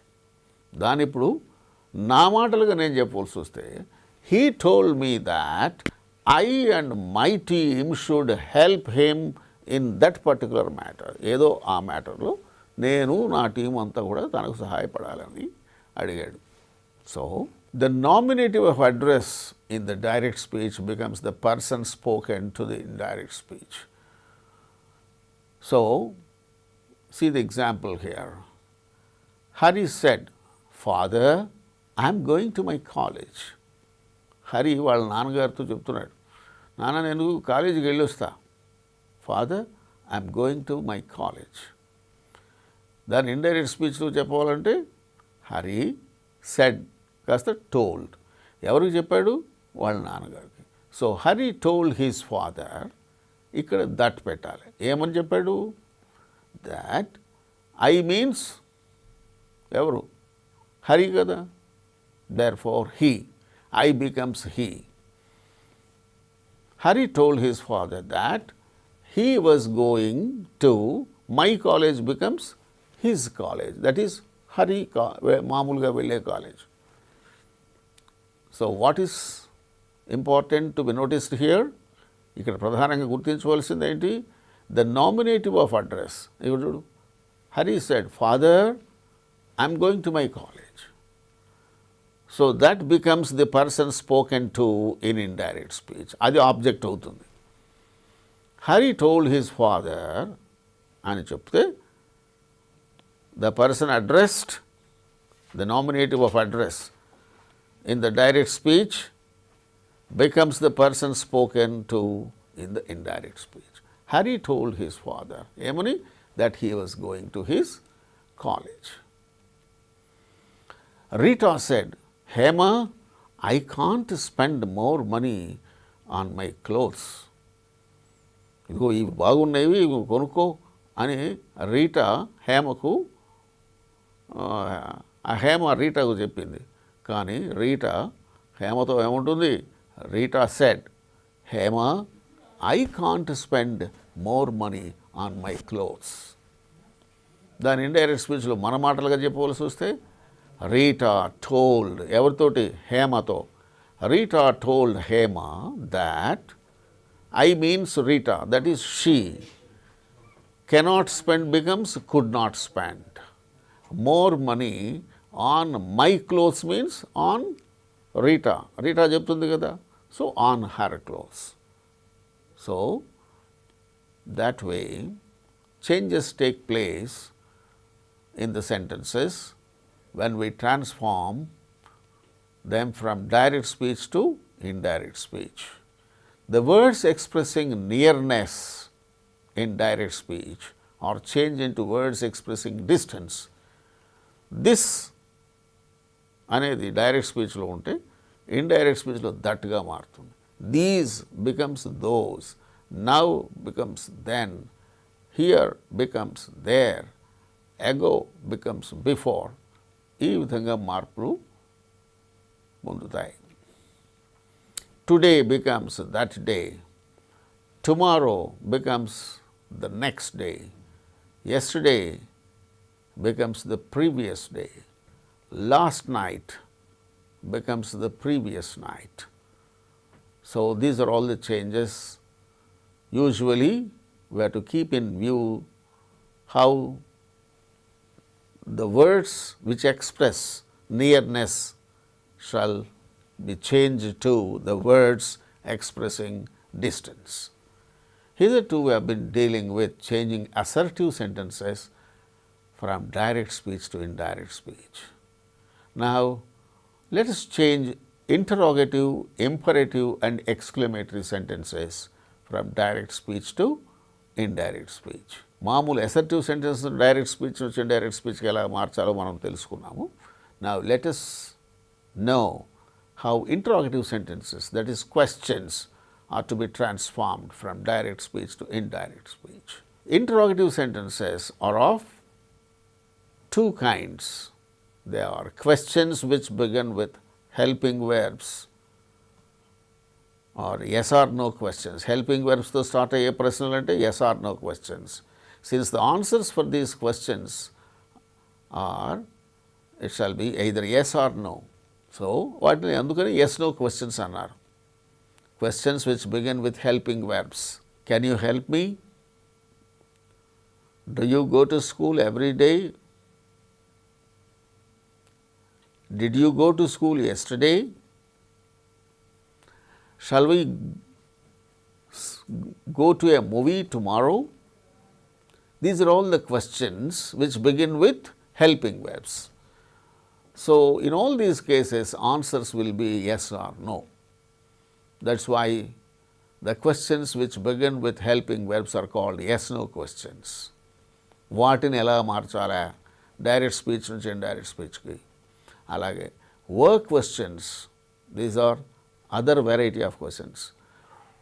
Questions which begin with interrogative words like what, when, where, which, who, why, how many, etc. These are all work questions. So, work క్వశ్చన్స్ని ఎలా డైరెక్ట్ స్పీచ్ నుంచి ఇండైరెక్ట్ స్పీచ్కి మార్చాలి. అలాగే హెల్పింగ్ వెర్బ్తో ప్రారంభమయ్యే ప్రశ్నలు, దట్ ఈస్ ఎస్ నో క్వశ్చన్స్ని డైరెక్ట్ స్పీచ్ నుంచి ఇండైరెక్ట్ స్పీచ్కి ఎలా మార్చాలి చూద్దాం. Let us see. When we report yes no questions, the reporting verb shall be changed to asked or inquired, etc. And it is followed by whether or if. మామూలు assertive sentence అయితే quotation marks తీసేసి that పెడతాం, కానీ ఇక్కడ ఏం పెడతాం, whether or if పెడతాం. See look at the example. The teacher said to me, have you done your homework? ఈ సెడ్ టు బదులు ఆస్క్డ్ ఆర్ ఎంక్వైర్డ్ అలా చెప్పాలి. The teacher asked me if or whether. If పెట్టచ్చు, అక్కడ quotation marks తీసేసి or whether పెట్టచ్చు. Have you done your homework, చివరి question mark ఉంది. ఇప్పుడు ఇండైరెక్ట్ స్పీచ్లో చివరి క్వశ్చన్ మార్క్ పెట్టాం, ఫుల్ స్టాప్ పెడతాం. కాబట్టి ఈ హెల్పింగ్ వెర్బ్ ఏదైతే సబ్జెక్టుకు ముందు ఉన్నదో క్వశ్చన్లో దాని లోపల తీసుకెళ్ళాలి. హ్యావ్ యూ డన్ కాస్త you have done, you have done కాస్త ఏమవుతుంది, యూ అనేటువంటి సెకండ్ పర్సన్ ప్రొనౌన్, ఆబ్జెక్ట్ మీ కాబట్టి ఫస్ట్ పర్సన్ ప్రొనౌన్ అక్కడ ఐగా మారుతుంది. ఇఫ్ ఐ హ్యావ్ డన్ కాస్త had done. If I had done your homework కాస్త మై హోంవర్క్. యువర్ అనేటువంటిది, యువర్ అనేటువంటివి డైరెక్ట్ స్పీచ్లో ఉన్నటువంటి ఆబ్జెక్ట్, దానికి సంబంధించినవి. కాబట్టి మీ అనేటువంటిది ఆబ్జెక్ట్ ఉంది. The teacher said to me is the object. కాబట్టి ఈ యువర్ అనేటువంటివి ఆబ్జెక్ట్ మీని బట్టి మారుతాయి. ఐ మైగా మారుతాయి. హ్యావ్ డన్ కాస్త had done. So the teacher asked me if I had done my homework. అలాగా ఎస్ నో క్వశ్చన్స్ని మనం డైరెక్ట్ స్పీచ్ నుంచి ఇండైరెక్ట్ స్పీచ్కి మార్చేటప్పుడు క్వశ్చన్స్ మార్క్స్ తీసేసి అక్కడ ఇఫ్ కానీ వెదర్ కానీ పెట్టాలి. హెల్పింగ్ వెర్బ్తో ప్రారంభమవుతున్న ప్రశ్న కాబట్టి ఇది ఇండైరెక్ట్ స్పీచ్లోకి వచ్చేటప్పుడు మనం ఫుల్ స్టాప్ పెడతాము. అది మామూలు వాక్యం, సాధారణ వాక్యంగా చెప్తాము. అంచేత ఈ హ్యావ్, కెన్ మొదలైన హెల్పింగ్ వెర్బ్ దాన్ని లోపల తీసుకెళ్ళాలి, సబ్జెక్టు తర్వాత తీసుకెళ్ళాలి. సబ్జెక్టు ముందు హెల్పింగ్ వెర్బ్ పెడితే అది ఎస్ నో క్వశ్చన్ అవుతుంది. ఈ హెల్పింగ్ వెర్బ్ని మళ్ళీ లోపల తీసుకెళ్ళాలి సెంటెన్స్ సబ్జెక్టు తర్వాతకి. కాబట్టి యూ హ్యావ్ డన్ కాస్త I had done my homework అవుతుంది. Here we can notice another change. The question mark is dropped. Question mark తీసేస్తాము ఇండైరెక్ట్ స్పీచ్లో. And as such the helping verb is brought back and kept after the subject, making the sentence to be an assertive sentence and a part of a bigger complex sentence. Another example, Malini said to Vasu, will you play chess with me? Amma adigindi Vasuni. Malini said to Vasu, will you play chess with me? Malini asked Vasu. Malini, she. Vasu, he, him. She said to him. Malini asked him. Him అంటే ఎవడు? Vasu. Quotations తీసేసి if or whether పెట్టచ్చు. ఇందాక if పెట్టాము, ఇప్పుడు whether పెడదాం, ఏం తప్పలేదు. Anything either if or whether. So Malini asked Vasu if or whether you అంటే ఎవరు? Vasu. If he will play కాస్త విల్ లోపలికి వెళ్ళాలి, సబ్జెక్ట్ లోపలికి వెళ్ళాలి, ఎందుకంటే అసర్టివ్ సెంటెన్స్ అవ్వాలి. ఇంట్రాగేటివ్ సెంటెన్స్ కాస్త అసర్టివ్గా మారుతుంది. సో విల్ లోపలికి తీసుకెళ్ళాలి. విల్ ప్లే కాస్త would play chess with me. Me అంటే ఎవరు? Malini. So with her. So that's how all these things take place, all these changes take place in the case of an interrogative sentence. Here the interrogative sentence is a yes-no question. In the case of yes-no question, when we remove the quotation marks, we put there either whether or if. And then helping verb is to be brought back to its original place. That means it is now before subject and it is to be brought back. That means after subject. Other things are usually done as usual. When we report work questions, the reporting verb should be changed to asked or inquired, etc. And the helping verb is to be kept after the subject in the subordinate clause with the removal of the question mark. అంతేకాని ఇక్కడ weather or if పెట్టే పని లేదు. చూద్దాం. Let us see some example. He said to me, when are you going to Delhi? Quotation marks తీసేయి. He asked me, quotation marks తీసేసి ఆ when అలాగే ఉంచి are you going to Delhi కాస్త ఆర్ లోపల తీసుకెళ్తే యు ఆర్ గోయింగ్. యూ ఎవరు? Second person. అది ఆబ్జెక్ట్ మీకు చెందుతుంది. మీ ఫస్ట్ పర్సన్ కాబట్టి యూ ఫస్ట్ పర్సన్కి మారితే ఐ యామ్ గోయింగ్. యామ్ కాస్త యామ్ గోయింగ్ కాస్త పాస్ట్ టెన్స్కి మార్చాలి. ఎందుకు? Because the reporting verb is said in past tense. అది ఆస్క్డ్గా చెప్పాం. He asked me when I was going to Delhi. When are you going to Delhi కాస్త when I was going to ఢిల్లీగా మారుతుంది. అక్కడ జరిగిన మార్పులు ఏమిటి ఒకసారి మనం చూసినట్టయితే కొటేషన్ మార్క్స్ తీసేయాలి. హెల్పింగ్ వెర్బ్ను మరలా నార్మల్ ప్లేస్కి తీసుకెళ్ళాలి. కారణం దాన్ని ఇంట్రాగేటివ్ సెంటెన్స్ని అసర్టివ్ సెంటెన్స్గా మళ్ళీ మనం చెప్పుకోవాలి కాబట్టి హెల్పింగ్ వెర్బ్ లోపలికి వెళ్తుంది, సబ్జెక్ట్ తర్వాత వెళ్తుంది. ఇక మిగతా పనులన్నీ మామూలే. ఆ విధంగా మరొక example. His mother said to him, why don't you get me some vegetables? కాసిన వెజిటబుల్స్ నాకు తెచ్చిపెట్టకూడదా అని his mother said to him. వాళ్ళ అమ్మ వాడిని అడిగింది. His mother asked him, why, when, why, ఈ వర్డ్ యాజ్ ఇట్ ఈస్గా అలాగే ఉంచాలి. అంటే ఇందాక హెల్పింగ్ వెర్బ్తో ప్రారంభమయ్యే ప్రశ్నలకైతే వెదర్ ఆర్ ఇఫ్ వస్తుంది, కొటేషన్ మార్క్స్ తీసేసి.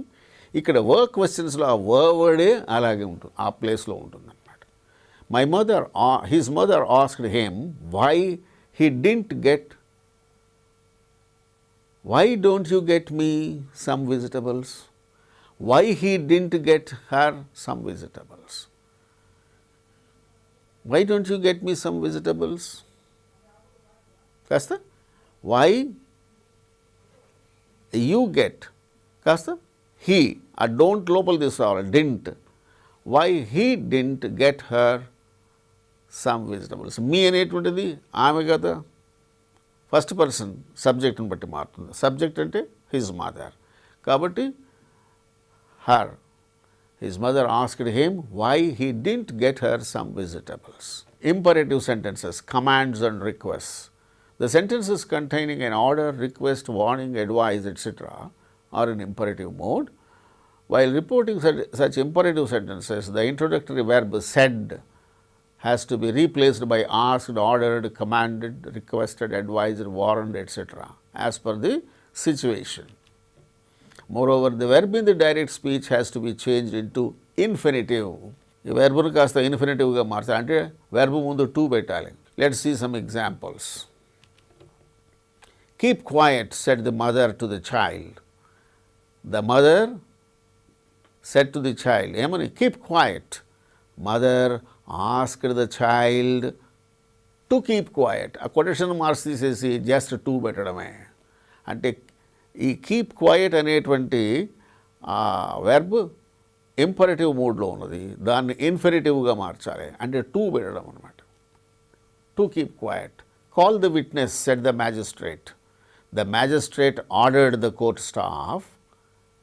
కాల్ ద విట్నెస్ ఆ కొటేషన్ మార్క్స్ తీసేసి టు పెట్టు. To call the witness. That is how the imperative sentences are to be changed. Please lend me your pen, said the stranger to her. The stranger requested her. ఏమని? అది please అనేది request కాబట్టి requested her. ఏమని? ఆ lend me your pen అది imperative sentence, దాన్ని ఇన్ఫినిటివ్గా మార్చాలి, టు పెట్టడం. To lend him her pen. The teacher said to us, don't waste your time in chit-chatting. ఇది ఒక సలహా. Don't waste your time. Chit-chat చేస్తూ టైం వేస్ట్ చేయకండి. The teacher advised us, don't waste, negative, not to waste. Waste your time. దాని ముందు to పెట్టడమే కదా infinitive.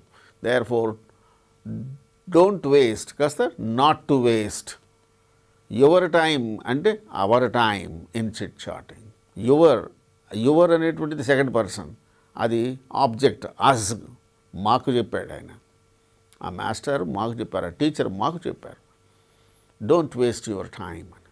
So the teacher advised us not to waste our time in chit chatting. Likewise exclamatory sentences. They express some sudden feeling. The following steps are to be taken while reporting either exclamations or wishes.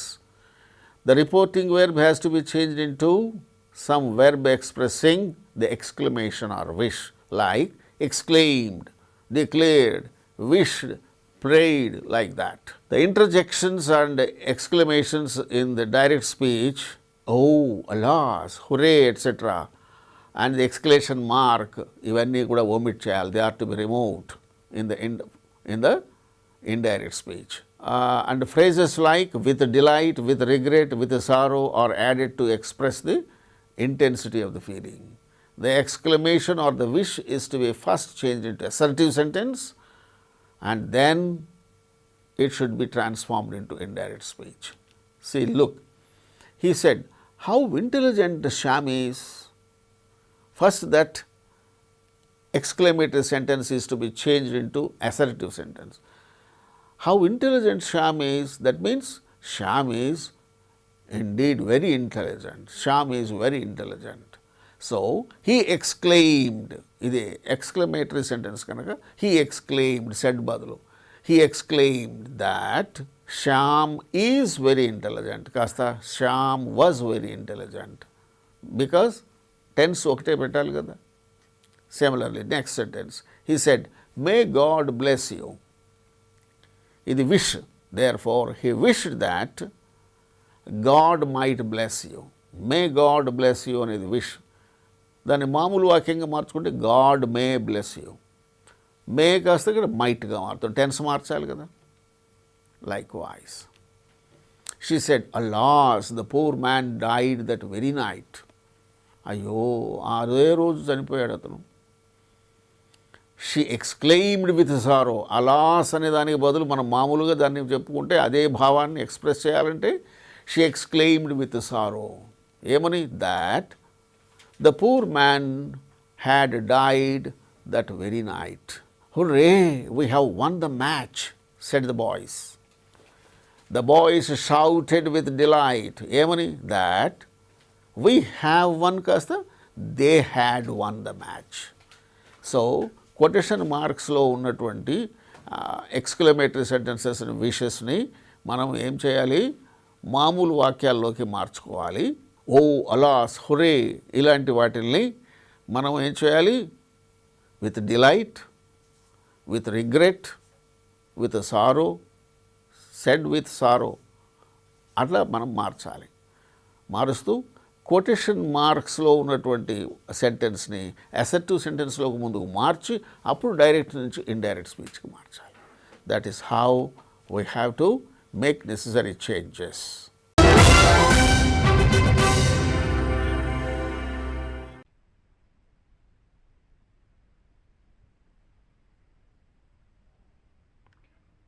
Welcome viewers. Today we are going to discuss semantic series, continuation of previous episode. So we already know that in the semantic series there are three types of series generally given in the exam. One is based on numbers, that is number series. Next, that is based on alphabets or letter series. Number 3, repeated letter series.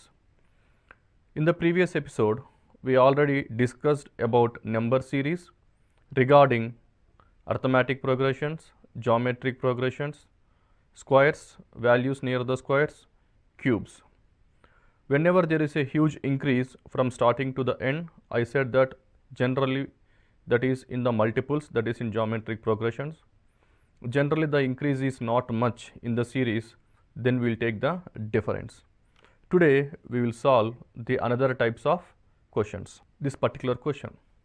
In this particular question, the first number is 3 and the last one is 12. So there is no much change, means there is no much gap. So whenever there is not increasing much, generally we will take the difference.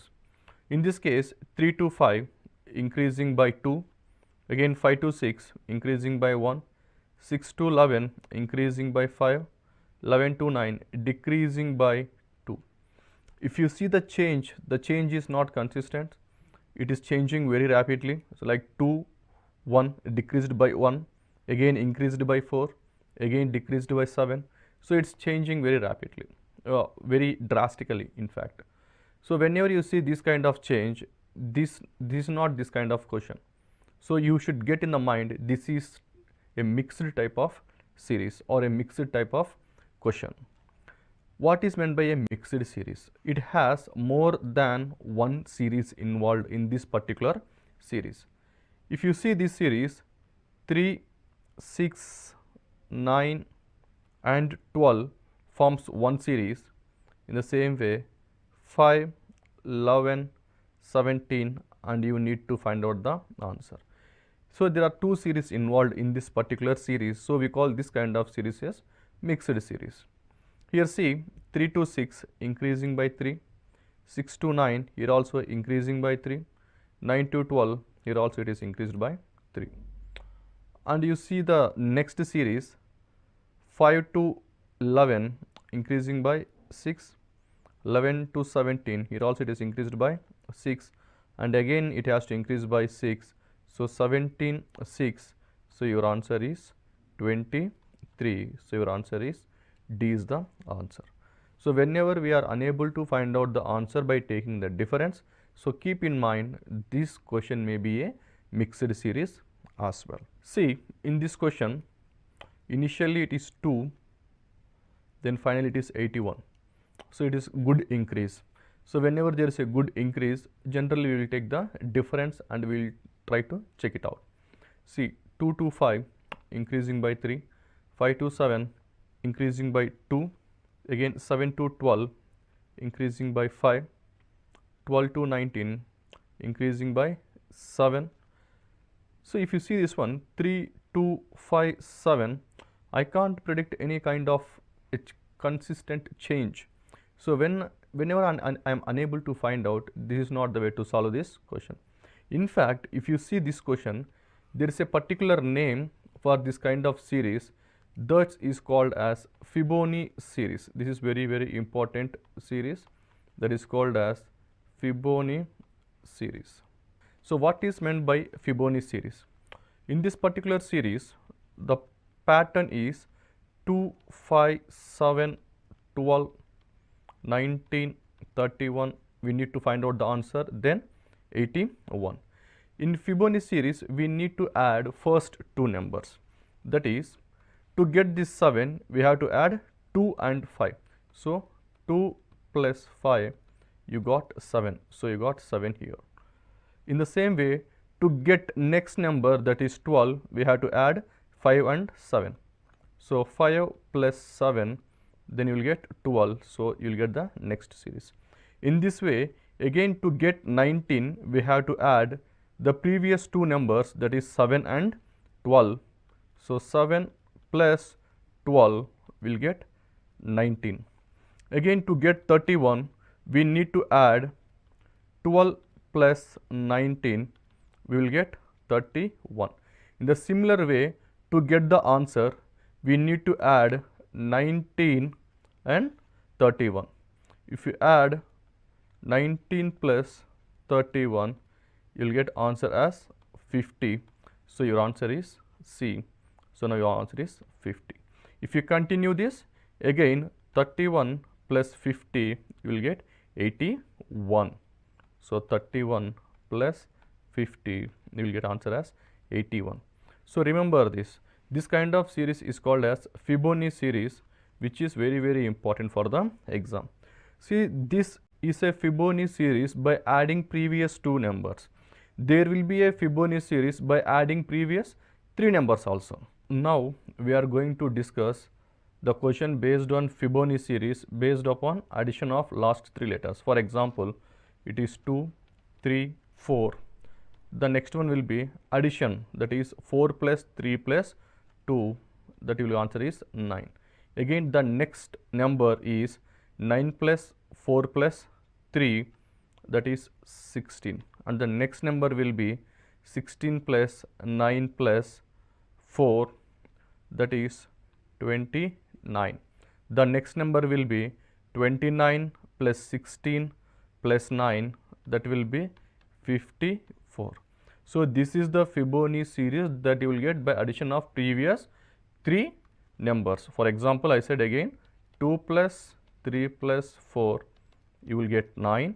In the same way, 3 plus 4 plus 9, we will get 16.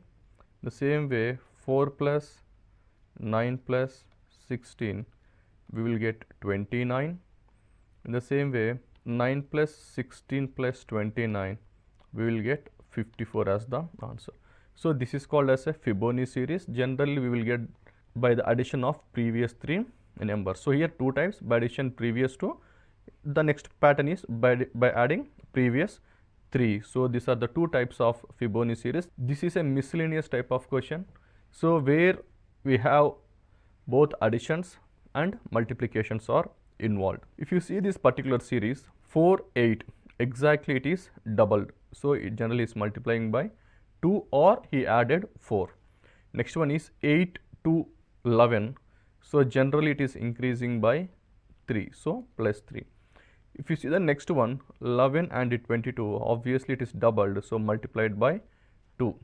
Next one is 22 to 25. So there is an increase in 3. If you see the pattern here in this type, the pattern is one is multiplication, that is multiplied by 2. Next one is addition, that is adding only 3. So it's involved two things, that is additions and multiplications. See, in the exam, there are many types of series are possible, either based on additions or subtractions or multiplications. So we should be thorough with this all these kind of questions to recognize it very quickly. Now into 2 plus 3, into 2 plus 3, obviously the next one will be into 2. So 25 into 2, your answer will be 50. Alphabetical series or letter series. To find out the answer for alphabetical series or letter series, you should be perfect with the position of the alphabets, that is A is 1, B2, C3, D4, E5, F6, like that. If you are thorough with this particular series, then we can find out answer very easily. So generally in the SSC examination, the questions will be of mixed type, means it will give more than one particular series in a series. For example, if you see this question, in this question it involved more than one series. That is, if you see the first series, that is K to O, O to S, and S to next one. I said that it is one series. How I said it is a series very quickly? By observing the gap between the letters. For example, you see this K is 11, O is 15, S is 19. The moment I see K, O and S, in my mind I can see that there is a increase of consistent increase of 4. So that is the key here. Like that you have to think in the exam to get answer very fast. So in this case it is increasing by +4 and +4. In the same way you see the next series, this is one series, and you see the next series, that is here J, N, R. You know J is 10, N is 14, R is 18. Here also the increase from J to N is 4, N to R is also 4. This is second series that is there. And see the next series, that is the third series, that is L, P and T. So L, P and T. We know that L is 12, P is 16, T is 20. If you see the increase, how it is the increase? It is increased by 4. So L to P, it is increasing by 4. Again from P to T, it is also increasing by 4. So here you have more than one series, and all the series in this case is increasing by 4. So I have to add 4 to all the series, that is S plus 4. So we are having here S, the last one is S. So I just add S plus 4. So S plus 4 is W. In the same way R plus 4 is V. Again T plus 4 is X. So your answer is WVX. So answer is option A. So unfortunately this is an easy question, because in this case everything is increasing by 4. In some questions what will happen? It will change. For example, the first increase like K, N and S, in this case everything is increasing by 4. And in the second case what he will do means from J to N, in this case it is increasing by 4. In the other question he may decrease it, like one series will be +4 type of series, the other will be -2 kind of series, the other one will be +1 kind of series. So actually it will vary in the exam. So you need to keep in mind the variations to get the answer quickly. In this particular question, the moment you see it, it is increasing by +1. I can clearly say that. That is A, B, C, D. So everything is increasing by +1. So the next answer will be E. In the same way, take the another series N, O, P, Q. Obviously the next one will be R. So your answer is ER. In this case there are two series and both the series are increasing by +1. That is the pattern. See, in this question there are two letters that are very constant, that is L, A, L, A, L, A, L, A. Obviously I know that these positions are constant in all the series. So out of these 4, 1, 2, 3, 4, that is L and A are constant. Now I need to check the remaining one. If you see here E to G is G to I, next one, and M, right? So E to G, it is increasing by, E is 5, G is 7, so increasing by 2. Next one is G to I, so G is 7, I is 9, here also increasing by 2. So here increased by 2, obviously here also it will increase by 2. I is 9, 9 plus 2 is 11, 11 is K, so obviously you will get answer is here K. So the next series, we will see the next series. Here it is F, it is H. So F to H it is increasing by 2, H to J also it is increasing by 2, again J to N is also increasing by 2. So obviously what is the next increase? That is N, N plus 2, N is 14, 14 plus 2 is 16. Sorry, here we need to find out the answer, right? So obviously here J plus 2, J plus 2 is, J is 10 plus 2 is 12, so your answer is L, so your answer is K, L, L, A, so your answer is option D. In this question also, it's a mixed series with respect to alphabets. So in this here, first B to D to N, and the next one we need to find out. But here B to D, it is increasing by 2, D to N, it is increasing by 10, we don't know what is the next change. We can't predict from here what is the next change. So whenever we are unable to predict like this, so what you do in the exam is, generally you check the difference with respect to B, E and H only. That is B to E. What is the change from B to E? The change from B to E is plus 3. It is increasing by 3. In the same way, E to H, it is also increasing by 3. So plus 3 plus 3. In the same way, check the next one. D to G, it is increasing by plus 3. Again, G to J, here also it is increasing by 3. In the same way, N to Q, N is 14, Q is 17, so it is increasing by plus 3.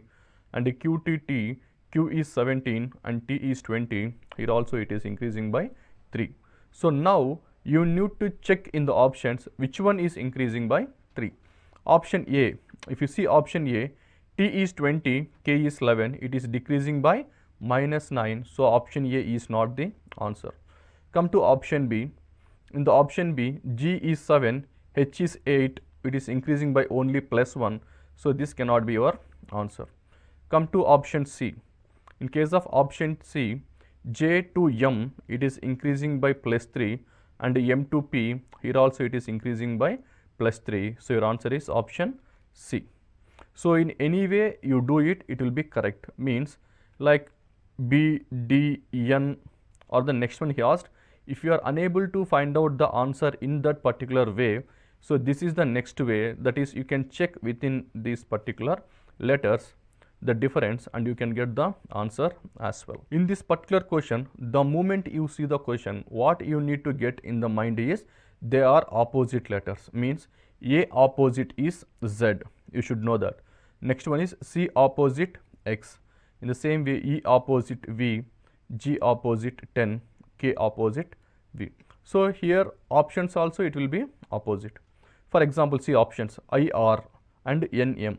So I opposite is R, N opposite M, and in all the options also everything is opposite. So in this case, now you need to check the series as well, not only opposite but also series as well. See, from A to C, it is increasing by plus 2. In the same way, C to E, it is also increasing by plus 2. Again to G, again plus 2. So next one is also plus 2. So G is 7, 7 plus 2 is I. So your answer is I. So now we have to add opposite. What is the opposite of I? The opposite of I is R. So I R, here you will get I, 9, 9 plus 2, K.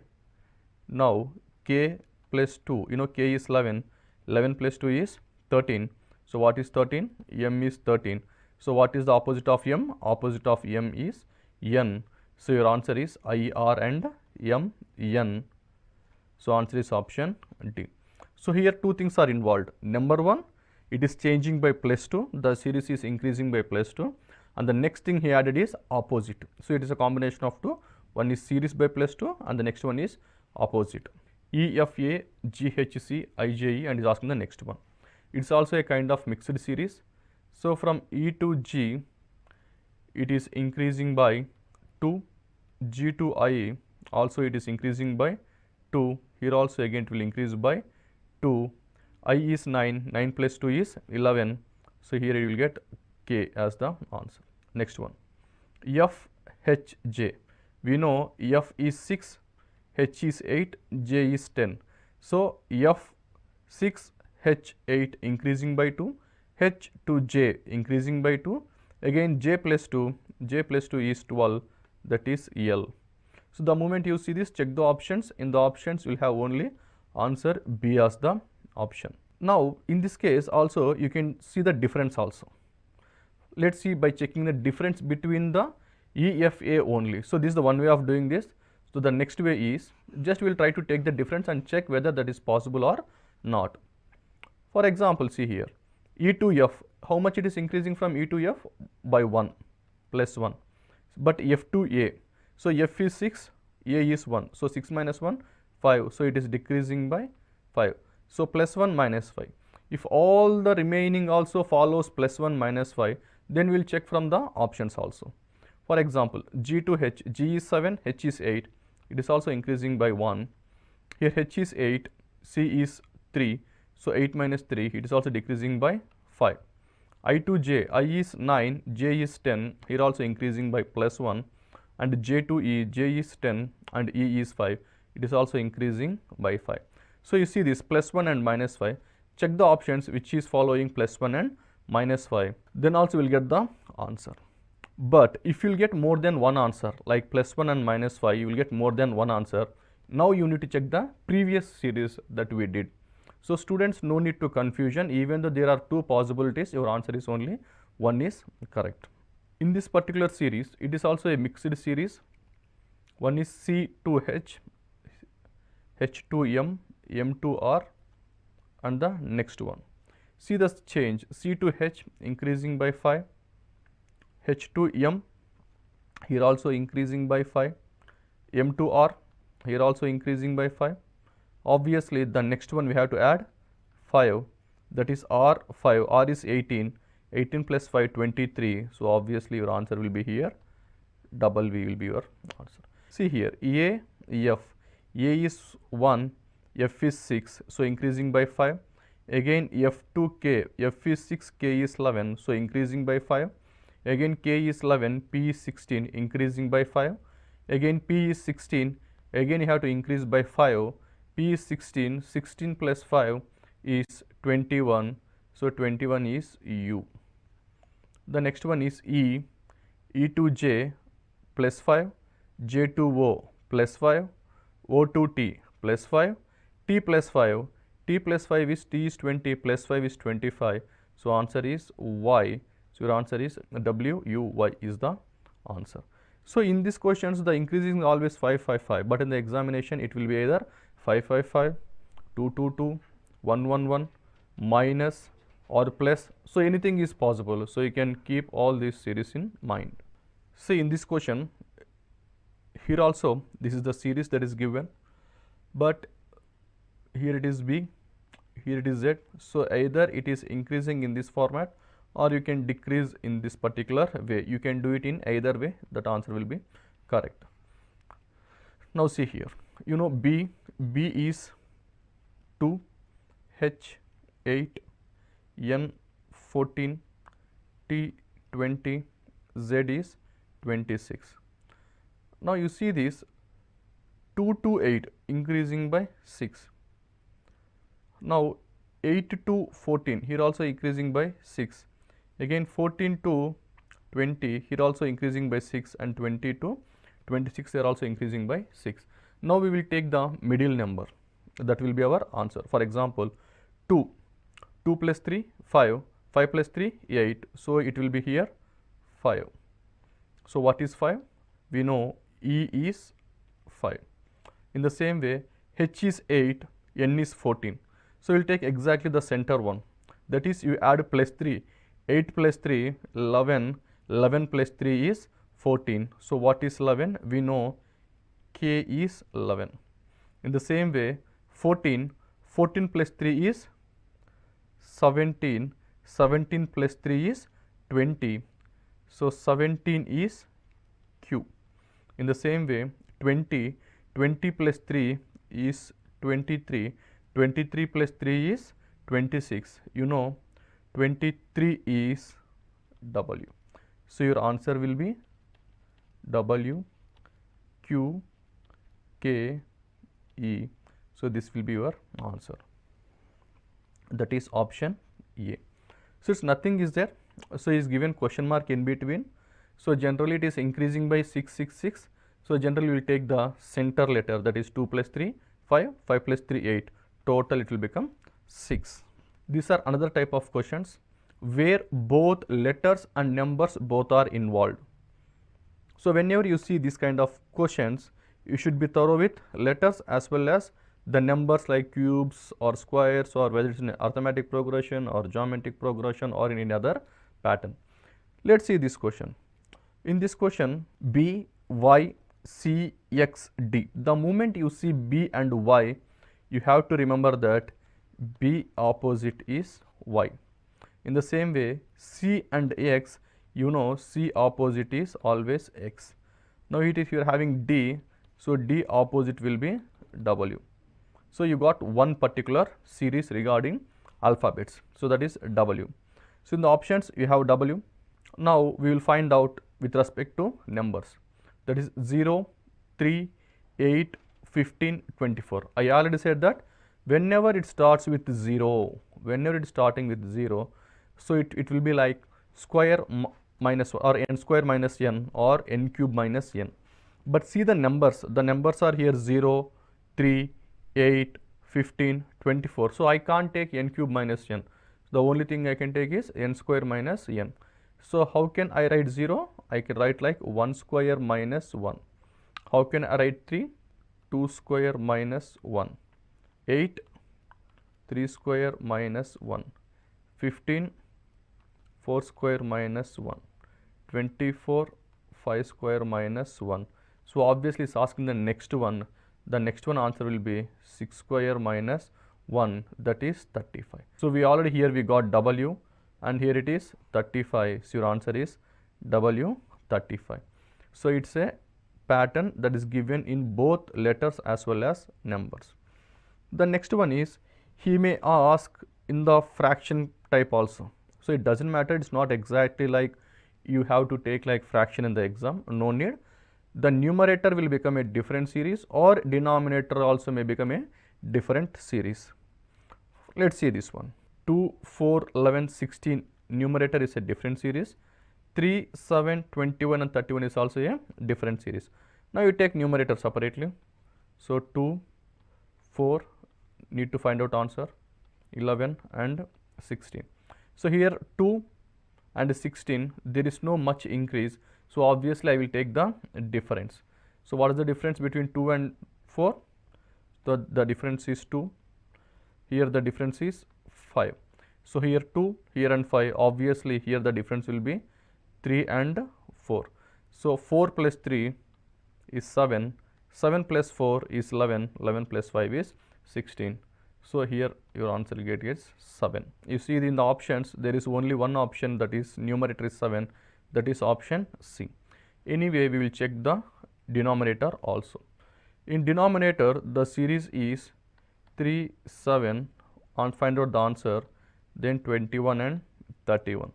Here also 3 and 31 and in between there are 4 extra letters are there. So I will take the difference again. So here the difference is 3 and 7 is plus 4. Between 21 and 31 it is 10. So what might be the possible in between? That is 4, 6, 8, 10. So obviously the difference here it will be 6. The here difference it will be 8. So 7 plus 6 is 13. 13 plus 8 is 21. 21 plus 10 is 31. So your answer is 7 by 13. So 7 by 13 is the answer. Students may think like this also. This another way of thinking this particular question is here 2, 3. If you see the numerator to denominator, that is increasing by 2. So like 2 into 2 minus 1. I can write like, for example, 3, 2 to 3. 2 into 2 is 4. I can write minus 1, that will be 3. In the same way, 4 to 7. 4 into 2 is 8. 8 minus 1 is 7. 11 by 21, right? 11 into 2 is 22. 22 minus 1 is 21. In the same way here also 16 by 31. 16 into 2 is 32. Minus 1 is 31. So you need to check the options here also. Here also 5. 5 into 2, 10. Minus 1, 9. You see the B, 6 and 11.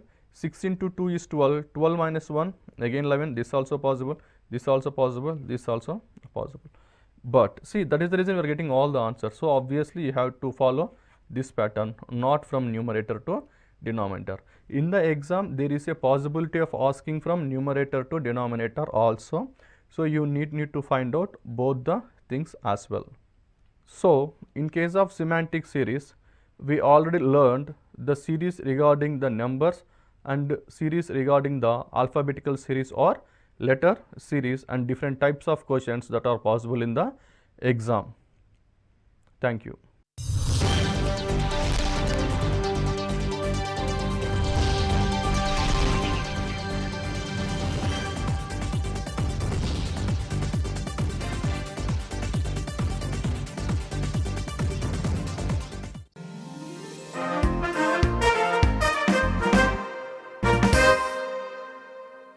Hello TSET viewers, last క్లాస్లో మనం measures of dispersion start చేసాము. దాంట్లో మనం range, quartile deviation and mean deviation గురించి discuss చేసాము. Now in this part 2 we will discuss about the standard deviation. Okay, first, what is standard deviation? It is standard deviation. Let us assume this is a data set x1, x2, x3, so on up to xn. Now I will find the mean x bar. Now I will take deviations from x bar. So on up to xn minus x bar. So మనం mean డీవియేషన్లో ఏం చేసాము, దీనికి modulus చేసి some చేసాము. కానీ ఇక్కడ standard డీవియేషన్లో మనం ఏం చేస్తామంటే ఈ డీవియేషన్స్ని మనం స్క్వేర్ చేస్తాం. ఫస్ట్ ఈ ఇండివిజువల్ డీవియేషన్స్ అన్నిటిని స్క్వేర్ చేస్తాం. సో స్క్వేర్ చేశాక, so I will write here xi minus x bar whole square, so which is equal to ఇది xi, I takes values 1 2 3 4 5 6 so on to n. So square చేశాక I will add the terms. So I am making summation here. Add చేశాక నేను ఏం చేస్తానంటే దీని మొత్తాన్ని divided by 1/n చేస్తాను. So అప్పుడు ఏమవుతుంది, ఇక్కడ divide by 1/n. And again what I do is I will take power 2, that is I am taking square root. So this is the formula for standard deviation. Simple. What we are taking, first we are finding the arithmetic mean, so we are finding the deviation from arithmetic mean, so we are squaring the deviation, adding the deviation and taking the square root of the sum of average of the deviations. So that is nothing but our standard deviation. So which is the formula given by under root of 1/n into summation xi minus x bar whole square, and it is denoted by sigma. And it is given by 1/n into summation xi minus x bar whole square under root. అలాగే ఇప్పుడు దీన్ని నేను whole square చేశాను అనుకోండి, sigma square is equal to 1/n into summation xi minus X bar whole square. దీన్ని మనం variance అంటాము, దీన్ని మనం స్టాండర్డ్ డీవియేషన్ అంటాము, దీన్ని మనం వేరియన్స్ అంటాము. So standard deviation square is nothing but our variance. Now so coefficient of standard deviation. So coefficient of standard deviation formula ఏంటి? So coefficient of standard deviation, which is given by the sigma value, which what you are finding here, the sigma value divided by x bar into 100. So x bar is nothing but our arithmetic mean. So I will write for purpose small x bar. So sigma by x bar into 100, which will give you the coefficient of standard deviation. So now we will just look into examples how to find the standard deviation. So remember this thing, the standard deviation and the variance are very important. మీరు స్టాటిస్టిక్స్లో ఏ యూనిట్కి వెళ్ళినా కానీ మనకి standard deviation, variance అనేవి common terms అయిపోతాయి ఏ యూనిట్లో కూడా. So మీరు ఈ స్టార్టింగ్ స్టేజ్లోనే స్టాండర్డ్ డీవియేషన్, వేరియన్స్ మీద ఎక్కువ కాన్సన్ట్రేట్ చేసి అవి ఎలా ఫైండ్ అవుట్ చేయాలి, వాటి ప్రాపర్టీస్ ఏంటి, ఎలా డీల్ చేయాలి వాటితో నీట్గా చదువుకున్నారు అనుకోండి, నెక్స్ట్ ఫర్దర్ టాపిక్స్కి మీకు చాలా సింపుల్ అయిపోతుంది. So first will see how to calculate the standard deviation when the simple raw data is given. See here the data is given 2, 5, 7, 13, 21, 16, 18 and 3. So first మనకి స్టాండర్డ్ డీవియేషన్ కావాలంటే ఏం చేయాలి? First we have to find the x bar. X bar is nothing but 1/n into summation xi, which is nothing but 1/, ఎన్ని terms ఉన్నాయి ఇక్కడ? 3, 6, 7, 8, 9, 81 is equal to 81. So our x bar will be 9. Now after finding the x bar, in the next step what we have to do, we have to find the deviations from our arithmetic mean and we have to square the deviations. So see here, 2 minus 9 square plus 5 minus 9 square plus 7 minus 9 square plus 13 minus 9 square plus 21 minus 9 square, so on. We have to find till the last term 16 minus 9 square plus 8 minus 9 square plus 3 minus 9 whole square plus 6 minus 9 whole square. So ఇక్కడ మనకి ఏమవుతుంది 3 minus 9 అంటే 7 49 plus 5 minus 9 4 16 plus 7 minus 9 4 plus 13 minus 9 16 again plus 21 minus 9, so that is 12 square, that is 144 plus 16 minus 9, that is 7 49 plus 8 minus 9 1 square plus 3 minus 9 and 6 square 36 6 minus 9 it is 9. So add all the terms, add all the terms. So when you add all the terms you'll get summation 324. So after finding the summation, what you have to do? 1 by n into 324 under the root. So that is the deviation formula, 1 by n into summation xi minus x bar whole square. That's what I have done. Which is equal to under root 1 by n ikkada 9, 1 by 9 into 324. So what is the value here? Which is 36 under the root, which will be equal to 6. So our variance, our standard deviation for this raw data is 6. So variance is equal to SD, standard deviation square, which will be equal to 6 square, that is 36. So variance is 36 and the standard deviation is 6. So that's how we'll find the standard deviation when the raw data is given. So you'll see the second problem here. Calculate the standard deviation for the following data 75, 68, 80, 90, 10, 56. So దీనికి మనం mean find out చేసి మళ్ళీ దీని నుంచి deviation find out చేసి what స్క్వేర్ని find out చేసి మళ్ళీ దాన్ని divide by n and again square it. So అంతా చాలా లెంతీ ప్రొసీజర్. సో అందుకని మనం ఏం చేస్తామంటే we'll use some alternate formula to find the standard deviation. So what is that alternative formula? Standard deviation is nothing but it is given by under root summation di by n, summation di square by n minus summation di by n whole square. So the formula is very very important. See here, when we use this formula, మనం ఈ formula ఎప్పుడు use చేస్తాం basically. So basically raw data మనకి ఎక్కువ complexity ఉన్నప్పుడు మనం ఈ ఫార్ములాకి షిఫ్ట్ అవుతాం. So what is DI here? So ఇక్కడ DI, so basically the DIs are nothing but X minus some ఏదో ఒక కాన్స్టెంట్ డీవియేషన్, ఏదైనా ఒక వాల్యూ నుంచి డీవియేషన్స్ ఫైండ్ అవుట్ చేస్తున్నాము. సో దాని మీన్ డీవియేషన్ ఎప్పుడు అంటారంటే XI when you take the mean deviation from mean చేసినప్పుడు దాన్ని whenever you find the deviation from mean, then we say it as mean deviation. So and it will be equal to 0. That is the property of arithmetic mean. See here, మనకి whenever there is a large numbers in the raw data, first మనం ఏం చేస్తాము, arithmetic mean find out చేసేటప్పుడు మనం ఏం చేస్తాము, ఒక constant value a assume చేసుకొని, so we have to subtract each and every we have to subtract a from each and every value and we find the deviation and we will find the deviation for that data values. So అది మనకి again plus a plus summation di by n, that is the arithmetic mean అవుతుంది. So in the same వే మనకి standard deviation కూడా అలాగే చేస్తాము. So standard deviation మనం ఏం చేస్తామంటే whenever there is a huge data, అంటే డేటా వాల్యూస్ కొంచెం పెద్ద వాల్యూస్ ఉన్నాయనుకోండి, will take the deviations and like we'll assume a constant value a and we'll take the deviations from that. So xi minus a.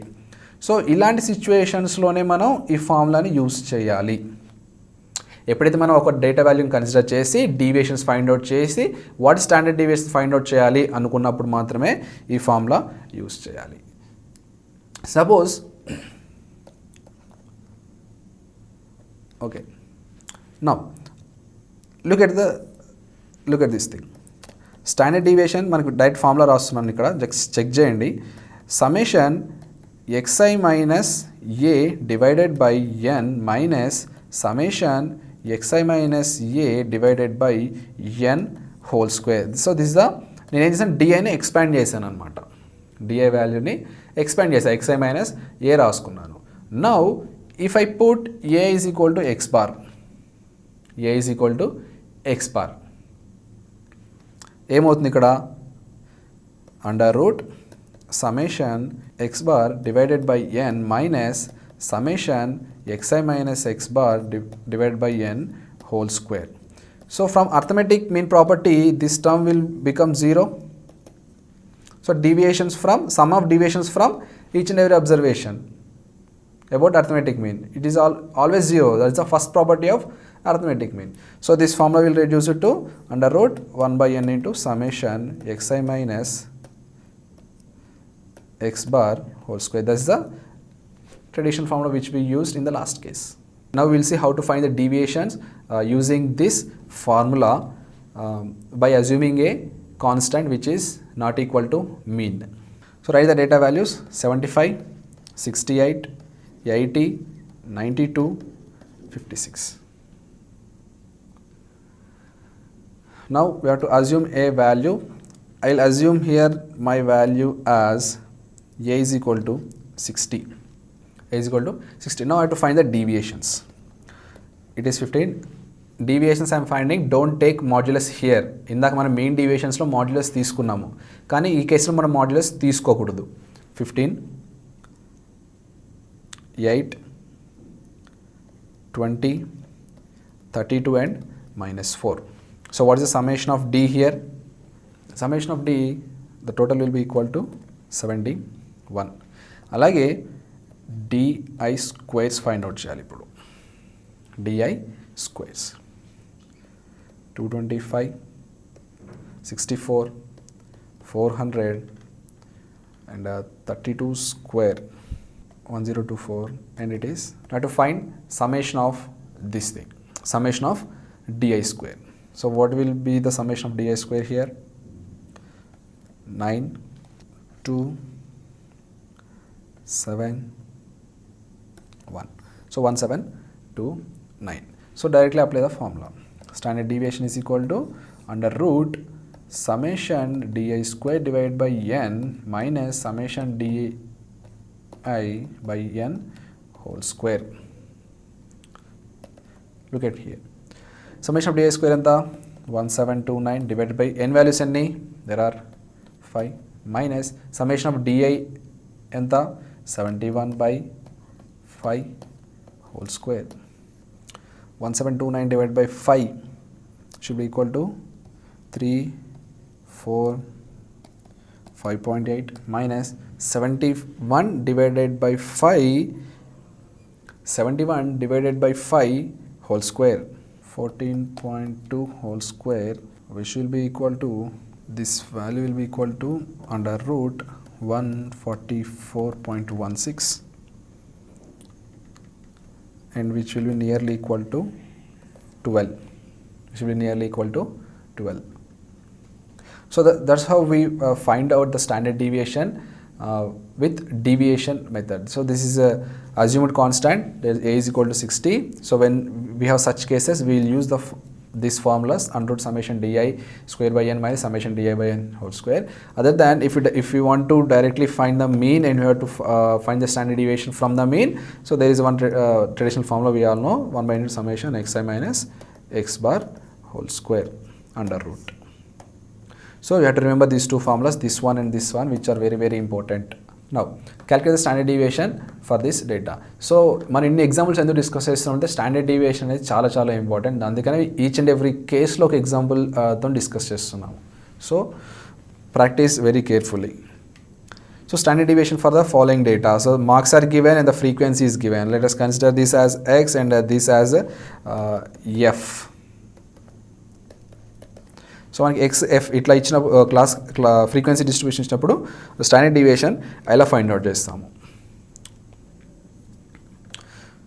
So ఇది మనం 2 వేస్లో చేయొచ్చు. మన step like when we can do it in 2 ways. X bar find out చేసని చేయొచ్చు, or else we can assume a constant and we can go by that procedure also. So which is very easy. Let us go with assumed constant method. So we'll assume a as 22. A as 22. ఇప్పుడు a22 assume చేసుకున్నాను అనుకోండి, 22 will become a here, and we have to find the deviations from a. We have to find the deviations. So అప్పుడు ఏమవుతుంది ఇక్కడ -2, -1, 0, 1, 2 and 3. 1, 2 and 3.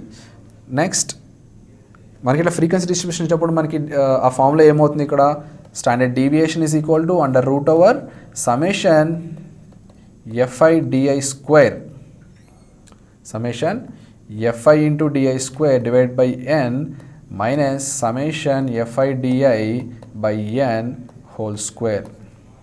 So this will be the formula. ఏం లేదు, d i ప్లేస్లో f i d i వచ్చేస్తుంది frequency distribution ఉన్నప్పుడు, simple. So last క్లాస్లో ఇక్కడ ఏంటి, ఇక్కడ just summation d i square by n minus summation d i by n whole square. So మనకి ఇక్కడ ఫ్రీక్వెన్సీ డిస్ట్రిబ్యూషన్లో ఎఫ్ ఒకటి ఎక్స్ట్రా వస్తుంది కాబట్టి మనం ఏం చేయాలి, summation f i d i square divide by n minus summation f i d i by n whole square. Simple, don't confuse with both the formulas. Frequency distribution అప్పుడు ఎఫ్ ఒకటి ఎక్స్ట్రా యాడ్ అవుతుంది. No this is d i. Go with f i DI.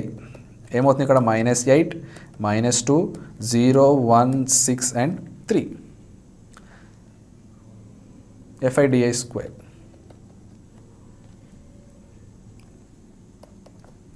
No f i d i square. F i d i square ఏమవుతుంది ఇక్కడ, frequencies 4, DI is okay. First we'll find the one more row here, di square, then we'll find fi di square. di square ఏమవుతుంది ఇక్కడ 4, 1, 0, 1, 4 and 9. Now find fi di square. So remember di square, only square di ఒక్కదానికే ఉంటుంది, f కు ఉండదు. fi di square by n minus summation of fi di by n దానికి whole square. Okay, be very careful there. Now 4 into 4 16, 2 into 1 2, 7 into 0 0, 1 into 1 1, 3 4 12, 1 into 9 9. So we know total small n enta 4 plus 2 plus 7 plus 1 plus 3 plus 1, which will be equal to 20. Which will be equal to 20. So what is the summation of fi di? 10 10 0 వస్తుంది, ఇది 0 వస్తుంది. అలాగే fi di square, fi di square ఎంత అవుతుంది, 10 22 18 ఎంత అవుతుంది, 40. So ఇది మనకి 40 వస్తుంది. So directly substitute all the things in the formula. SD is equal to under root over summation of fi di square ఎంత 40 divided by 20 minus, so already fi di మొత్తం 0 అయిపోయింది కాబట్టి 0 whole square, which will be equal to root 2, which is equal to 1.4. Look at one more example. So when the grouped frequency distribution is given, calculate the standard deviation for the data. So class intervals is given, frequency is given. So same. So మనకి జనరల్గా mean find out చేసేటప్పుడు ఎలా find out చేస్తాం, we will take the mid values of that class intervals. Same way, take the mid values. Mid values find out చేయండి. 5, 15, 25, 35, 45, 55 and 65. These are the mid values and the frequency is given. Now assume one value, some constant a. So here in this case I will assume a is equal to 35. A is equal to 35. Now find the deviations. So మన class intervals ఇచ్చినప్పుడు deviations ఎలా find out చేయాలి, xi minus a divided by c, the length of the class interval. So that is very very important. చాలా మంది ఇక్కడ c miss అవుతారు. So don't miss c. xi minus a divided by c, the c is nothing but the length of the class interval. See. Next, find the deviations. 5 minus 35 is minus 30. Minus 30 by 10, it will be equal to minus 3. Again 15 minus 35, it is 20 minus 20. 20 by 10, it is minus 2. Again 25 minus, it will be equal to minus 1, 0, 1, 2 and 3. So these are the deviations. Now summation of deviations, it has become a 0, and what will be n value here, 20, 30, just a second. What are the n values? N value here 20, 30, 40 and 50. So total n value is 50 here. Now what is the next step? So మనకి d వచ్చింది, n వచ్చింది. So what is the next step? fi di, మనకి fi di values కావాలి. Now multiply. This is the frequency and this is the deviation. 6 into minus 3, 18, 8 into minus 2, 16, 10 into minus 1, 10, 12 into 0, 0, 7 into 1, 7, 4 into 2, 8, 3 into 3, 9. So add all these things. So when you add all the things, we'll get the summation minus 20. Next step, what we'll have? Fi di square. Fi di square. So into 6 into 3 into 3, 9. 54. Alage 8 into 2 into 2, 4. 32. 10 into 1. 10. 12 into 0. And how it will become 0. 12 into, 7 into 1 again. 7. 4 into 2 square, 4. 16. 3 into 3 square, 9. 9 3s 27. So what is the summation of Fi di square? So summation of Fi di square, it is 146. So we have all the values. Summation of Fi di square undi, n undi, summation Fi di undi. So you can directly apply in the, you can directly substitute it in the formula. SD is equal to under root over summation Fi di square divided by n minus summation Fi di by n whole square. What is summation Fi di square? 146 by n 50 minus summation Fi di whole square enta minus 20 into minus 20, that is 400 divided by n enta 50. 50 into 50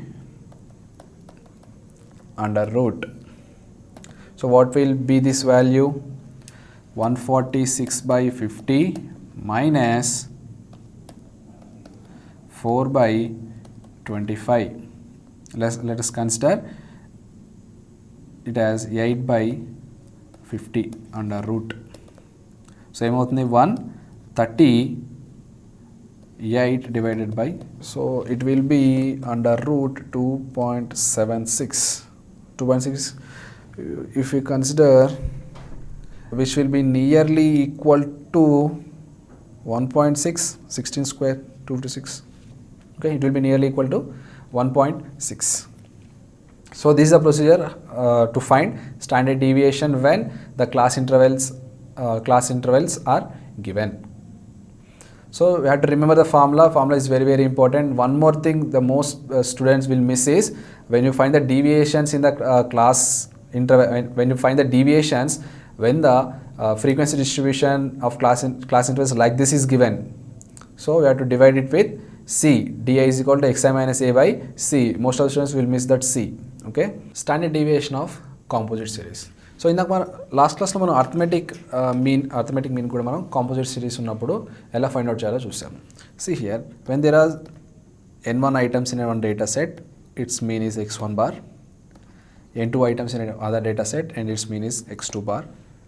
Now I will combine these two series, n1 and n2 series I combine chestanu. So that what is the mean of that combined series? Appudu em untundi, capital X bar is equal to n1 into x1 plus bar plus n2 into x2 bar divided by n1 plus n2. So this is the formula for arithmetic mean for composite series. In the same way manaki standard deviation of composite series kuda separate formula undi. Let us consider the data.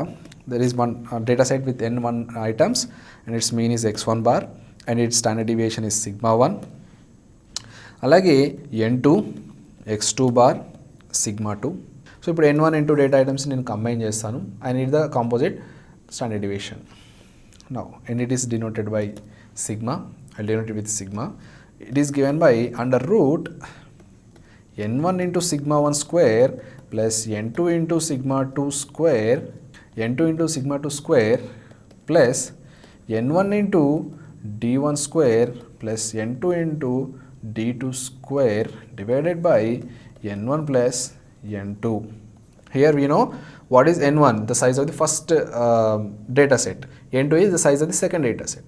Sigma 1 is standard deviation of the first data set, sigma 2 is standard deviation of the second data set. Sigma square undi kabatti ikkada variance తీసుకోవాలి ఆ కేసులో. Now what are these d1 and d2? ఈ d1 d2 ఏంటి? ఇప్పుడు first thing we have to standard deviation find out చేసేటప్పుడు కూడా first మనం arithmetic mean of the composite series find out చేయాలి. ఫస్ట్ ఆ రెండు పాపులేషన్స్కి ఫస్ట్ ఆ రెండు డేటా సెట్స్కి అర్థమెటిక్ మీన్ ఫైండ్ అవుట్ చేయాలి. That is formula x bar is equal to n1 into x1 bar plus n2 into x2 bar divided by n1 plus n2. So this d1 represents x1 bar. So ఈ x1 bar ఏదైతే ఉందో x1 bar minus this x bar, that is d1 square. So అలాగే d2 is equal to x2 bar minus x bar, x2 bar minus x bar. That's the values of d1 and d2, and this is the formula for standard deviation of the composite series. That is sigma is equal to under root of n1 sigma 1 square plus n2 into sigma 2 square plus n1 into d1 square plus n2 into d2 square by n1 plus n2, where d1 represents the deviation of the combined arithmetic mean and the individual arithmetic means. Look at an example here. So there are two data, the two villages are given, that is A and B, and N1 is equal to 600 given, N2 is equal to 500 given, and average income means x1 bar it is 175, x2 bar it is 186, standard deviation sigma 1 is 100, sigma 1 is 10, sigma 2 is 9. Now we have to find the composite standard deviation, that is the combined standard deviation. So what is the first step we have to do? First step we have to do is we have to find the combined arithmetic mean, which is given by n1 into x1 bar plus n2 into x2 bar divided by n1 plus n2, which is equal to 600 into x1 bar is 175 plus n2 is 500 into x2 bar is 186 divided by n1 plus n2 is nothing but 1100. So 600 into 175, the value will be 10500 plus, and 500 into 186, which is given by divided by 1100. And what's the summation of this?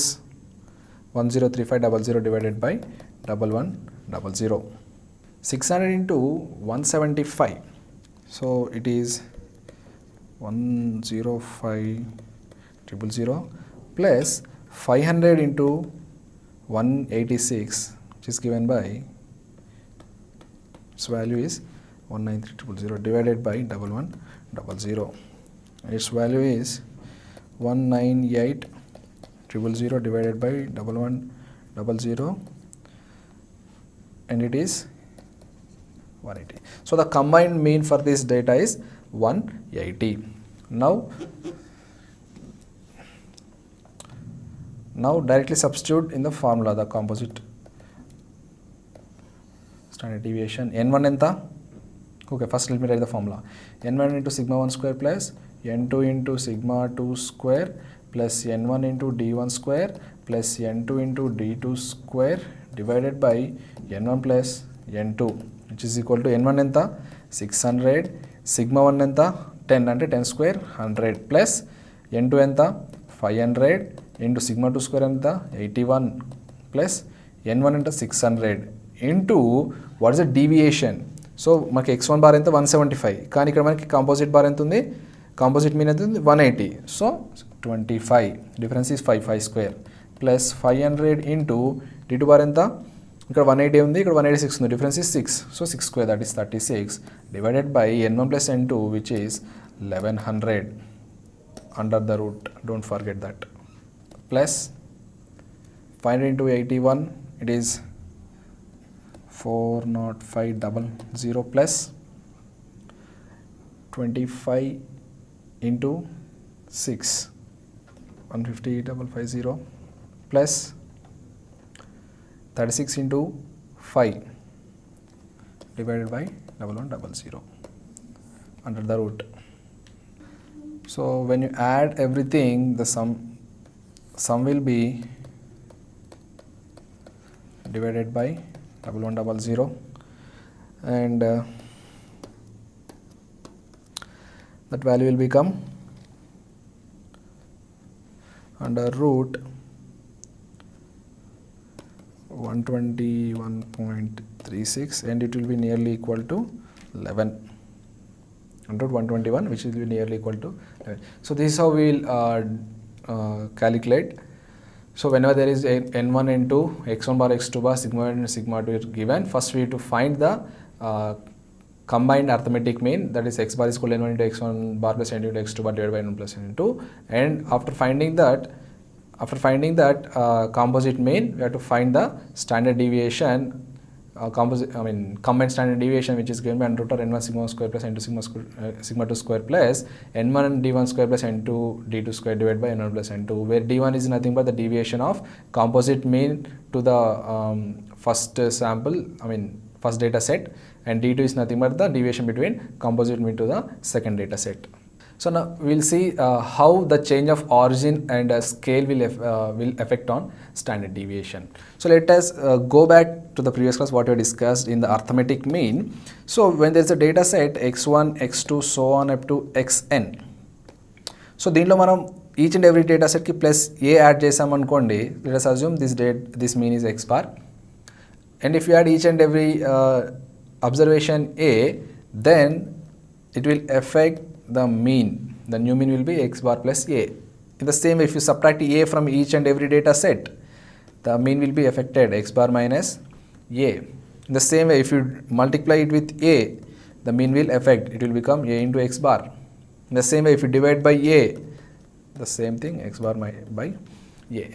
So what we are doing here, plus a and minus a, is nothing but we are changing the origin. Plus a and minus a, nothing but the changing of origin, or multiplying a or dividing a, that corresponds to change of scale. That corresponds to change of scale. So arithmetic mean, in the arithmetic mean,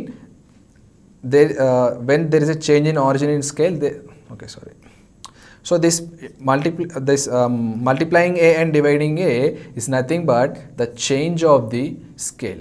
So arithmetic mean will affect if there is any change in the origin and as well as scale also. Now let us consider the standard deviation here.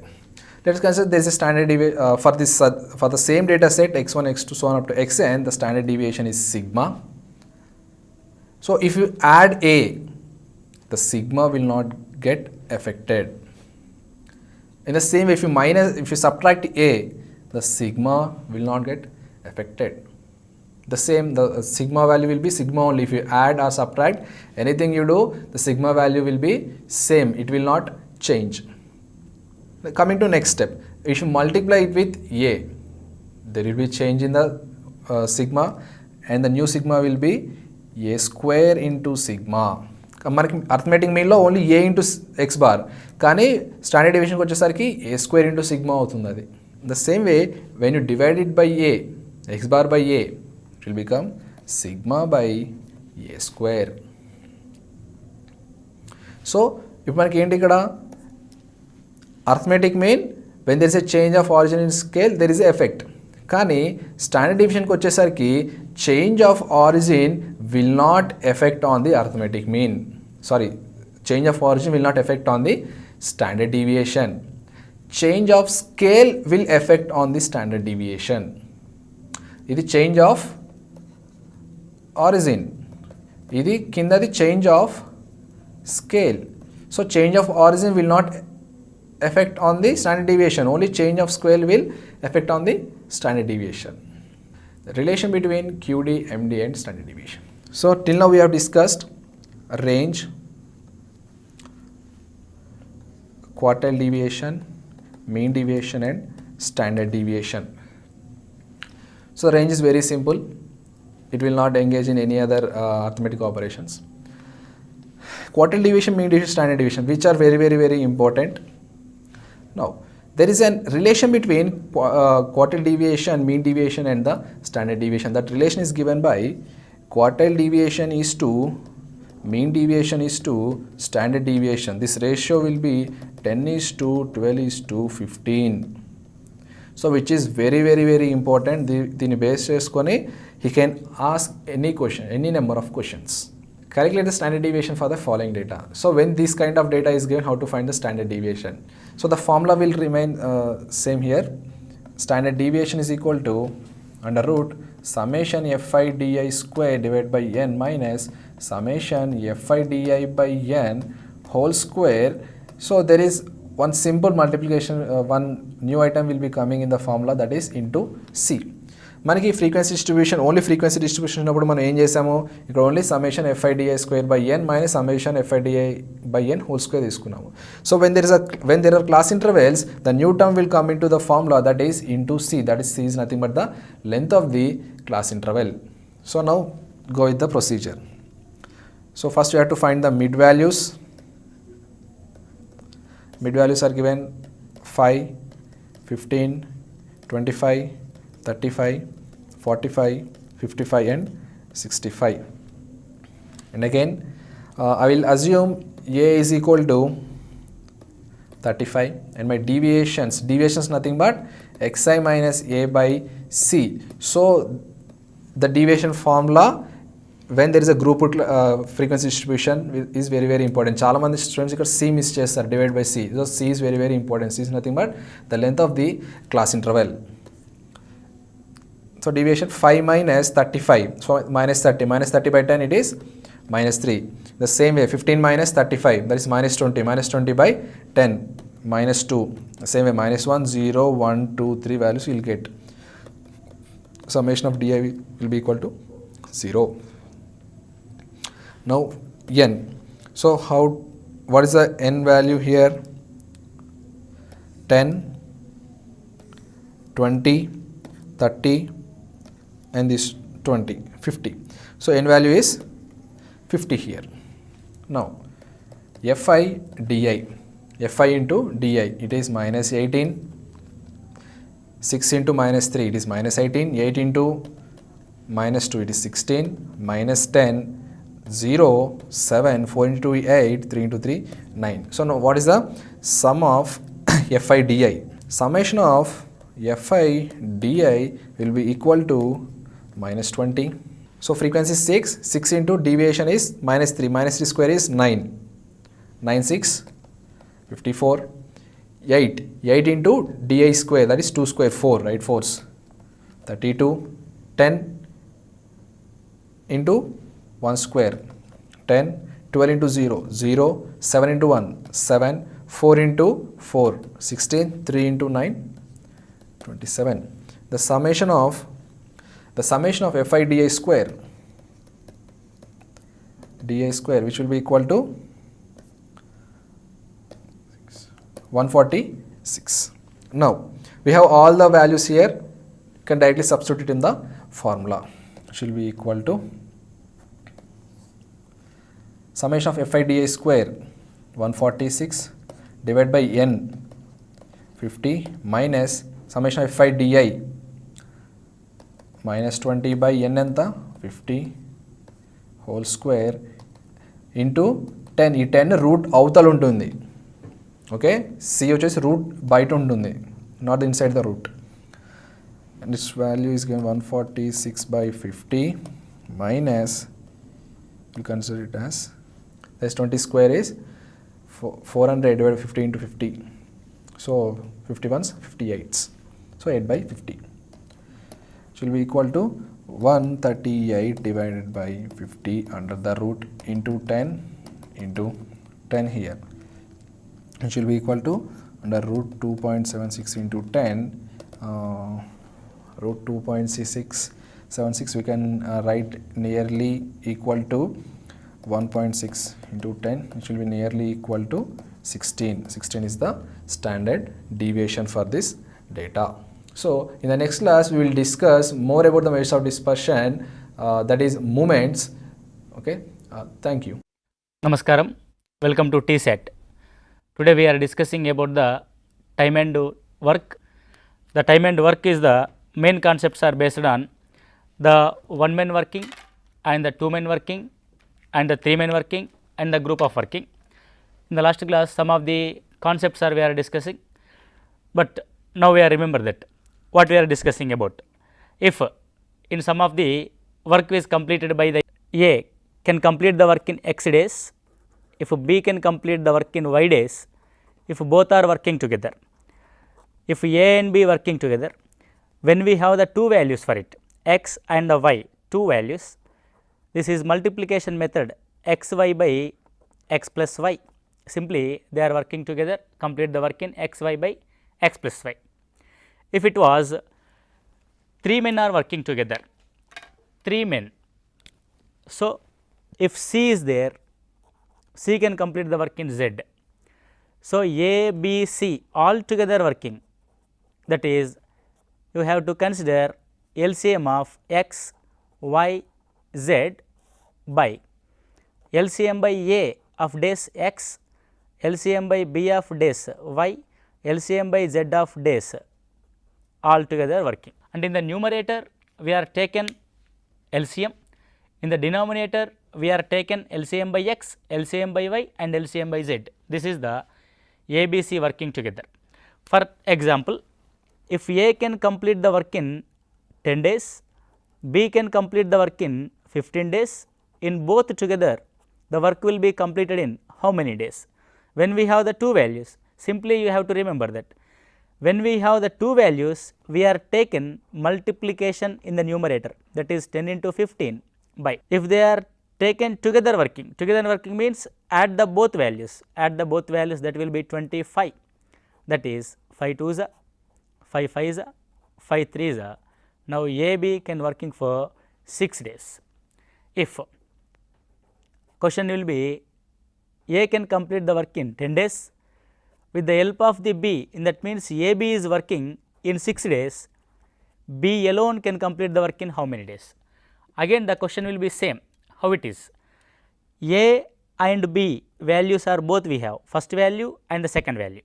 When we have the two values, you are taken multiplication in the numerator, right. In the AB we have A value, we need only B. So, you remove the AB value from the A, and that means there is subtraction of the values in the denominator. In the before problem, A and B working together, means A value, B value add in the denominator.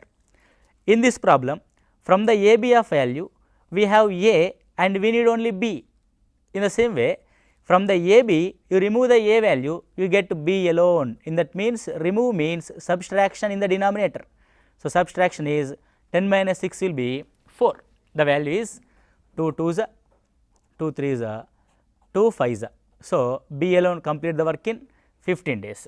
This is the AB of working together. When A alone complete the work in x days, B alone complete the work in y days, if both are working together, the work will be completed in x y by x plus y. In the same question, if the reverse, when we have A is working in x days, if AB together working in y days, so in the second sentence we have the AB together working, so we do not have the B value alone. So, B alone can complete the work in, that is x y by, again it was x minus y. Why we are taken subtraction? Because from the AB we need only B value, so we remove that first value, that is x minus y. So, when we are taken positive, when we are taken negative, this is very important. When we are taken positive, when both are working together, and that means add the both values. When B alone in that means from the both two members, we need only one member. So, in that way, from the two values, you remove the one value. In that way, we are taken only subtraction in the denominator. The same as if we taken three values in that means A, B and C. If A can complete the work in 10 days, B can complete the work in 15 days, C can complete the work in 6 days, the work will be completed in how many days? For example, this is the problem. In this problem, how many are working? A and B and C are working. So, when A, B and C are working, we are taken three values of LCM. What is the LCM? 6, 10, 15. The LCM you have to find out as this method, that is 2 3s, 2 5s, 15 is not divisible by the 2. So, we are taken again 3 1s, 5 is not divisible, 3 5s. Again it was 5, 5 1s, 5 1s, 5 1s. So, 5 3s 15, 15 2s 30 is LCM. So, we are taken LCM 30, right. When we are taken LCM 30, 30 is divisible by 10, yes, how much it was? 3 is. 30 is divisible by 15, how much it was? 2 is. 30 is divisible by 6, how much it was? 5 is. If all together working in that means the addition in the denominator, all together working in that means addition, a plus b plus c. So, it was 30 by 3 plus 2 5, 5 plus 5 10. The work will be completed in 3 days. So, this is A, B, C. When we have the 3 values, they are working together. When they are working together, we are applying LCM in the numerator, LCM by A value, LCM by B value, LCM by C value in the denominator. Together in that means all are working together in that means addition of the both values. So, in that way we are find out the ABC working together in this problem. If the same problem will be comes as A can complete the work in 10 days, B can complete the work in 15 days, A and B with the help of the C, and in that means the third statement for the A, B, C, the 3 one together. The work will be completed in 3 days. A value separately we have, B value separately we have in the third statement A, B, C together we have the value. So, we do not have the C value separately. So, you have to find out C can complete the work in how many days. Whatever it is the question, when we have the 3 values in the time and work problems, when we have the 3 values, what we have the values 10, 15 and a 3, the 3 values of LCM you have to taken 3, 15, 10. So, in the LCM you have to remember that what is that, if 3 and the 15, 3 5 is a 15. So, any of the number multiplication we have, you remove that 3, no need to calculate. So, we have the only 15 comma 10, the LCM is 5 3 is a 5 2 is a, the LCM is 5 3 is a 15, 15 2 is a 30, 30. LCM is 30. So, LCM is 30. Now, 30 by 10, 3 is a, 30 by 15, 2 is a, 30 by 3, 10 is a. Now, we want C value. C value in that means where we have the C, in the ABC we have the C, where we have the C is positive. From the ABC we do not need the A in that means first value. So, first value is negative. B value is the second value. So, second value will be negative. So, we need only C, we do not have the A, we do not have the B. So, remove that A and B together, that is 30 by 10 minus 5, 5, that is 5 6 30. How many days it was? 6 days. So, in the ABC working together, the A, B, ABC, we have to find out the C only, in that means we remove the A in the denominator, we remove the B in the denominator and only positive for the ABC of working days. That way, such say if we are find out 6 days as a C value. Okay. This is the basic concepts of the time and work. Now, we are going to discuss about the some of the example problems on this exercise, on this methods for the exercise. So, very important the time and work. The time and work problems taken so too much of time what we are applying these methods. So, we are applying some of the shortcut methods and some of the techniques in the to solve the examination hall. So, within the 30 to 40 seconds or within the 1 minute we are going to solve the problems.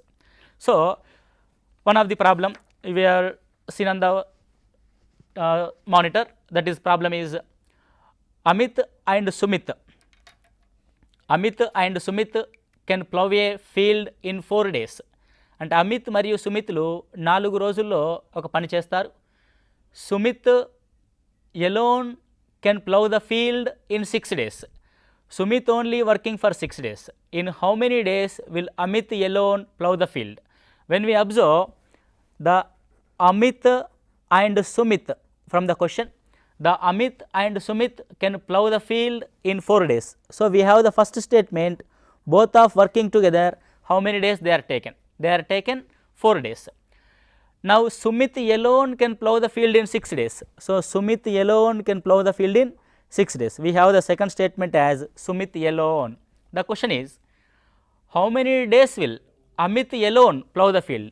The question is, for Amit, how many days it was? Now, see the problem. This is A comma B is working together in 4 days, A alone working in 6 days, B alone is the question. So, Amit is,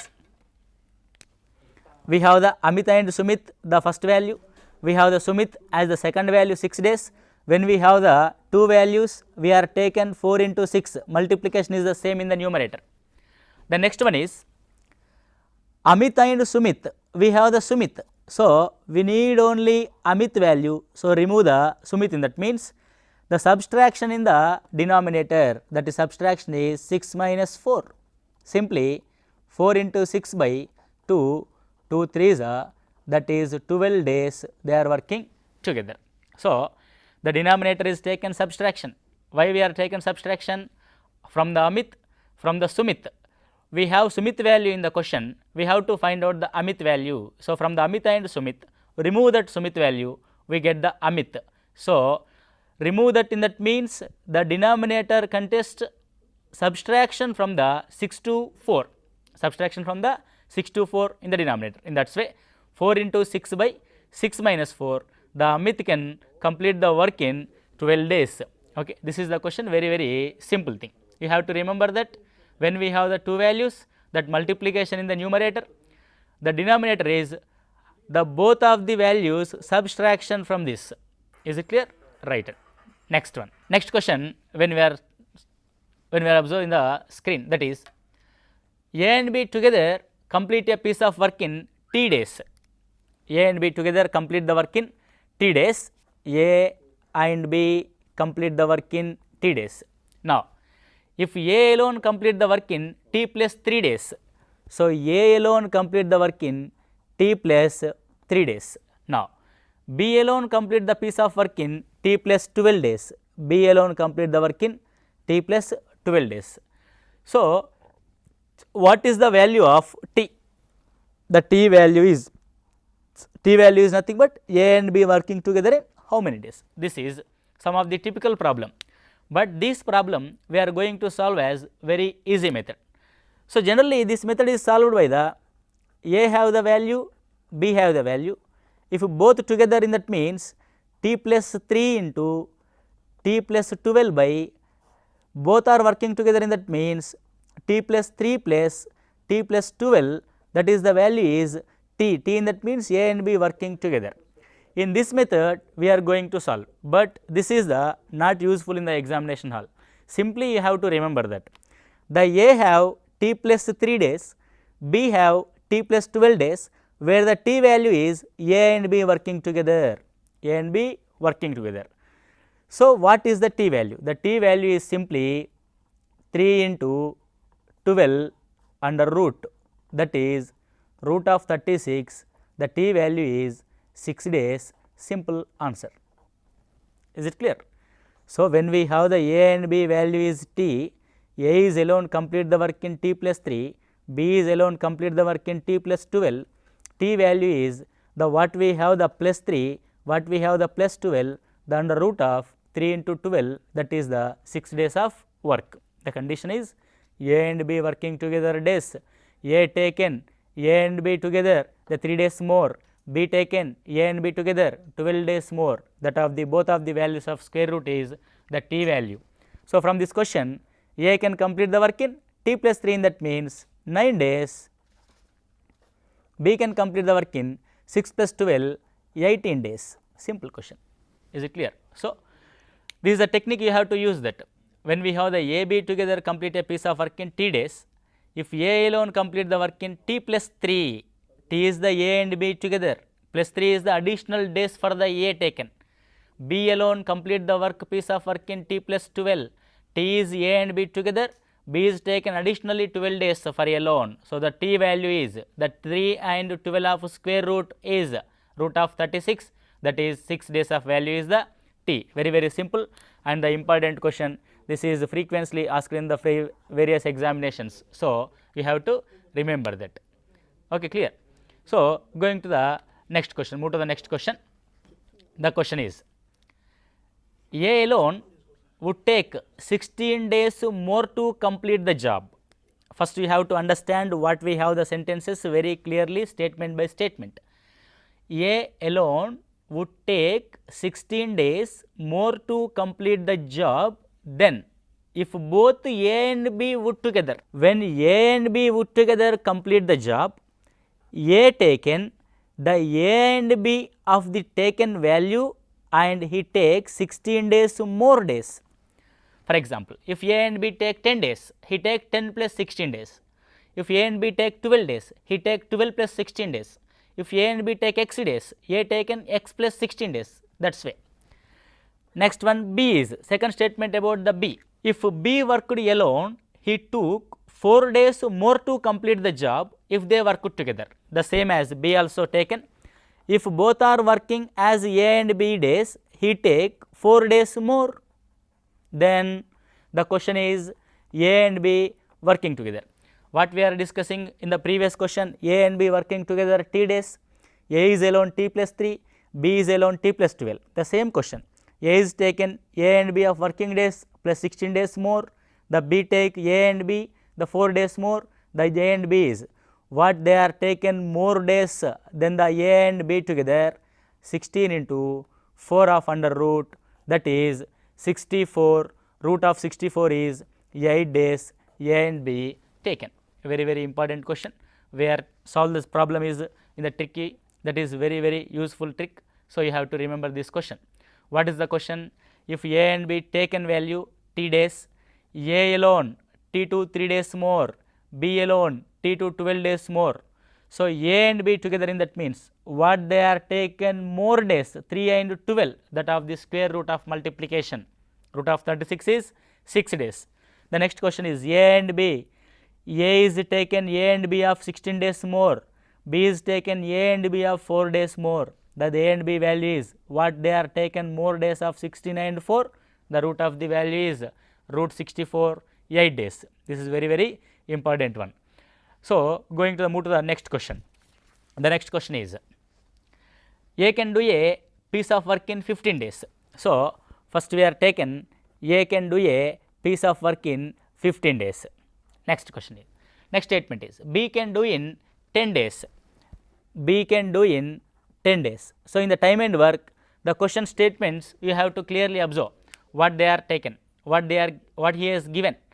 A can do a piece of work in 15 days, which B can do in 10 days.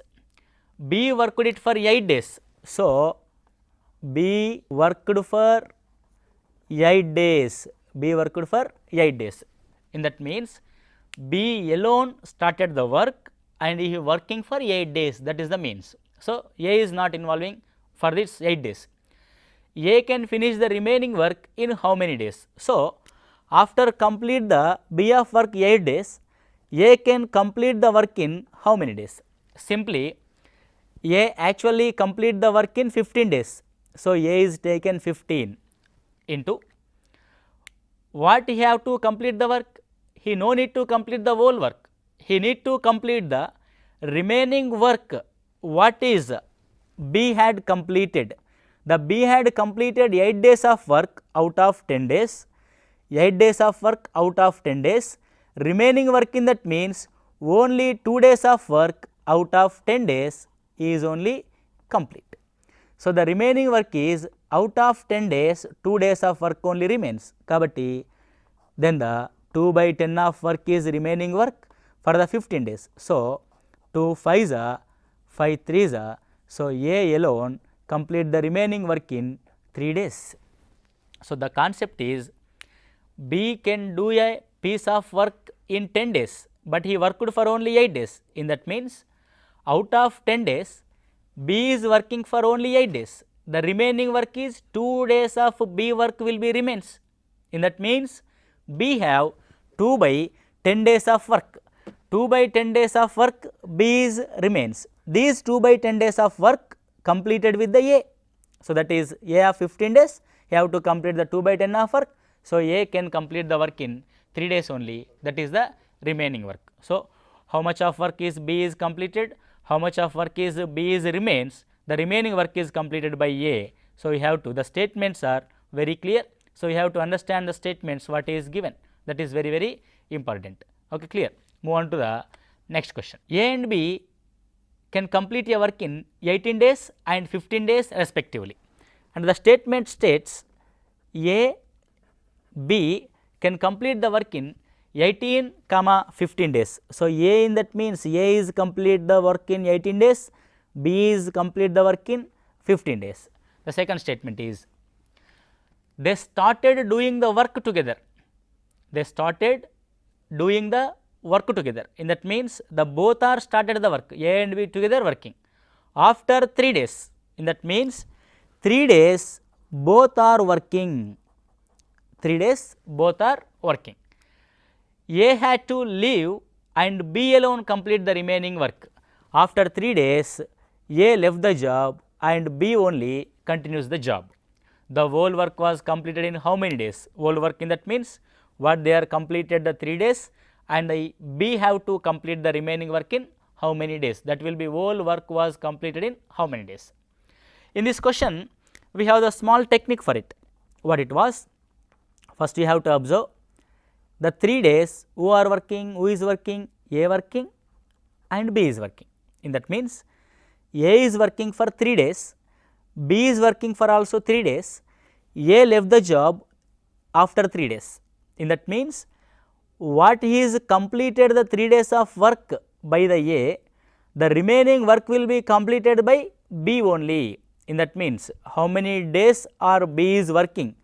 So, B is working days is nothing but complete the work days, complete the work days. So, how many days is B working for whole work? That is our answer simply. So, what is that? A is worked for 3 days, the after 3 days of remaining work completed by the B. So, A is 3 days of working, in that means out of 18 days, A is working 3 days, in that means remaining 15 days of work will be remains, that is 15 by 18, this work is completed by B, the B is 15 days, in that means 3 6 3 5 3 2 3 5, that is 25 by 2 days, in that means 12.5 days the work will be completed. So, there is a doubt. What is the doubt? We have to find out only B is working 12.5 days, but in the before A and B working for 3 days. So, it is 12.5 plus 3 days to complete the 15.5 days. This is the doubt, but this is the wrong answer, because we are find out the B completely working for how many days? B is completely working for how many days means B is working these 3 days with A and remaining days alone. In that means 12.5 days, 9.5 days alone B is working and 3 days with A. In that means that is the 12.5 days. So, in this question the A left the job after 3 days, they are started working together. When they are starting working together, if one is left the job, first you have to find out how much he left the job. How much he left the job after 3 days, in that means out of 18 days, the 3 days of work only completed, the remaining is 15 by 18 of work he left. So, this 15 by 18 of work is completed by B with his days of 15 days. So, that is 15 by 18 into 15, that is the answer is 12.5 days. So, in how many days the work will be completed? It is 12.5 days the work will be completed. In this question, if is asked remaining work will be completed in how many days? If the question will be changed, remaining work will be completed in how many days? That very simple. In 12.5 days, there are 3 days already work together. So, in that means the remaining work is 12.5 minus 3, that is 9.5 days, that is 9.5 days, simple. So, this is the question. This is also important question and very tricky question. So, you have to remember when A, B and started together, who left the job? A is left the job. So, first you have to find out A how much completed, how much he left with the work, the remaining work is completed by the B, the B of value is our answer, that is work will be completed in 12.5 days. Okay, very simple question, right. Move on to the next question. The next question is, X and Y can do a piece of work in 20 days and 12 days. X and Y can do a piece of work in 20 days and 12 days. So, first statement states about X can complete the work in 20 days, Y can complete the work in 12 days. Next statement, X started the work alone and then after 4 days Y joined him. So, what is the second statement states? The X only started alone, X only started. After the 4 days Y joined with him. So, after the 4 days X and Y together working, that is the question. So, how many days the work will be completed? In that means how long did the work last? In that means how many days the work will be completed. So, in this question first we have to observe how the work was started, how the work was completed. We have the X, we have Y, we have the X, we have the Y. In the first, X will completed the work in, that is 20 days, Y is complete the work in 12 days. In the first case, X only completed the work in, work started for 4 days and X begins the work 4 days, and the first 4 days X only working. After that Y joined with him, X and Y both are working, that is we do not know. So, you have to find out X and Y working for how many days. These question answer and these 4 days the both will be work is completed. And that means in the beginning X only worked for 4 days, after the 4 days Y joins with him. So, in that means X and Y working together. So, X and Y working together, the number you have to find out, after that the number, this number and the 4 days, that is our answer, the work will be completed. So, first you have to find out X and Y together. So, see this X and Y together. In the starting beginning of the question, beginning of the class, we are discussing about A and B working together. When we have the two values AB by A plus B working together, it was the working days of AB. So, X and Y together working, in that means that is a multiplication by the addition. Addition, that means 20 and 12 they are working together, that is 32 out of 32. See this X and Y, Y is 12 days.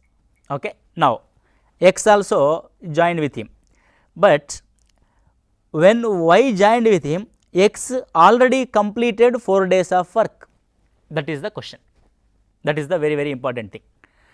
When Y joins with him, already X has completed 4 days of work. So, you taken X as the value, out of 20 days already 4 days of work is completed, in that means the remaining work is 16 only. So, this is the direct step for the X and Y together, how many days they are working. Again, once again I am explaining this because this is very important. What is the case is, X can complete the work in 20 days, Y can complete the work in 12 days. So, both separately complete the work in 20 and 12 days. Now, X started the work 4 days, after the 4 days Y joined with him. So, after 4 days what will happen? X and Y both are working together. We do not know the how many days they are working together. So, we have to find out how many days they are complete the work together. So, we are find out the X and Y together. X and the Y together, in that means multiplication by addition. So, the addition is same as 20 plus 12, that is 32, there is no change in the denominator, but in the numerator we are taken X and Y together, in that means X into Y value. So, 20 into 12 actually, but for X, X already alone complete the 4 days. So, you remove the 20 to the 4. So, 20 minus 4, that is 16 into Y is not alone working, is only joins with the X. So, Y is 12. So, who is working alone, you remove the days of work from the value. So, X only working alone. So, remove the X value from the 20, that is 20 minus 4, 16, 16 2s are 32, 2 6 are 12, So, that is 6 days. That means x and y together 6 days are working, x only 4 days working. So, work completed in beginning of 4 days and both are working together in 6 days. The work is completed in 4 plus 6, 10 days. That is very, very simple question. So, in the examination hall, how you think? That is x is 20 days is working, y is 12 days is working. Now, x only began the work for 4 days, later x joins with the y is joins with the x. So, you have to find out the both of the work as x and y. Simply you add the both values 32, y is working alone, x is working alone. So, remove that alone working days of the x from the 20. So, that is 16 into 12, 16 2s are 32, 2 6 are. So, it is 6 days, x and y is 6 days. The whole work is completed, 4 plus 6, 10 days. This is very, very important one in the examination point of view. IBPS or banking examinations, this question is mostly repeated. So, this is the technique for the x and y together. So, first you have to find out x and y together working in how many days, that will be 6 days. Both are working for the 6 days and x only working for 4 days. The whole work is completed in 10 days. This is the one of the another model in the time and work. Okay. Next, move on to the next question. Next question is, A can do a piece of work in 14 days, B can do in 21 days. So, A is alone complete the work in 14 days, B alone complete the work in 21 days. They begin together, but 3 days before the completion of the work, A leaves off. So, but 3 days before the completion of the work, A leaves off. The total number of days to complete the work is. The question is different from the before question, but this is the same model. When we are observe some of this question, A is complete the work in 14 days, B is the complete the work in 21 days. You see, A, B are working together for some days, we do not know how many days they are working. The work will be completion of the before 3 days, and in that means for that 3 days there is who is left the job, A is left the job. So, the 3 days before the completion of the work, A leaves off. In that means A is leaves off before the 3 days. When A leaves off, who is working? B is working. So, B alone done the work for 3 days, AB how many days? We do not know. The work is completed by, in that means the both of working days 3 and this AB. So, you have to find out the AB. The before what we are discussing the same question, AB together, in that means plus 5, 3, 35, A already left. So, A is not do the alone. So, A's value is 14. So, B only done the work by alone, how many days? 3 days. Who are done the work alone, the alone days is removed from this A or B value. B is working alone.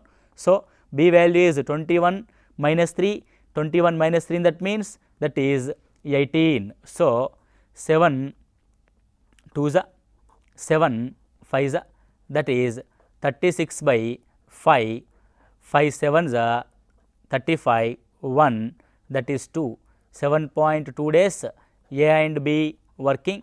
So, total work is 7.2 and B is 3, total work is 10.2 days, that is simple thing. So, A left the job, and that means for the 3 days B alone working. Who are alone working for 3 days, that of the 3 days will be removed from the whole working days. So, 21 minus 3, that is 18. So, A and B working together, in that means 14, that of 18 by the 35 if both are working together. That is very, very simple, the same question as the before, but the narration of the question is completely different. So, you have to observe, that is the question is same. How you observe? We have to find out the AB, we have the alone or A or B alone working days when we have. So, you have to find out the AB working days. For of AB working days, addition in the denominator, the denominator numerator will be multiplication of A. If B is alone working, remove the B of alone working days. If A is alone working, remove that A of alone working days from the B, and addition is the same in the denominator. These are the two questions are very important. Next, move on to the next question. A and B working separately can do a piece of work in 9 and 12 days respectively.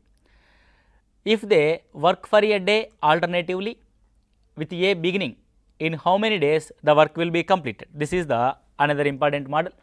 So, the alternate working days in that means the first day A working, the second day B is working, and the next day A is working, on next day B is working. So, day by day, that is means alternatively A working, B working, A working, B working. In that way, A start the work and B continue, again A continue, again B continue. This is the working moving on. So, what we have, A only complete the work in 9 days, B only complete the work in 12 days. So, in this question, for the 2 days A, B are working together. For the 2 days A, B are working together, in that means you have to take in 2 into, that is the only change, 2 into working together, in that means multiplication of the both and the addition of the both. 9 plus 12 is 21, that is simple. 3 3s are 9, 3 7s are 21. So, it is not exactly divisible. So, 2 3s are 6, 12 6 are 2 3s are 6, 12 72 by 7. 72 by 7, in that means how much the work is completed? 7 10s are 72. In that means 10 days is completed work, but we have the 2 as the remainder. 2 as the remainder, in that means out of the 7, 2 parts of work will be remains. Out of the 7, 2 parts of work will be remains. That is the remainder means. So, in the 72 by 7, that means 7 10s are 72. So, the 10 days they are working alternately working. On the 11th day, A working start to complete the remaining work. What is that remaining work? Out of 7 days, 2 days of work is remains, that is the mean. 2 by 7 for the 9 days, that is 18 by 7, in that means 7 2s are 14, but 2 days A is not doing the work, only 1 day. So, 2 by 7, the A only working only 1 by 9 of work. So, A taken 2 by 7 and 1 by 9 of work is completed.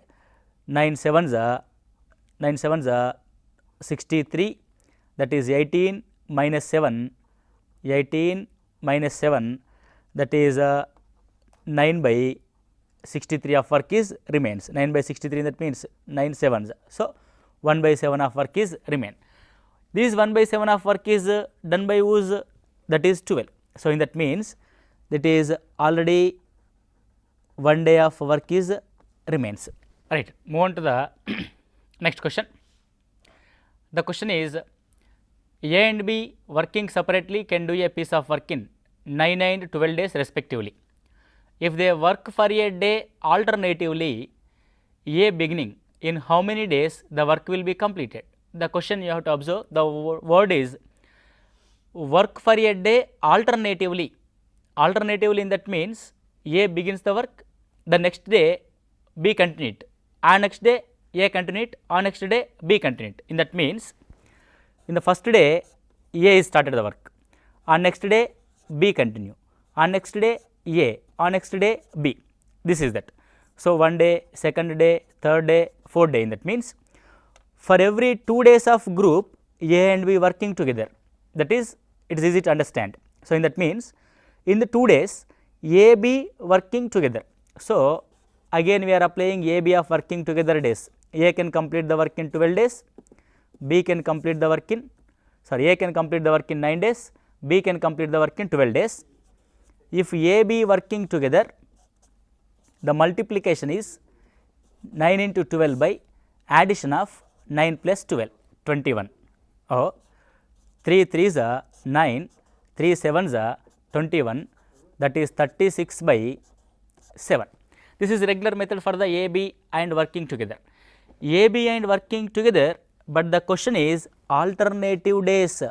Alternative days for A, B working, it taken 2 days of work. So, that is you have to remember, for 2 days of work A, B are working together, the condition for 2 days. So, 7 5s are 35.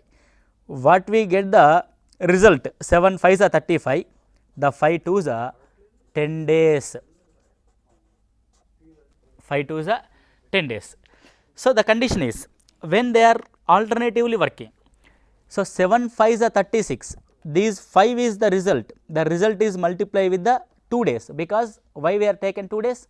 In the alternate days A and B, they are working together, it taken 2 days, A, B, they are working together, A and B 2 days. So, that is why 5 into 2, 10 days. Again in the 7 5s are 36, 1 is the remainder. So, in that means the work is not completed exactly in 10 days, the sum of the work will be remains. How much work will be remains? 1 is the remainder, the work is 1 by the remainder from the 36, 1 by 36. So, 10 days in that means A, B, A, B, A, B, A, B, 5 2 days of B is the completed. In the next day, 11th day, A is start the work for the 1 by 36 of work. A actual value is 9, that is 9 4 the 36, the value is 10 1 by 4 days, 10 1 by 4 days, that is the question. So, the same method. So, what we are beginning discussion about the A, B and working together. The A, B and working together is A, B of multiplication and A, B of addition. A, B of multiplication 9 into 12, A, B of addition 21, the value is 5, 7 5s are 35. But in the 7 5s are 35, we are multiplied with the 2 days. Why we are multiplied with the 2 days?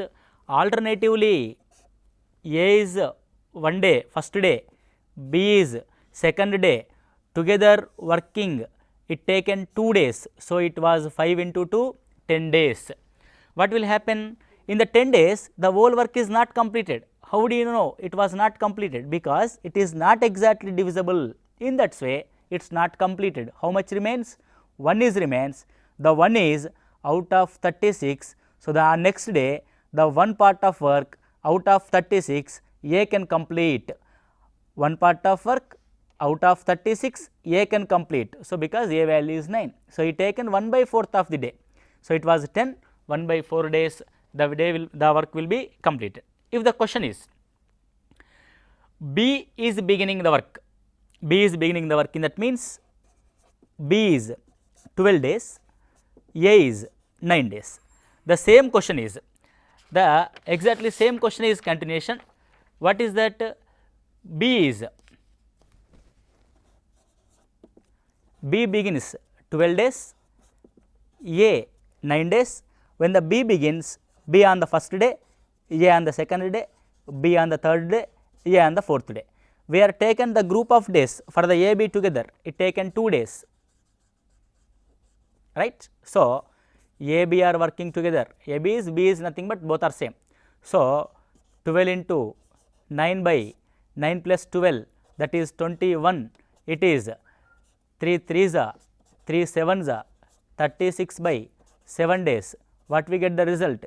7 5s are 36. What we have the result? 5, that is alternate days, in that means 5 2s are 10 days, but it not exactly divisible. It was 1 will be remainder. 1 will be remains, in that means the sum of the work will be remains. How much work will be remains? The sum of the work is 1 part of work is remains. That 1 part of the work is out of from the 36, right. The condition is who is begins the work? B is begins the work. So, now B taken. So, that is 12 1s, 12 3s, the value is 1 by 3, 10 1 by 3 days. The same question, if A begins, the work will be completed in the before 10 1 by 4. If B begins, the work will be completed 10 1 by 3. Separately, the question is in the anyway, the question is asked by A started the work or B started the work. The remaining work, if A started, that taken A. If the remaining work B started, that taken B value. Okay, this is the question for the alternative days. This is also very important and the typical model. So, it is very simple. When we have the alternate working days for the A comma B, we are taken AB working together in the same as AB multiplication by AB addition. So, that is 12 into 9 by 12 plus 9, 21. But in the divisible 7 5 is 36. It is not exactly divisible, but the result is 5. So, what we get the result 5, the alternate days we have, that is 5 2 is 10, and the remaining 1 from the 36, and that means 1 by 36 of work we have. That 1 by 36 of work completed with the A, who has begins, A is begins. So, the 1 by 36 work for A. So, 1 by 36 into A, in that means that is 1 by 4, we have 10 days, and 1 by 4, the 10 1 by 4 days work is completed by both together alternatively working. So, this is the another important thing. Move on to the next question, that is alternate days working we are discussing in the before, the same question, same model. So, we are taken another practice one.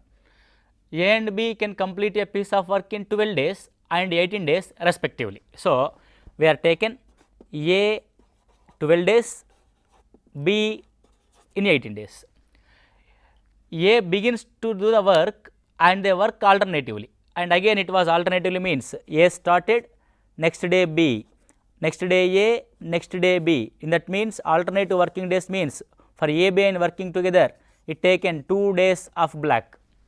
So, then work will be completed in how many days? In how many days means A, B can complete the work in how many days? A, B, in that means 12 into 18 multiplication by addition, addition is 30, that is 6 2s are 6 5s are 18 2s are 36 by 5, 18 2s are 36 by 5, 36 by 5, that means 5 7s are 35. So, what we have the result, the 7 already we are discussing the 2 days, in that means 7 2s are 14 days, but 14 days is not our answer because it was not exactly divisible. We have the remaining as 1. So, plus the remainder 1 of out of working 36 with the A is 12, 12 3 is 36, that is 14 1 by 3 days, simple, 14 1 by 3 days, that is a very simple. So, in the alternative days A comma B working together, in that means it taken 2 days of black. So, A and B working together, when we taken the multiplication and the denominator as the addition, we take 36 by 5, that is 5 7s are 35, that is 7 we have the result, that 7 result with the 2 days of black, in that means 7 2s are 14 days, and the remaining work is 1 by 36, that will be completed with the A of 12 days.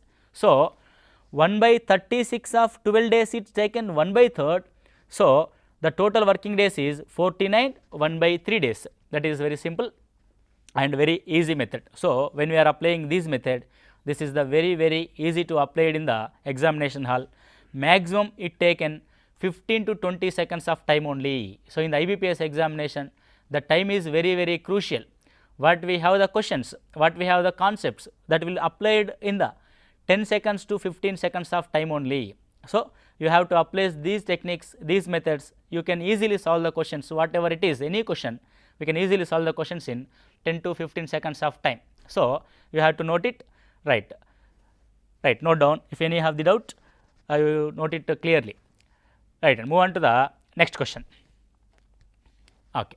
This is A is twice as good a workman as B, and another together they finish a piece of work in 18 days. In how many will A alone finish the work? What is that question is? A is twice as good as a workman as a B, and together they finish a piece of work in 18 days. In how many will A alone finish the work. Okay, clear? So, for this question you have to know about the some of the concept. Before this question we are taken one concept for this. What is that concept? The twice as good as workman, in that means it's the sentence states about the capacity of the working, capacity of working A, capacity of working B. In that means A capacity, capacity in that means the capable of the working, B capacity. So, we are taken A and B. How is the A? A is twice as good workman as B. And A is twice, twice in that means A capacity is twice, then the B. So, B capacity is 1. So, in the generalization, general గా ఆలోచిస్తే రెట్టింపు సామర్థ్యము కలిగిన వ్యక్తి who have the twice capable person is taken less time or more time. Just you think about it. So, when we have the more capacity, we can complete the work in less time. When we have the less capable, we are taken more time to complete the work. That means the more capable person can take less time, the less capable person take more time. In that means the capacity will be increases, the time to complete the work will be decreases, right. The one quantity is capacity will be increases, the time to complete the work will be decreases. In that means one quantity is increasing, the dependent quantity of time is decreasing, that is the nature.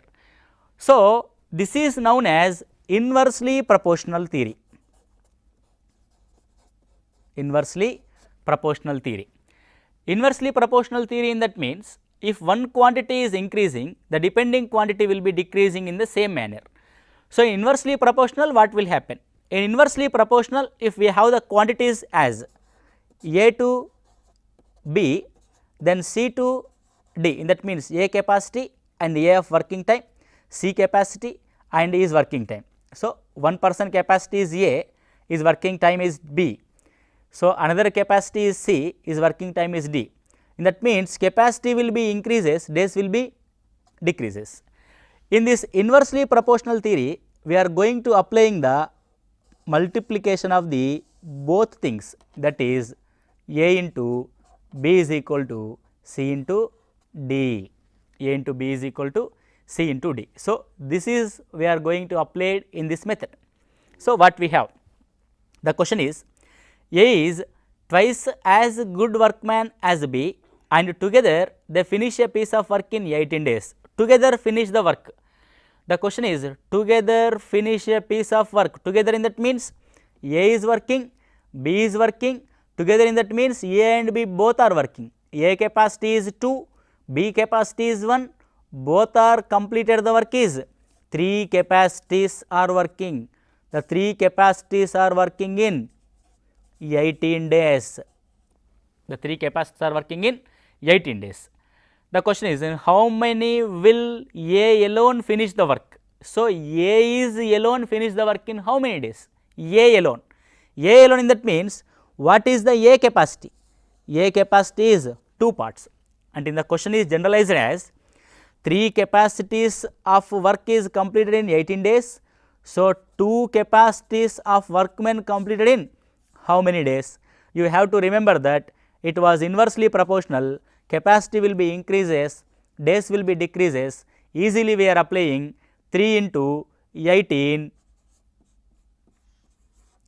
by 2, because is equal to C D, in that means C is come to the numerator. So, 3 into 18 by 2, 2 9s are 18, 9 3s are 27 days. So, A can alone complete the work in 27 days, that is the work for the A, and B we have 18 days, the 2 capacities of work is A is how many days, that is 27 days, very simple. So, we have to remember that this is the another concept from the what we are discussing before. What is that concept?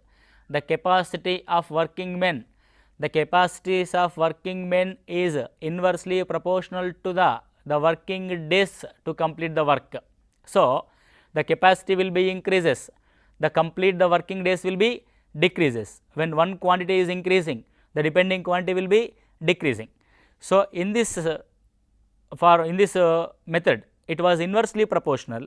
In this inversely proportional, we are applying these type of multiplication as A to B multiplication and C to D multiplication. So both are 3 capacities, both are working is 18 days, in that means 3 into 18 by 2, 3 into 18 by 2. Okay. If this question is, if B is working for how many days? Right. In this question, the A is 2 capacities of working for how many days? If the question is B is how many days working, in that means what we have, both are working, in that means 3 capacities for 18 days. B is only 1 capacity, so 1 is for how many days? It was increasing, it was decreasing. 1 is increasing and decreasing, that is 3 into 18 by 1, 18 3s are 54 days is the B. Is it clear? 54 days is the B. 3 into 18, that is 54 days is the B. So this is the capacities of working. మనం చూసినట్టయితే first మనం చూడాల్సింది రాష్ట్రాల వారీగా పెద్ద ఏంటి. మొదటిది రాజస్థాన్, 2 మధ్యప్రదేశ్, 3 మహారాష్ట్ర, 4 ఆంధ్రప్రదేశ్ ఉండింది. ప్రస్తుతం ఏది ఉంది 4వ ప్లేస్లో? ఉత్తరప్రదేశ్. జాగ్రత్తగా గమనించండి, ఇంతకుముందు ఆంధ్రప్రదేశ్ ఉండింది, ఇప్పుడు ఉత్తరప్రదేశ్ ఉంది. ఈ విషయాన్ని ఖచ్చితంగా గమనించాలి. మరి చిన్నవేంటి? మొత్తం రాష్ట్రాల్లో చిన్నవేంటి? మొదటిది గోవా, తర్వాత సిక్కిం. మొదటిది గోవా, తర్వాతది సిక్కిం, మూడవదిగా త్రిపుర, నాలుగవదిగా నాగాల్యాండ్. మళ్ళీ చెప్తున్నాను వరుసగా, మొదటిది గోవా, రెండవదిగా సిక్కిం, మూడవది మనకి త్రిపుర, నాలుగవదిగా నాగాల్యాండ్. దీన్ని ఖచ్చితంగా ఈ క్రోనలాజికల్ ఆర్డర్ మీరు ఖచ్చితంగా గమనించాలి. ఇది రాష్ట్రాల వారీగా, ఫస్ట్ రాష్ట్రాల వారీగా చెప్పుకుందాం, తర్వాత కేంద్రపాలిత ప్రాంతాలుగా చెప్పుకుందాం. ఫస్ట్ది రాష్ట్రాలు వారీగా చెప్పుకుందాం, తర్వాతది కేంద్రపాలిత ప్రాంతాలుగా చెప్పుకున్నాం. వైశాల్యం అయిపోయింది, తర్వాత జనాభా. జనాభా అంటే ఒక భౌగోళిక ప్రాంతంలో ఉన్న జనసంఖ్యను మనం జనాభా అంటున్నాం. మరి ఈ జనాభా ఏ రాష్ట్రంలో అధికంగా ఉంది? మొత్తం ఒక 4 అన్నా, జస్ట్ మీరు 4 చదవాల్సిన అవసరం లేదు, జస్ట్ 2 అన్నా గుర్తుపెట్టుకోండి. కాకపోతే నేను 4 ఇస్తున్నాను సమాచారం మీకు. ఈ 4లో ఫస్ట్ ఉత్తరప్రదేశ్ అతిగా జనాభా గల రాష్ట్రం భారతదేశంలో. అధిక జనాభా గల రాష్ట్రం ఏంటి? ఉత్తరప్రదేశ్, తర్వాత మహారాష్ట్ర, తర్వాత బీహార్, తర్వాత వెస్ట్ బెంగాల్, 5వదిగా ఆంధ్రప్రదేశ్ ఉండింది. క్వశ్చన్ ఖచ్చితంగా అడుగుతాడు ఆంధ్రప్రదేశ్ గురించి. ఇంతకుముందు ఏ ప్లేస్లో ఉండింది ఖచ్చితంగా, ఎందుకంటే విడిపోయింది కాబట్టి అక్కడే అడుగుతాడు. దీని అన్నిటి కన్నా కూడా 5వ ప్లేస్లో ఉందని మీరు చెప్పాలి. 5వ ప్లేస్లో ఉండింది. సో ఆ తర్వాత చిన్నవేంటి? జనాభా పరంగా అతి చిన్నవేంటి? మొదటిది మనం చూసినట్టయితే సిక్కింగా మనం చెప్పవచ్చు, రెండవది మిజోరాం, 3 అరుణాచల్ ప్రదేశ్, 4వదిగా గోవా. 4వది అంటే గోవా. మరి జనసాంద్రత దగ్గరికి వచ్చాము. ఇప్పుడు జనసాంద్రతకి జనాభాకు ఉన్న డిఫరెన్స్ ఏంటి? జనసాంద్రత ఒక నిర్దిష్ట భౌగోళిక ప్రాంతంలో ఉన్న జనాభానే జనసాంద్రత అంటున్నాము. నిర్దిష్ట భౌగోళిక ప్రాంతం అంటే 1 కిలోమీటర్ స్క్వేర్ ప్రాంతంలో నివసిస్తున్న జనాభా సంఖ్యను మనం జనసాంద్రత అంటున్నాము. మరి జనసాంద్రత అతి ఎక్కువగా ఏ ప్రాంతాల్లో ఉంది? ఇక్కడ విచిత్రమైన విషయం ఏంటంటే మనకి కేంద్రపాలిత ప్రాంతాలు 7 అనుకున్నాం కదా. మరి ఈ 7 కేంద్రపాలిత ప్రాంతాల్లో ఒక అండమాన్ నికోబార్ తప్పితే తక్కిన 6 కేంద్రపాలిత ప్రాంతాలు జనసాంద్రత భారతదేశంలోని అన్ని రాష్ట్రాల జనసాంద్రత కన్నా ఎక్కువ. జాగ్రత్తగా గమనించాలి, మీరు జాగ్రత్తగా గమనించాలి. మరి ఇప్పుడు రాష్ట్రాల ప్రకారం చూద్దాం. జనసాంద్రత అత్యధికంగా కలిగిన రాష్ట్రం ఏంటి? మొదటిది బీహార్, తర్వాత వెస్ట్ బెంగాల్, ఆ తర్వాత కేరళ, 4వదిగా ఉత్తరప్రదేశ్. ఏంటి మళ్ళీ ఒకసారి చూద్దాం. మొదటిది బీహార్, తర్వాతది వెస్ట్ బెంగాల్, ఆ తర్వాత కేరళ, ఆ తర్వాత ఉత్తరప్రదేశ్. ఇక్కడ ఇంకొక చిన్న ట్విస్ట్, అంటే ఇంకొక విషయం గమనించాలి. విచిత్రం ఏంటంటే అంతకుముందు వెస్ట్ బెంగాల్ ఉండింది, ఇప్పుడు 2011 సెన్సస్లో బీహార్ వెస్ట్ బెంగాల్ని దాటి మొదటి ప్లేస్లోకి వచ్చింది. ఆ విషయాన్ని మీరు ఖచ్చితంగా గమనించాలి ఇక్కడ. సో ఆ తర్వాత జనసాంద్రత పరంగా చిన్న రాష్ట్రాలేంటి, ఇక్కడ చిన్న రాష్ట్రాలేంటి అని మనం కానీ చూసినట్టయితే జనసాంద్రత పరంగా అతి చిన్న రాష్ట్రాలుగా, అంటే తక్కువ జనసాంద్రత ఉన్న రాష్ట్రాలుగా మనం చూసినట్టయితే ఫస్ట్ది అరుణాచల్ ప్రదేశ్, కేవలం 17 మంది, 1 కిలోమీటర్ స్క్వేర్లో 17 మంది మాత్రమే నివసిస్తున్నారు. మీకు ఒక విచిత్రమైన విషయం ఏంటంటే ఇక్కడ అదే ఢిల్లీలో 1 కిలోమీటర్ స్క్వేర్లో 12,000 చిల్లర నివసిస్తుంటే ఇక్కడ అరుణాచల్ ప్రదేశ్లో 17 మంది మాత్రమే నివసిస్తున్నారు. ఇంకా 2001లో కానీ మనం జనాభా లెక్కల ప్రకారం చూసినట్టయితే 13 మంది మాత్రమే నివసించేవాళ్ళు. ఇది మొన్న రీసెంట్గా మళ్ళీ అడిగాడు 2001 గురించి, 2011 గురించి అడుగుతాడు అనుకుంటే 2001 గురించి అడిగాడు. అందుకనే జాగ్రత్తగా గమనించండి. 2001లో అరుణాచల్ ప్రదేశ్ యొక్క జనసాంద్రత 13, 2011లో 17గా మారింది. ఆ విషయాన్ని మీరు ఖచ్చితంగా గమనించాలి. ఇక్కడ అరుణాచల్ ప్రదేశ్ ఇప్పుడు తక్కువే చూద్దాం. ఫస్ట్ది అరుణాచల్ ప్రదేశ్, ఆ తర్వాత మనకి మిజోరాం, ఆ తర్వాత సిక్కిం, ఆ తర్వాత నాగాల్యాండ్ వస్తున్నాయి. ఈ రకంగా చూసినట్టయితే అత్యల్ప జనసాంద్రత గల రాష్ట్రాలుగా ఇవి ఉన్నాయి. మరి ఇక్కడ వదిలేసేసి ఇక్కడ రాష్ట్రాలు అయిపోయాయి మనకి. మరి కేంద్రపాలిత ప్రాంతాలు,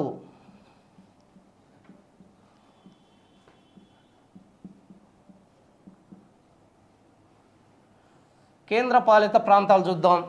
మరి కేంద్రపాలిత ప్రాంతాలు మనం చూసినట్టయితే ఇక్కడ ఎక్కువ తీసుకోవాల్సిన అవసరం లేదు, జస్ట్ పెద్దదేది చిన్నదేది చూసుకుందాం. వైశాల్యం పరంగా కేంద్రపాలిత ప్రాంతాల్లో పెద్దది అండమాన్ నికోబార్. చాలా జాగ్రత్తగా ఉండాలి, అందరూ ఢిల్లీ అని పెడతారు. అండమాన్ నికోబార్. మరి చిన్నదేంటి? లక్షాదీవులు. చిన్నది లక్షాదీవులు. మరి జనాభా పరంగా పెద్దదేంది? ఢిల్లీ. అల్టిమేట్గా ఢిల్లీ పెద్దది, మరి చిన్నదేది? లక్షాదీవులే. మరి జనసాంద్రత పరంగా పెద్దదేంటి? ఢిల్లీ. మరి జనసాంద్రత పరంగా చిన్నదేంటి? అండమాన్ నికోబార్. ప్రస్తుతం 54 మంది ఉన్నారు కిలోమీటర్కి. అదే ఢిల్లీలో అయితే 12,000 చిల్లర దాకా ఉన్నారు. ఈ విషయాన్ని మీరు గమనించాలి. మరి ఇంతటితో మనకి దీని యొక్క పొలిటికల్ సినారియో అవ్వలేదు. ఇంకా దీంట్లో ఇంకా ఏమున్నాయి? రాజకీయ విభాగాల్లో ఇక్కడ కూడా ఇంకొక ట్విస్ట్ కూడా ఉంది. ఈ 36 విభాగాల్లో ఏ రాష్ట్రాలు అధిక రాష్ట్రాలతో సరిహద్దును కలిగి ఉన్నాయి? క్వశ్చన్స్ అక్కడి నుంచి వస్తున్నాయి, జాగ్రత్తగా ఉండండి. మీరు మొత్తం అట్లాస్ను మీ ముందు పెట్టుకొని ఖచ్చితంగా మీరు అధ్యయనం చేయాలి. కొన్నిటినైనా మీరు అధ్యయనం చేయాలి. ఏ రాష్ట్రం తక్కిన రాష్ట్రాలతో ఎక్కువ సరిహద్దును కలిగి ఉంది అని మనం చూసినప్పుడు ఉత్తరప్రదేశ్. ఫస్ట్ది ఉత్తరప్రదేశ్ 8 రాష్ట్రాలతో. చాలా జాగ్రత్తగా గుర్తుపెట్టుకోండి, ఇంగ్లీష్లో చాలా ఈజీగా ఉంటుంది. ఉత్తరప్రదేశ్, యూపీ అంటే ఉత్తరప్రదేశ్ 8 రాష్ట్రాలతోనూ, అదే అస్సాం 7 రాష్ట్రాలతోనూ, తర్వాత ఛత్తీస్గఢ్ 6 రాష్ట్రాలతోనూ సరిహద్దును కలిగి ఉంది. ఫినిష్. ఈ 3 గుర్తుపెట్టుకోండి చాలు మీరు. ఏంటిది? ఉత్తరప్రదేశ్ 8 రాష్ట్రాలతో, అస్సాం 7 రాష్ట్రాలతో, మరి ఛత్తీస్గఢ్ 6 రాష్ట్రాలతో సరిహద్దుల్ని కలిగి ఉన్నాయి. భారతదేశంలో ఉన్న రాష్ట్రాల్లో ఇవే అతి ఎక్కువ రాష్ట్రాలతో సరిహద్దు కలిగి ఉన్న రాష్ట్రాలు. సరే, వీటిని వదిలేస్తే అత్యల్పంగా సరిహద్దును కలిగి ఉన్న రాష్ట్రాలు ఏంటి? అత్యల్పంగా అంటే మనకు 2 రాష్ట్రాలు కనిపిస్తాయి. ఖచ్చితంగా అవి ఒకే ఒక రాష్ట్రంతో సరిహద్దును కలిగి ఉన్నాయి. గమనించాలి. సిక్కిం. మీరు నేను చెప్పిన సబ్జెక్ట్ని ఖచ్చితంగా అట్లాస్లో చూసుకోవాలి. సిక్కింను మనం చూసినట్టయితే అట్లాస్లో ఎలా కనిపిస్తుంది మనకు? సిక్కిం దేని మీద ఉంటుంది?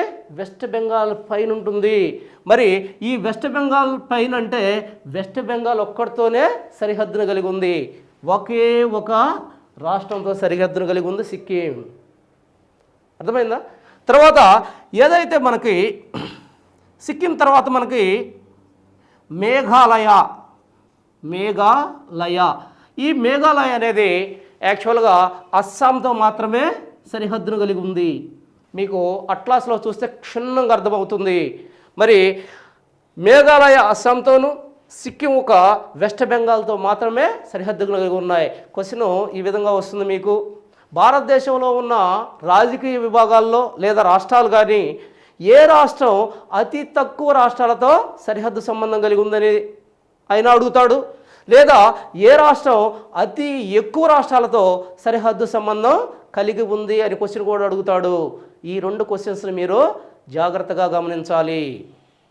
సో వీటితో పాటు భూపరివేష్టిత రాష్ట్రాలు, ఇక్కడే ఈ పొలిటికల్ సినారియోలోనే అంటే భారతదేశ రాజకీయ విభాగాల్లోనే ఇంకొక ఏమడుగుతాడు, భూపరివేష్టిత రాష్ట్రాలు. దీనిలో చూసినట్టయితే భూపరివేష్టిత అంటే ఏంటి? ఏ రాజకీయ విభాగమైనా, అది రాష్ట్రం కావచ్చు, కేంద్రపాలిత ప్రాంతం కావచ్చు, ఏ రాజకీయ విభాగమైనా సరే మొత్తం భూభాగం చేత ఆవరించబడి జలభాగంతో సంబంధం లేకుండా కేవలం భూభాగంతో ఆవరించబడిన ఉన్న రాష్ట్రాలని లేదా రాజకీయ విభాగాన్ని ఏమంటున్నాం మనం? భూపరివేష్టిత రాష్ట్రాలు అంటున్నాము. చాలా జాగ్రత్తగా గమనించండి. మళ్ళీ ఒకసారి చెప్తున్నాను, భూపరివేష్టిత రాష్ట్రాలు కానీ దేశాలు కానీ అంటే ఏంటి?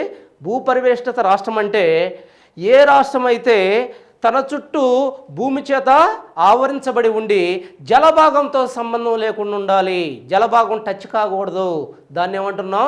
భూపరివేష్టిత రాష్ట్రాలు అంటున్నాం. భారతదేశంలో ఎన్ని భూపరివేష్టిత రాష్ట్రాలు ఉన్నాయంటే ఇంతకుముందు 4 ఉండేవి, ఇప్పుడు 5 అయినాయి. 5వదేదో మనం ఖచ్చితంగా గుర్తుంచుకోవాలి. ఎందుకని?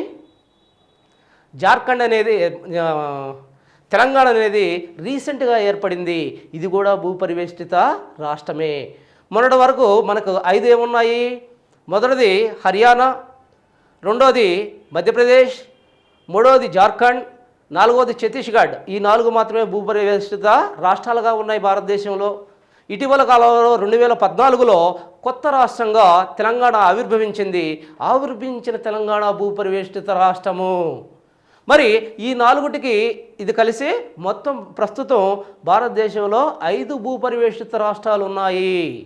ఇక్కడే మనం వరల్డ్ జాగ్రఫీలో ఉన్న కొన్ని విషయాలను కూడా ఇక్కడే మాట్లాడుకుందాం. మరి ప్రపంచంలో భూపరివేష్టిత రాష్ట్రాలు లేదా భూపరివేష్టిత దేశాలు ఉన్నాయా? మరి ప్రపంచంలో మనం చూసినట్టయితే భూపరివేష్టిత దేశం అంటే ఏంటి? భూపరివేష్టిత దేశము అంటే ఏంటి? ఏ దేశమైతే కొన్ని దేశాల మధ్య ఉండి దేశాల సరిహద్దును కలిగి ఉంటే దాన్ని భూపరివేష్టిత దేశం అంటున్నారు. ఇక్కడ కూడా ఏ జలభాగం కూడా టచ్ కాకూడదు, కేవలం దేశాలు మాత్రమే దీని చుట్టూ ఉండాలి, దేశాలు సరిహద్దుగానే ఉండాలి, దాన్నే భూపరివేష్టిత దేశం అంటున్నారు. జాగ్రత్తగా గమనించాలి. జలం ఇక్కడ టచ్ కాకూడదు, సముద్రం కానీ ఏదైనా సరే సరిహద్దుగా ఉండకూడదు, అంటే తీర ప్రాంతం దీనికి ఉండకూడదు. ప్రపంచంలో అతిపెద్ద భూపరివేష్టిత ప్రాంతం ఏందో మనం చూసినట్టయితే, ప్రపంచంలో అతిపెద్ద భూపరివేష్టిత దేశాన్ని మనం చూసినట్టయితే మంగోలియా. ఎక్కడుంది మంగోలియా? చైనాకి రష్యాకి మధ్యలో ఉన్నది. చైనా దేశానికి రష్యా దేశానికి మధ్యలో ఉన్న మంగోలియా ప్రపంచంలో అతిపెద్ద భూపరివేష్టిత దేశంగా చెప్పవచ్చు. మరి 7 ఖండాలు ఉన్నాయి. మరి 7 ఖండాలు మీకు తెలిసి ఉంటుంది యాక్చువల్గా. ఏంటి 7 ఖండాలు? ఆసియా, ఆఫ్రికా, ఐరోపా, ఉత్తర అమెరికా, దక్షిణ అమెరికా, మరి ఆస్ట్రేలియా, మరి అంటార్కిటికా. మరి ఈ 7 ఖండాల్లో మనం చూసినట్టయితే ఏ ఖండాలు అసలు భూపరివేష్టిత దేశాలు లేని ఖండాలేంటి? ఇది ఇంపార్టెంట్. ఇప్పుడు దాకా మనం భూపరివేష్టిత దేశాలు ఉన్న అన్ని ఖండాల్లో భూపరివేష్టిత దేశాలు ఉంటాయి, కానీ కొన్ని ఖండాలు 2 ఖండాల్లో మాత్రమే అసలు భూపరివేష్టిత దేశాలు లేవు. ఒక్కసారి మీరు ఆలోచించండి, ఏ ఉండొచ్చు అవి? మనం చూసినట్టయితే ఉత్తర అమెరికా. ఉత్తర అమెరికాలో ఎన్ని దేశాలు ఉన్నాయి? 3 దేశాలు కనిపిస్తాయి మనకి. పైన ఉన్నది ఉత్తర అమెరికాలో, పైన ఉన్నది జస్ట్ సింపుల్గా మీకు ఒక బొమ్మ వేస్తాను ఉత్తర అమెరికా గురించి చూడండి ఒక్కసారి. ఇది ఉత్తర అమెరికా. యాక్చువల్గా ఇది ఉత్తర అమెరికా, ఇంతేనా? ఇదే మీకు అట్లాస్లో కనపడే ఉత్తర అమెరికా ఇదే. ఈ ఉత్తర అమెరికాలో దీన్ని ఏమంటున్నాం మనం యాక్చువల్గా? ఇది కెనడా, ఇది యుఎస్ఏ, ఇది మెక్సికో, ఇది మెక్సికో. ఇవి 3 భాగాలుగా మనం విభజిస్తున్నాం దీన్ని. 3 దేశాలు ఉన్నాయి ఇక్కడ చూడండి. ఈ 3 దేశాల చుట్టూ ఏముంటుంది ఇక్కడ? ఇది పసిఫిక్ మహాసముద్రం, పసిఫిక్. ఇది అట్లాంటిక్ మహాసముద్రము, ఇది పసిఫిక్ మహాసముద్రం, ఇది అట్లాంటిక్ మహాసముద్రం. ఈ అన్నిటి చేత ఇది ఆవరించబడి ఉన్నాయి. అంటే నీరు 3 దేశాలను కలుస్తూ ఉంది. కాబట్టి ఈ ఖండంలో భూపరివేష్టిత దేశం అనేదే లేదు. మరి ఆస్ట్రేలియా తీసుకోండి. ఆస్ట్రేలియాలో ప్రపంచ పటంలో కిందగా ఉంటుంది. మీకు చూసినట్టయితే ఆస్ట్రేలియా తీసుకుంటే ఆస్ట్రేలియా చుట్టూ నీరు ఉంటుంది. మరి ఆ ఖండం కూడా భూపరివేష్టిత దేశం లేదు. మరి కొన్ని దేశాలు అతి ఎక్కువ భూపరివేష్టిత దేశాలు గల ఖండం ఏది అని అడుగుతున్నాడు. ఖచ్చితంగా గుర్తుపెట్టుకోవాలి, ఆఫ్రికా. ఏ ఖండం? ఆఫ్రికా ఖండం. అతి ఎక్కువ భూపరివేష్టిత దేశాలు గల ఖండాన్ని ఆఫ్రికా ఖండం అంటున్నాం. మరి ఆఫ్రికా ఖండంలో అతిపెద్ద భూపరివేష్టిత దేశం ఏంది? ఆ ఉన్న వాటిలో పెద్దదేంది? Congo republic. ఏంటి? కాంగో రిపబ్లిక్ అనేది గుర్తుపెట్టుకోవాలి. ఆ తర్వాత మనం చూసినట్టయితే దక్షిణ అమెరికా తీసుకున్నట్టయితే దక్షిణ అమెరికా ఖండంలో ఏమున్నాయి భూపరివేష్టిత దేశాలు? బొలీవియా, ఉరుగ్వే. ఈ దేశాలన్నీ కూడా భూపరివేష్టిత దేశాలే. ఆ తర్వాత మన ఆగ్నేయ ఆసియా, మన ఆసియా ఖండంలో చూసుకుంటే ఆగ్నేయ ఆసియాలో భూపరివేష్టిత దేశం ఏదన్నా ఉందా? లావోస్ అనేది భూపరివేష్టిత దేశంగా చెప్పబడుతుంది. సో ఈ విధంగా భారతదేశంలో చూసుకున్నట్టయితే రాజకీయ విభాగాలు ఈ విధంగా ఉన్నాయి. భారతదేశం యొక్క రాజకీయ విభాగాలుగా మనం చెప్పుకోవచ్చు. మరి 5వ పాయింట్గా చూసినట్టయితే భారతదేశం యొక్క సరిహద్దులు ఏంటి? భారతదేశానికి గుర్తుంచుకోవాలి 2 రకాల సరిహద్దులు ఉన్నాయి. మన దేశానికి 2 రకాల సరిహద్దులు ఉన్నాయి. ఒకటి భూ సరిహద్దు, 2 జల సరిహద్దు. దానినే తీరరేఖ అంటున్నాం. ఈ చాప్టర్లో ఇంకొక ఇంపార్టెంట్ టాపిక్ ఏంటంటే మనకి భారతదేశం యొక్క సరిహద్దులు. భారతదేశ సరిహద్దులు మనం చూసినట్టయితే భారతదేశానికి 2 రకాల సరిహద్దులు ఉన్నాయి. మొదటిగా భారతదేశానికి ఒకటి భూ సరిహద్దు, 2 జల సరిహద్దు. 2 రకాల సరిహద్దులు మనకి కనిపిస్తాయి. ఇక్కడ మనం చూసినట్టయితే ఒక్కసారి ఈ మ్యాప్ను గమనించండి. భూ సరిహద్దు ఒక్కసారి చూడండి. భూ సరిహద్దు ఇక్కడ గుజరాత్ నుండి వరుసగా విస్తరిస్తూ ఇటు జమ్మూ కాశ్మీర్ మరియు ఉత్తరాఖండ్, తర్వాత ఉత్తరప్రదేశ్, బీహార్, వెస్ట్ బెంగాల్, ఆ తర్వాత ఇక్కడ సిక్కిం, ఆ తర్వాత అరుణాచల్ ప్రదేశ్ నుంచి ఇటు నాగాల్యాండ్, తర్వాత ఇది మణిపూర్, తర్వాత ఇక్కడ మిజోరాం మీదుగా త్రిపుర, ఇక్కడ మేఘాలయ నుంచి ఇక్కడ వెస్ట్ బెంగాల్. ఇన్ని రాష్ట్రాల గుండా ఇది ప్రయాణిస్తూ ఉంది భూ సరిహద్దు. యాక్చువల్గా మీరు ఒకసారి ఈ పటాన్ని మీరు అట్లాస్లో మీరు చూసినట్టయితే మీకు క్లియర్గా కనిపిస్తుంది.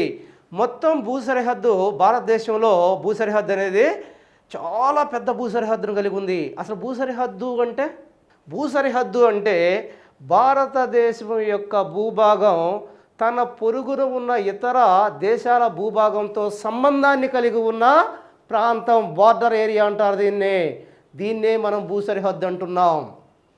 అతి ఎక్కువ భూ సరిహద్దు భారతదేశానికి ఉంది. మొత్తం భూ సరిహద్దు ఇటు గుజరాత్ నుంచి ఇటు వెస్ట్ బెంగాల్ వరకు మొత్తం 15,200 కిలోమీటర్ల భూ సరిహద్దు భారతదేశానికి ఉన్నది. ఇక్కడ మీరు గమనించాల్సింది ఏంటంటే భారతదేశం యొక్క ఎన్ని రాష్ట్రాలు ఈ భూ సరిహద్దుతో సంబంధం కలిగి ఉన్నాయి? మొత్తం 17 రాష్ట్రాలు ఈ భూ సరిహద్దుతో సంబంధం కలిగి ఉన్నాయి. జాగ్రత్తగా గమనించండి. 17 రాష్ట్రాలు, భారతదేశం యొక్క 17 రాష్ట్రాలు 7 ఇతర దేశాలతో భూ సరిహద్దును కలిగి ఉన్నాయి. మొత్తం 7 ఇతర దేశాలు, మొత్తం కూడా 7. ఈ అంకెలు చాలా జాగ్రత్తగా గమనించాలి.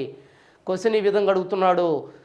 భూ సరిహద్దు, భారతదేశం యొక్క భూ సరిహద్దులో భారతదేశం యొక్క రాష్ట్రాల సంఖ్య ఎంత, లేదా ఇతర దేశాలు భారతదేశంలో ఎన్ని ఇతర దేశాలు భారతదేశ సరిహద్దుతో సంబంధం కలిగి ఉన్నాయి? ఈ 2 విషయాలు మీరు చాలా జాగ్రత్తగా గమనించాలి. మరి భారతదేశ భూ సరిహద్దు ఖచ్చితంగా ఏ ప్రాంతం నుంచి ఏ ప్రాంతం వరకు విస్తరించి ఉంది? ఇక్కడ గుజరాత్ నుంచి మీరు అందుకనే మ్యాప్ చూసుకుంటే ఈ పిడి కొట్టాల్సిన అవసరం మీకు ఉండదు.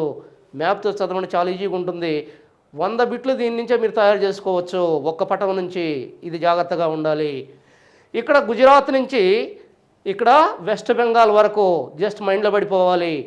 ఇంతవరకు ఈ భూ సరిహద్దు ఉన్నది.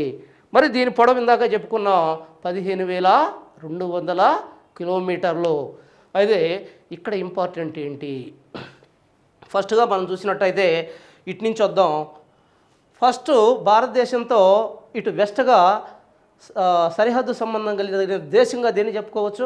మొత్తం ఫస్ట్ 7 దేశాలు చూద్దాం.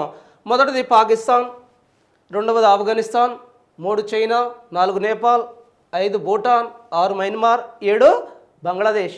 7 దేశాలను మనం ఇక్కడ చూసాం. ఇక్కడ ఇంపార్టెంట్ ఏంటంటే ఫస్ట్ది పాకిస్తాన్ తీసుకున్నాం. పాకిస్తాన్తో భారతదేశం యొక్క ఎన్ని రాష్ట్రాలు భూ సరిహద్దును కలిగి ఉన్నాయి? క్వశ్చన్ ఈ విధంగా వస్తుంది. చూడండి, మీరు ఖచ్చితంగా మ్యాప్ను పక్కన పెట్టుకొని మీరే లెక్కించాలి. ఏమేమి ఉండొచ్చు పాకిస్తాన్తో? ఒకటి గుజరాత్, రెండోది రాజస్థాన్, ఇక్కడ 3 పంజాబ్, 4 జమ్మూ కాశ్మీర్. సో ఈ 4 రాష్ట్రాలు పాకిస్తాన్తో సంబంధం కలిగి ఉన్నాయి. మరి వీటిల్లో ఈ 4ట్లో పాకిస్తాన్తో ఏ రాష్ట్రం ఎక్కువ భూ సరిహద్దును కలిగి ఉన్నది? ఇది అడుగుతాడు. చాలా జాగ్రత్తగా ఉండాలి. ఈ 4 గుర్తుపెట్టుకుంటేనే చాలదు మీరు. వీటిల్లో ఏ రాష్ట్రం ఎక్కువగా భూ సరిహద్దుని పాకిస్తాన్తో కలిగి ఉన్నది గుర్తుపెట్టుకోవాలి. చాలామంది జమ్మూ కాశ్మీర్ రాస్తారు, తప్పు. ఏ రాష్ట్రం? రాజస్థాను. పాకిస్తాన్తో అతి ఎక్కువ భూ సరిహద్దు కలిగిన రాష్ట్రం రాజస్థాను. మరి చైనా దగ్గరికి వచ్చి ఇక్కడ ఆఫ్ఘనిస్తాన్ దగ్గరికి వచ్చాం. తర్వాత సెకండ్ బట్ 1 వచ్చేసి ఆఫ్ఘనిస్తాన్. మరి ఆఫ్ఘనిస్తాన్ను మనం చూసినట్టయితే ఆఫ్ఘనిస్తాన్ కేవలం ఒకే ఒక జమ్మూ కాశ్మీర్తో మాత్రమే సరిహద్దు కలిగి ఉంది. క్వశ్చన్ ఇట్ట కూడా అడుగుతాడు. ఏ దేశం భారతదేశంలోని ఒకే ఒక రాష్ట్రంతో భూ సరిహద్దును కలిగి ఉన్నది అంటే ఆఫ్ఘనిస్తాన్ కేవలం జమ్మూ కాశ్మీర్తో మాత్రమే భూ సరిహద్దుని కలిగి ఉన్నది. ఆ తర్వాత చైనా తీసుకుందాం. చైనాతో మన భారతదేశ 5 రాష్ట్రాల భూ సరిహద్దును కలిగి ఉన్నాయి. చూడండి ఒక్కసారి, ఇక్కడ జమ్మూ కాశ్మీర్ కలిగి ఉంది, ఆ తర్వాత హిమాచల్ ప్రదేశ్, ఆ తర్వాత ఉత్తరాఖండ్, మళ్ళీ ఉత్తరప్రదేశ్, బీహార్. ఇవన్నీ కూడా నేపాల్తో ఉన్నాయి కానీ దీంతో లేవు. జాగ్రత్తగా గమనించాలి. ఏమేమి ఉన్నాయి ఇక్కడ చూడండి. ఇది జమ్మూ కాశ్మీర్, ఇది హిమాచల్ ప్రదేశ్, ఇది ఉత్తరాఖండ్. ఈ 3 మాత్రమే కలిగి ఉన్నాయి. ఆ తరువాత సిక్కిం కలిగి ఉంది, ఆ తర్వాత అరుణాచల్ ప్రదేశ్ కలిగి ఉంది. గమనించాలి, అరుణాచల్ ప్రదేశ్ మాత్రమే కలిగి ఉంది. దేంతో కలిగి ఉంది? చైనాతో ఈ మాత్రమే కలిగి ఉన్నాయి. మరి ఇక్కడున్న రాష్ట్రాలు దేంతో కలిగి ఉన్నాయి? ఇక్కడ ఉత్తరప్రదేశ్ ఉంది, బీహార్ ఉంది, మరి ఈ వెస్ట్ బెంగాల్ ఉన్నాయి. దేంతో కలిగి ఉన్నాయి? ఇవి నేపాల్తో కలిగి ఉన్నాయి. ఇక్కడ నేపాల్ ఉంది ఇది. ఓకే, చాలా జాగ్రత్తగా గమనించాలి. ఈ 5 రాష్ట్రాలు మాత్రమే చైనాతో సరిహద్దును కలిగి ఉన్నాయి. 5 రాష్ట్రాలు మాత్రమే కలిగి ఉన్నాయి. మరి ఈ 5 రాష్ట్రాలతో చైనాతో ఎక్కువ సరిహద్దు కలిగి ఉన్న రాష్ట్రం ఏది? జమ్మూ కాశ్మీర్. ఏది? జమ్మూ కాశ్మీర్. చాలా జాగ్రత్తగా మీరు గమనించాలి. ఇక్కడ జమ్మూ కాశ్మీర్, ఇక్కడ ఏం చెప్పుకున్నాం? రాజస్థాన్, ఇక్కడ జమ్మూ కాశ్మీర్. తర్వాత నేపాల్ దగ్గరకు వచ్చాం. నేపాల్ దగ్గరకు వచ్చినప్పుడు నేపాల్తో ఏ రాష్ట్రాలు సరిహద్దును కలిగి ఉన్నాయి? ఆల్రెడీ ఉత్తరాఖండ్ సరిహద్దును కలిగి ఉంది, ఉత్తరప్రదేశ్ కలిగి ఉంది, ఇక్కడ బీహార్ కలిగి ఉంది, ఇక్కడ వెస్ట్ బెంగాల్ కలిగి ఉంది, ఇక్కడ సిక్కిం కలిగి ఉంది. మరి ఈ మొత్తంలో ఏ రాష్ట్రం నేపాల్తో ఎక్కువ సరిహద్దును కలిగి ఉంది? బీహారు నేపాల్తో ఎక్కువ సరిహద్దును కలిగి ఉంది. చాలాసార్లు తప్పు ఇక్కడే చేశారు. ఈ ప్రాంతంలోనే చేస్తున్నారు చాలాసార్లు తప్పు. ఏం చేస్తున్నారు? ఉత్తరప్రదేశ్ పెడుతున్నారు దీనికి. కాదు. ఎందుకని? ఉత్తరప్రదేశ్ అంతకుముందు ఉత్తరప్రదేశ్ ఉండింది. యాక్చువల్గా అయితే అంతకుముందు ఉత్తరప్రదేశ్ ఉండింది. మరి ఉత్తరప్రదేశ్ రీసెంట్గా ఉత్తరాఖండ్గా ఉత్తరప్రదేశ్గా విడిపోయింది. ఎప్పుడైతే ఉత్తరప్రదేశ్గా విడిపోయిందో బీహార్ అతి ఎక్కువ బార్డర్ కలదగా బీహార్ వచ్చింది నేపాల్తో. ఆ విషయాన్ని గమనించండి. ఆ తర్వాత మనం చూసాం భూటాన్. ఇక్కడ చూడండి, మీరు పటంలో చూస్తే మీకు తెలిసిపోతుంది. భూటాన్ తీసుకున్నట్టయితే భూటాన్తో ఏ సంబంధాలు కలిగి ఉన్నాయి, ఏ రాష్ట్రాలు? ఒకటి ఇక్కడ సిక్కిం, ఆ తర్వాత ఈ వెస్ట్ బెంగాల్, ఆ తర్వాత చూసినట్టయితే ఇక్కడ అస్సాం, ఇక్కడ అరుణాచల్ ప్రదేశ్. మరి ఈ 4లో అతి పొడవైన భూ సరిహద్దు కలిగి ఉన్న రాష్ట్రంగా దేన్ని చెప్పొచ్చు మనం? అతి పొడవైన సరిహద్దు కలిగిన రాష్ట్రంగా అస్సాం అని చెప్పచ్చు. భూటాన్కి అస్సాం అనేది అతి పొడవైన సరిహద్దుగా ఉన్నది. ఆ తర్వాత మరి ఇక్కడికి వచ్చేసరికి మయన్మార్, దీన్ని ఆనాటి కాలంలో రంగూన్ అంటున్నాం. దేనికి ప్రసిద్ధి రంగూను? టేకుకు ప్రసిద్ధి. రంగూన్ టేక్ అనేది బర్మా టేక్ అనేవాళ్ళు ఆనాటి కాలంలో. దీనికే బర్మా అని పేరు, దీనికే రంగూన్ అని పేరు. ఆ తర్వాత దీన్ని మళ్ళీ మయన్మార్గా పేరు మార్చడం జరిగింది. సో ఈ మయన్మార్ను మనం చూసినట్టయితే ఇవి మయన్మార్కి భారతదేశ రాష్ట్రాలు వరుసగా అరుణాచల్ ప్రదేశ్, ఇక్కడ ఇది అరుణాచల్ ప్రదేశ్, ఇదంతా కూడా అరుణాచల్ ప్రదేశ్ ఇదంతా. ఆ తర్వాత ఇది నాగాల్యాండ్, ఇది మణిపూర్, ఆ తర్వాత ఇది మిజోరాం. సో అరుణాచల్ ప్రదేశ్, నాగాల్యాండ్, మణిపూర్, ఆ తర్వాత మిజోరాం, ఇవన్నీ కూడా దీనికి మయన్మార్కి సరిహద్దుగా ఉన్నాయి. మరి మయన్మార్కి ఏ రాష్ట్రం అతి ఎక్కువ సరిహద్దును కలిగి ఉంది అన్నప్పుడు మనకి అరుణాచల్ ప్రదేశ్ అని చెప్పాలి. ఆ తర్వాత చూసినట్టయితే బంగ్లాదేశ్ యాక్చువల్గా భారతదేశం బంగ్లాదేశ్ చుట్టూరు 3 వైపులా ఆవరించబడి ఉన్న. మన క్వశ్చన్ ఈ విధంగా అడిగాడు, ఏ దేశం భారతదేశంతో 3 వైపులా ఆవరించబడి ఉంది అని అడిగాడు క్వశ్చను. ఏ దేశం? బంగ్లాదేశ్. గమనించాలి, బంగ్లాదేశ్ చూడండి, ఇక్కడ 3 వైపులా భారతదేశం చేత ఆవరించబడి ఉంది. మరి బంగ్లాదేశ్ మనం చూసినట్టయితే మిజోరాం, ఆ తర్వాత త్రిపుర, ఇక్కడికి వచ్చేసరికి అస్సాం, మేఘాలయ, ఆ తర్వాత వెస్ట్ బెంగాల్. క్లియర్ కట్గా రాసుకోవాలి మీరు, ఇవి బొమ్మ వేసుకొని రాసుకోండి. చూడండి, ఇది మిజోరాం, ఇది త్రిపుర, ఇక్కడికి వచ్చేసరికి మనకి అస్సాం, ఇది మేఘాలయ, మరి ఈ ప్రాంతానికి వచ్చేసరికి వెస్ట్ బెంగాల్. ఈ 5 రాష్ట్రాలతో బంగ్లాదేశ్ సరిహద్దును కలిగి ఉంది. మరి బంగ్లాదేశ్తో అతి ఎక్కువ సరిహద్దును కలిగి ఉన్న ఈ 5 రాష్ట్రాల్లో ఉన్న రాష్ట్రం ఏంటి? వెస్ట్ బెంగాల్. గమనించాలి, ఏంటి? వెస్ట్ బెంగాల్. మరి ఇక్కడ ఇంకొక విషయం కూడా మీరు గమనించాలి. ఇప్పుడు 17 రాష్ట్రాలను చెప్పుకున్నాం. ఇక్కడ ఈ 17 రాష్ట్రాల్లో దేనికి దానికని కాకుండా, ఒక్కొక్క దేశాన్ని కని కాకుండా, మొత్తం మీద ఇతర దేశాలతో అతి పొడవైన సరిహద్దు కలిగిన రాష్ట్రం ఏంది అన్నప్పుడు మనకు వెస్ట్ బెంగాల్ వస్తుంది. ఈ విషయాన్ని గమనించండి జాగ్రత్తగా. ఏం చెప్తున్నాం ఇక్కడ? ఒక్కోదానికి ఒక్కొక్కటి చెప్పాం. ఇక్కడ చూస్తేమో పాకిస్తాన్కి రాజస్థాన్ అని చెప్పాం, ఇక్కడ చూస్తేమో ఆఫ్ఘనిస్తాన్కి జమ్మూ కాశ్మీర్ చెప్పాం, ఇక్కడ చైనాకు వచ్చేసరికి జమ్మూ కాశ్మీర్ చెప్పాం, ఇక్కడికి వచ్చేసరికి మరి నేపాల్కి వచ్చేసరికి బీహార్ చెప్పాం, భూటాన్కి వచ్చేసరికి అస్సాం అన్నాం, మరి మయన్మార్కి వచ్చేసరికి అరుణాచల్ ప్రదేశ్ అన్నాం, మరి బంగ్లాదేశ్కి వచ్చేసరికి వెస్ట్ బెంగాల్ అన్నాం. అలా కాకుండా మొత్తం భారతదేశ సరిహద్దులకు అత్యధిక సరిహద్దు కలిగిన రాష్ట్రం ఏది అంటే, ఇతర దేశాలతో అతి పొడవైన సరిహద్దు కలిగిన రాష్ట్రం ఏది అన్నప్పుడు 17 రాష్ట్రాల్లో మనకి వెస్ట్ బెంగాల్ అని చెప్పాలి. వెస్ట్ బెంగాల్ అని చెప్పాలి. ఆ తర్వాత ఇంకా క్రిటికల్గా డెప్త్కు పోతాడు అనుకుంటే మీరు కొన్ని విషయాలను ఇక్కడ జాగ్రత్తగా చూడాలి. కొన్ని రాష్ట్రాలు 2 దేశాలతో సరిహద్దును కలిగి ఉన్నాయి, కొన్ని రాష్ట్రాలు 3 దేశాలతో సరిహద్దును కలిగి ఉన్నాయి. జాగ్రత్తగా చూడండి, మీకు సిలబస్లో లేకపోతే ఇది జాగ్రత్తగా చూసుకోండి. అంటే సిలబస్లో కాదు, మీకున్న పాఠ్యాంశాల్లో ఈ సమాచారం లేకపోతే జాగ్రత్తగా గమనించండి. 2 దేశాలతో ఆ తర్వాత ఏంటి 2 దేశాలతో సంబంధం ఉన్న రాష్ట్రాలు ఒకసారి మీరు గమనించినట్టయితే అది మీ కొరకు ఇక్కడే చూపిస్తున్నాను. 2 దేశాలతో సంబంధం ఉన్న రాష్ట్రం యూకే, ఉత్తరాఖండ్. ఎలా? 2 దేశాలతో సంబంధం ఉన్న రాష్ట్రం ఉత్తరాఖండ్. ఏ విధంగా చెప్పండి? ఇది చైనా, ఇది నేపాల్. ఈ రెండిటితో సంబంధం ఉన్న రాష్ట్రం ఉత్తరాఖండ్. ఫస్ట్ యాక్చువల్గా 3 రాష్ట్రాలు మన భారతదేశం యొక్క 3 రాష్ట్రాలు రెండు దేశాలతో సంబంధాన్ని కలిగి ఉన్నాయి, అంటే సరిహద్దును కలిగి ఉన్నాయి. మొదట మనం చూసినట్టయితే ఇది ఉత్తరాఖండ్ ఏటితో సంబంధం కలిగి ఉంది? 2 దేశాలతో, ఇటు చైనాతో ఇటు నేపాల్తో సంబంధం కలిగి ఉంది. చూస్తున్నారు కదా, చైనాతో సంబంధం కలిగి ఉన్నాయి.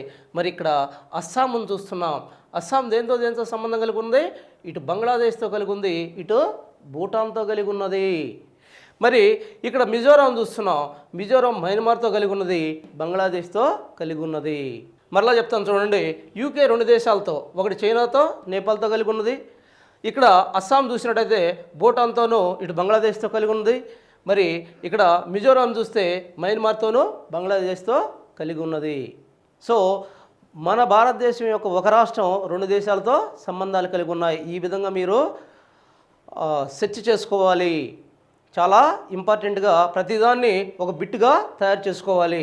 ఆ తర్వాత 3 దేశాలతో సంబంధం ఉన్న రాష్ట్రాలు ఏమన్నా ఉన్నాయా భారతదేశానికి అని మనం చూసినట్టయితే 3 దేశాలతో ఇక్కడ జమ్మూ కాశ్మీర్ ఒకటి చూడండి, ఇది మొత్తం కూడా జమ్మూ కాశ్మీర్. మరి జమ్మూ కాశ్మీర్కి 3 దేశాలతో సంబంధం ఏమున్నది చూసినట్టయితే ఏమున్నది? జమ్మూ కాశ్మీర్కి ఆఫ్ఘనిస్తాన్, పాకిస్తాన్, చైనా 3 దేశాలతో భారతదేశం యొక్క ఒక రాష్ట్రం జమ్మూ కాశ్మీర్కి సంబంధం ఉంది. ఆ తర్వాత ఇక్కడ వెస్ట్ బెంగాల్, ఇది వెస్ట్ బెంగాల్, ఇక్కడ నేపాల్తో సంబంధం ఉంది, ఇటు భూటాన్తో సంబంధం ఉంది, ఇటు బంగ్లాదేశ్తో సంబంధం ఉంది. ఇది వెస్ట్ బెంగాల్. తర్వాత సిక్కిం చూడండి, సిక్కిం నేపాల్తో సంబంధం ఉంది, భూటాన్తో సంబంధం ఉంది, ఇటు చైనాతో సంబంధం ఉంది. అదే అరుణాచల్ ప్రదేశ్ చూసినట్టయితే ఇటు చైనాతో సంబంధం ఉంది, ఇటు భూటాన్తో సంబంధం ఉంది. ఇది ఒకటి, ఇది 2, ఇది మయన్మార్తో 3తో సంబంధం ఉంది. సో ఈ విధంగా మీరు డీవియేట్ చేసుకొని చదవాలి. ఈ రకంగా భారతదేశంలో రాష్ట్రాలు ఎన్ని దేశాలతో ఏ విధంగా సంబంధం ఉన్నదనేది చాలా ఇంపార్టెంట్. మరి దాంతోపాటుగా భారతదేశంలోని కొన్ని జస్ట్ 2 రాష్ట్రాలు ఇటు భూ సరిహద్దును కలిగి ఉన్నాయి, ఇటు జల సరిహద్దును కలిగి ఉన్నాయి. చాలా ఇంపార్టెంట్ ఇది. 2 రాష్ట్రాలు అటు భూ సరిహద్దును కలిగి ఉన్నాయి, ఇటు జల సరిహద్దును జల సరిహద్దు అంటే ఏం లేదు, ఏదైతే సముద్రం ఆవరించి ఉన్న ప్రాంతాన్ని మనం జల సరిహద్దు లేదా తీరరేఖ అంటున్నాం.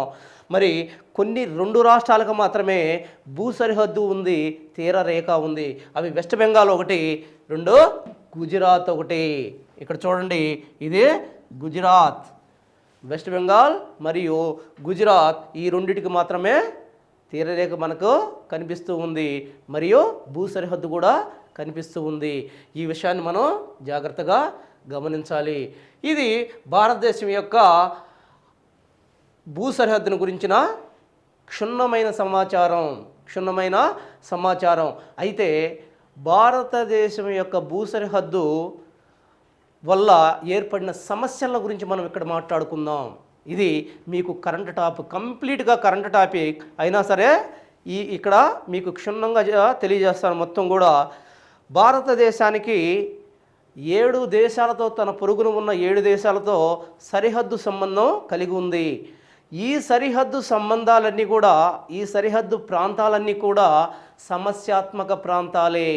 ఈ సమస్యాత్మక ప్రాంతాలన్నీ కూడా నిత్యం సంఘర్షణ జరుగుతున్న ప్రాంతాలు. ఇవన్నీ కూడా చూడండి ఒక్కసారి, ఈ ప్రాంతం మొత్తం కూడా నిత్యం సంఘర్షణే. భారతదేశానికి సరిహద్దు ప్రాంతాలు సంఘర్షణకు నిలయాలుగా ఉన్నాయి. దాయాదు దేశాలైన పాకిస్తాను నిరంతరం భారతదేశంతో వైరంతో ఉన్నది. అంతేకాకుండా పొరుగున ఉన్న చైనా పంచశీల ఒప్పందాన్ని అడ్డం పెట్టుకొని భారతదేశాన్ని మీద ఎప్పుడు కూడా కయ్యానికి కాలు దువ్వుతూ ఉంది. చాలా జాగ్రత్తగా గమనించండి. ఇక్కడ భారతదేశంలో ఈ సమస్యాత్మక ప్రాంతాలు ఏ విధంగా సమస్య అయ్యాయి, ఇతర దేశాలకు తక్కిందంతా చెత్తంతా పక్కన పెట్టి మీరు జస్ట్ పాకిస్తాన్కి మనకున్న సమస్యాత్మక ప్రాంతాలు ఏంటి, చైనాకి మనకున్న సమస్యాత్మక ప్రాంతాలు అనేది దృష్టి పెట్టాలి. పాకిస్తాన్ తీసుకుందాం. పాకిస్తాన్ మన పక్కనే ఉంది. మరి పాకిస్తాన్కి మనకి సమస్యాత్మక ప్రాంతం ఏంది చూడాలి. ఇక్కడ ఒకటి చూడండి, భారత్, పాకిస్తాన్, బంగ్లాదేశ్. వీటిని చూసినట్టయితే ఇక్కడ మీకు చరిత్ర వస్తుంది. 1947లో జూన్ 3వ తేదీన జూన్ 3 ప్లాన్, మౌంట్ బాటన్ ప్లాన్ అంటారు. ఇది హిస్టరీలో మౌంట్ బాటన్ ప్లాన్ అంటున్నాం. మరి ఈ మౌంట్ బాటన్ ప్లాన్లో భాగంగా మామూలుగా మౌంట్ బాటన్ రెడ్ క్లిఫ్ అనే కమిటీని నియమించాడు భారతదేశాన్ని విభజించమని. మీకు తెలిసే ఉంటుంది, భారతదేశాన్ని విభజించడానికి మౌంట్ బాటన్ రెడ్ క్లిఫ్ కమిటీని నియమించాడు. ఈ రెడ్ క్లిఫ్ అనే అతను ఒక ఆంగ్లేయుడు. మరి ఈ రెడ్ క్లిఫ్ అనే అతను భారతదేశాన్ని 3 భాగాలుగా విభజించాడు ఆనాటి కాలంలో. 1 భారతదేశం, 2 పశ్చిమ పాకిస్తాన్, 3 తూర్పు పాకిస్తాన్. ఈనాటి కాలంలో తూర్పు పాకిస్తాన్నే మనం బంగ్లాదేశ్ అంటున్నాం. ఆనాటి కాలంలో 1977 యుద్ధంలో బంగ్లాదేశ్ ఆవిర్భవించింది. అంతకుముందు తూర్పు పాకిస్తాన్, పశ్చిమ పాకిస్తాన్ కలిపి పాకిస్తాన్ అయింది.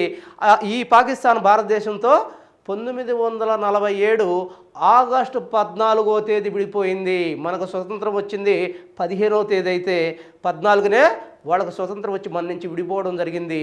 మరి అప్పటి నుంచి భారతదేశంతో పాకిస్తాన్ గొడవ పడుతూనే ఉంది. అప్పటి నుంచి పాకిస్తాను భారతదేశంతో గొడవకి కారణమవుతుంది. ఏంటి ఈ గొడవలు? చాలా ఇంపార్టెంట్. 1 జమ్మూ కాశ్మీర్ సమస్య, జమ్మూ కాశ్మీర్. 2 సర్క్రీక్ సమస్య. 3 తుల్బుల్ నావిగేషన్. 4 బాగ్లిహార్. ఈ సమస్యలు క్షుణ్ణంగా గుర్తుపెట్టుకోవాలి మీరు. జమ్మూ కాశ్మీర్ సమస్య ఎందుకు వచ్చింది? జమ్మూ కాశ్మీర్ మనకి యాక్చువల్గా జమ్మూ కాశ్మీర్ అనేది భూలోక స్వర్గంగా పిలువబడుతుంది. భారతదేశం యొక్క భూలోక స్వర్గం అంటున్నాం. మరి ఈ జమ్మూ కాశ్మీర్ని ఆనాటి కాలంలో మీకు తెలిసే ఉంటుంది, ఆనాటి కాలంలో స్వతంత్రానికి పూర్వం దీన్ని హరిసింగ్ అనే అతను రాజు పరిపాలిస్తూ ఉండేవాడు. మరి ఈ హరిసింగ్ కాలం తర్వాత స్వతంత్రానంతరం హరిసింగ్ స్వతంత్రాన్ని ప్రకటించుకున్నాడు. భారతదేశానికి స్వతంత్రం వచ్చింది, మనందరం ఆనందపడుతున్నాం. ఆ టైంలో హరిసింగ్ స్వతంత్రాన్ని ప్రకటించుకున్నాడు.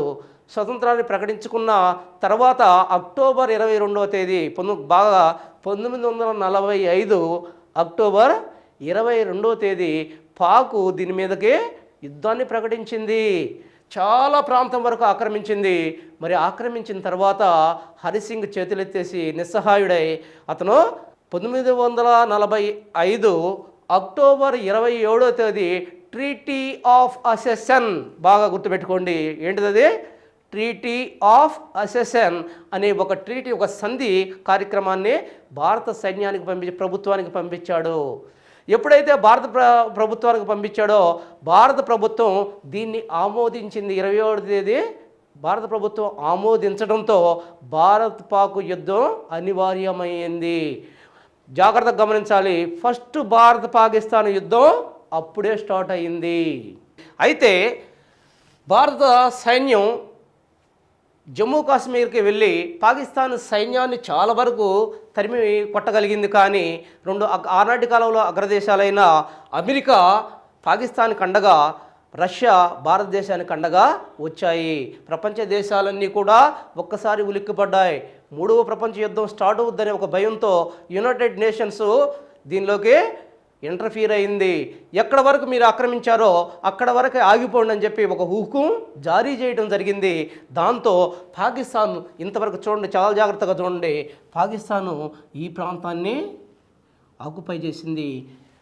అంతవరకే ఆగిపోయింది. మన సైన్యం ఇంతవరకు వాళ్ళని తరిమి వేయగలిగారు. మరి ఇప్పుడు ఇదే సమస్యకి కారణమైంది. దీన్నే పాక్ ఆక్యుపైడ్ కాశ్మీర్ అంటున్నాము. దీన్నే పాక్ ఆక్యుపైడ్ కాశ్మీర్ అంటున్నాము. మరి ఈ పాక్ ఆక్యుపైడ్ కాశ్మీర్ దగ్గర మనకు గీయబడిన గీతనే సరిహద్దు రేఖనే మనం ఎల్ఓసి అంటున్నాము. చాలా జాగ్రత్తగా ఉండాలి. లైన్ ఆఫ్ కంట్రోల్ అంటున్నాము. లైన్ ఆఫ్ కంట్రోల్ అంటున్నాం. మన కార్గిల్ యుద్ధం జరిగినప్పుడు భారతదేశం మన రేడియోలన్నీ ఎల్ఓసి ఎల్ఓసి ఎల్ఓసి అన్నాయి. ఇదే ఆ ఎల్ఓసి. ఈ ఎల్ఓసి దగ్గరే భారత పాక్ సైన్యాలు ఎప్పుడు నిరంతరం సంఘర్షణ జరుగుతూనే ఉంటుంది. ఆ తర్వాత కాలంలో ఈ యుద్ధంలోనే పాకిస్తాను ఇక్కడ సియాచిన్ గ్లేషియర్ అనేది ఉంటుంది, అంటే పెద్ద హిమనీ నది ఉంటుంది సియాచిన్ గ్లేషియర్ అని. మరి ఆ సియాచిన్ గ్లేషియర్ ప్రాంతాన్ని పాకిస్తాన్ ఆక్రమించింది, కొంత భాగాన్ని, కొంత భాగం భారత్లో ఉంది.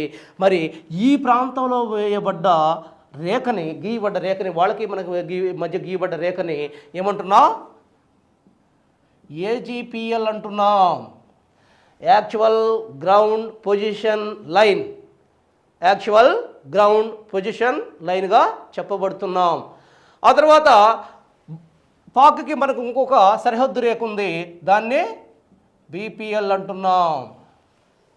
బీపీఎల్ అంటున్నాం.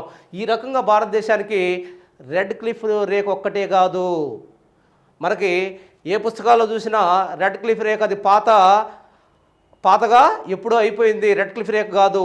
3 రేఖలు గమనిస్తాయి. ఇప్పుడు ప్రస్తుతం ప్రజెంట్ ఉన్నవి ఎల్ఓసి, ఏజీపీఎల్, తర్వాత బీపీఎల్ అనే రేఖల్ని మనం గమనించాలి. ఇక్కడ చూసినట్టయితే పాకిస్తాన్కి ఇంకొక సమస్య, మరి ఇది జమ్మూ కాశ్మీర్ సమస్య అయిపోయింది. రెండో సమస్య ఏంటి? సర్క్రీక్ సమస్య. సర్క్రీక్ సమస్య ఏంటి అసలు? సర్క్రీక్ అంటే ఒక్కసారి చూడాలి. ఇక్కడ ఏదైతే ఈ ప్రాంతం ఉందో, ఈ ప్రాంతంలో ఉన్న కొంత భాగాన్ని, ఇది పాకిస్తాన్ కదా, మరి పాకిస్తాన్కి ఈ ప్రాంతంలో ఏదైతే గుజరాత్కి మధ్యలో ఉన్న ఒక సన్నని భాగాన్ని మనం సర్క్రీక్ ప్రాంతం అంటాము. మరి ఈ సర్క్రీక్ ప్రాంతం ఎందుకు వివాదాస్పదమైంది? ఇది సముద్ర జలాలు, లోతు తక్కువగా ఉన్న సముద్ర జలభాగం. దీనిలో 40 కిలోమీటర్ల ప్రాంతం భారత్ ఆధీనంలో ఉంది. ఈ 40 కిలోమీటర్ల ప్రాంతంలో సముద్ర ఖనిజ వనరులు పుష్కలంగా ఉన్నాయి. దాంతో పాకిస్తాన్ ఈ ప్రాంతం మొత్తం కూడా మాదని చెప్పి ఎప్పుడు కూడా సంఘర్షణకి దిగుతూనే ఉంది. ఇక్కడ మీరు గమనించాల్సింది ఒకటే, ఇటీవల కాలంలో పాకిస్తాన్ 24 ప్యారలల్ లైన్ అనే దాన్ని ఇక్కడ గుర్తించింది. చాలా ఇంపార్టెంట్ ఇది. 24 ప్యారలల్ లైన్ అనే దాన్ని గుర్తించింది. అదే మా సరిహద్దు రేఖ అంది. భారతదేశం దాన్ని ఆమోదించలేదు. ఇది గుర్తుపెట్టుకోండి. A parallel line? 24 parallel line. అది గుర్తుపెట్టుకోవాలి, సరిహద్దు రేఖ ఇది. తర్వాత తుల్బుల్ నావిగేషన్. ఏంటి తుల్బుల్ నావిగేషన్ అంటే? ఇవి చాలా సింపుల్గా చెప్తాను, ఎందుకంటే ఇది మెయిన్స్లో వస్తుంది, మీకు ఇదంతా కూడా అవగాహన కోసం చెప్తున్నాను. యాక్చువల్గా తుల్బుల్ నావిగేషను యాక్చువల్గా ఏంటి? జీలం నది మీద మనోళ్ళు సింధు నదీ జలాల ట్రీటీకి, ఒప్పందానికి వ్యతిరేకంగా జీలం నది మీద మనోళ్ళు ఆనకట్ట కట్టారని, దానివల్ల వాళ్ళ నావిగేషన్కు సరిపోయే అంత జలాలు రావటం లేదని చెప్పి మామూలుగా పాకిస్తాను యునైటెడ్ నేషన్స్లో మన మీద పిటిషన్ వేయడం జరిగింది. దాన్నే తుల్బుల్ నావిగేషన్ సమస్య అంటారు. మీకు తెలుసు, ఎక్కడ ఉంది మనకి జీలం నది? ఈ ప్రాంతంలో జీలం నది ప్రవహిస్తుంది. ఈ ప్రాంతంలో ప్రవహిస్తూ పాకిస్తాన్లోకి ప్రవేశిస్తుంది. ఇక్కడ మనం దీని మీద ఆనకట్ట కట్టడంతో వీళ్ళకి నీళ్లు తక్కువైనాయి అంట. మరి ఇట్ట నీళ్లు తక్కువైనాయి అని చెప్పి పాకిస్తాన్ ఎక్కడికి పోయింది? యునైటెడ్ నేషన్స్కి పోయింది, మన మీద ఫిర్యాదు చేసింది. ఇదే తుల్బుల్ నావిగేషన్ సమస్య. సేమ్ బాగ్లిహార్ ప్రాజెక్ట్ కూడా అదే. ఇక్కడ జీలం చినాబ్ నది మీద కట్టి ఉన్నదే బాగ్లిహార్ ప్రాజెక్ట్. ఈ బాగ్లిహార్ ప్రాజెక్ట్ కూడా సేమ్ సమస్య. ఇన్ని సమస్యలు మనకి పాకిస్తాన్తో ఉన్నాయి. మరి ఇక్కడ మనం గుర్తుపెట్టుకోవాల్సింది ఏంటంటే రెడ్ క్లిఫ్ రేఖ. ఈ రెడ్ క్లిఫ్ రేఖ పాకిస్తాన్కి భారతదేశానికి మధ్య వేయబడ్డది అనుకున్నాం. మరి ఇప్పుడు మొన్నటి వరకు ఇక్కడ వేయబడింది భారతదేశానికి పాకిస్తాన్కి, ఆ తర్వాత ఈ బంగ్లాదేశ్కి మనకి మధ్య కూడా వేయబడింది. ఇప్పుడు 1971లో బంగ్లాదేశ్ పాకిస్తాన్తో యుద్ధం జరిగిన తర్వాత బంగ్లాదేశ్ ఆవిర్భించినప్పుడు ఇప్పుడు రెడ్ క్లిఫ్ లైన్ ఏ దేశాల మధ్య ఉంది అన్నప్పుడు జాగ్రత్తగా గమనించండి. భారతదేశానికి పాకిస్తాన్కి మధ్య ఒక లైన్గా ఉంది, కానీ బంగ్లాదేశ్కి భారతదేశానికి మధ్య 2 లైన్లుగా ఉంది. ఈ విషయాన్ని మీరు గమనించాలి. అంటే బంగ్లాదేశ్ చుట్టుపక్కల ఉన్న ఈ లైన్ని మనం ఏమంటున్నాం? రెడ్ క్లిఫ్ లైను అంటున్నాము. అర్థమై ఉంటుంది. తర్వాత సెకండ్ బంగ్లాదేశ్ తీసుకుందాం. పాకిస్తాన్ అయింది మనకి. బంగ్లాదేశ్తో భారతదేశానికి ఉన్న సమస్యలు ఏంటి అని మనం చూసినప్పుడు ఇక్కడే మనం గమనించాలి. బంగ్లాదేశ్తో చూస్తే ఒకటి మాతాబాంగా నది. 2 న్యూమూర్ దీవులు, 2 న్యూమూర్ దీవులు, 3 సిలిగురి. సో ఈ రకమైన సమస్యలు మనకు కనిపిస్తూ ఉన్నాయి. మాతాబంగా నది, అది ఈ నది భారతదేశంలో బంగ్లాదేశ్ నుంచి భారతదేశంలోకి ప్రవేశిస్తుంది.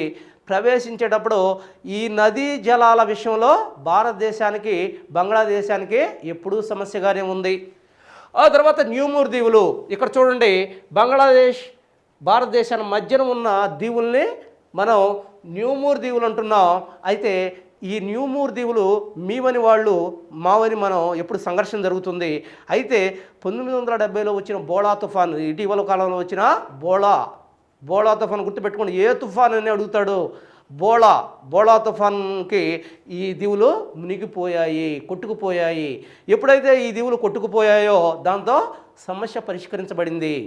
ఆ తర్వాత చూసినట్టయితే సిలిగురి సమస్య ఏంటి? ఇక్కడ ఒకసారి చూడండి.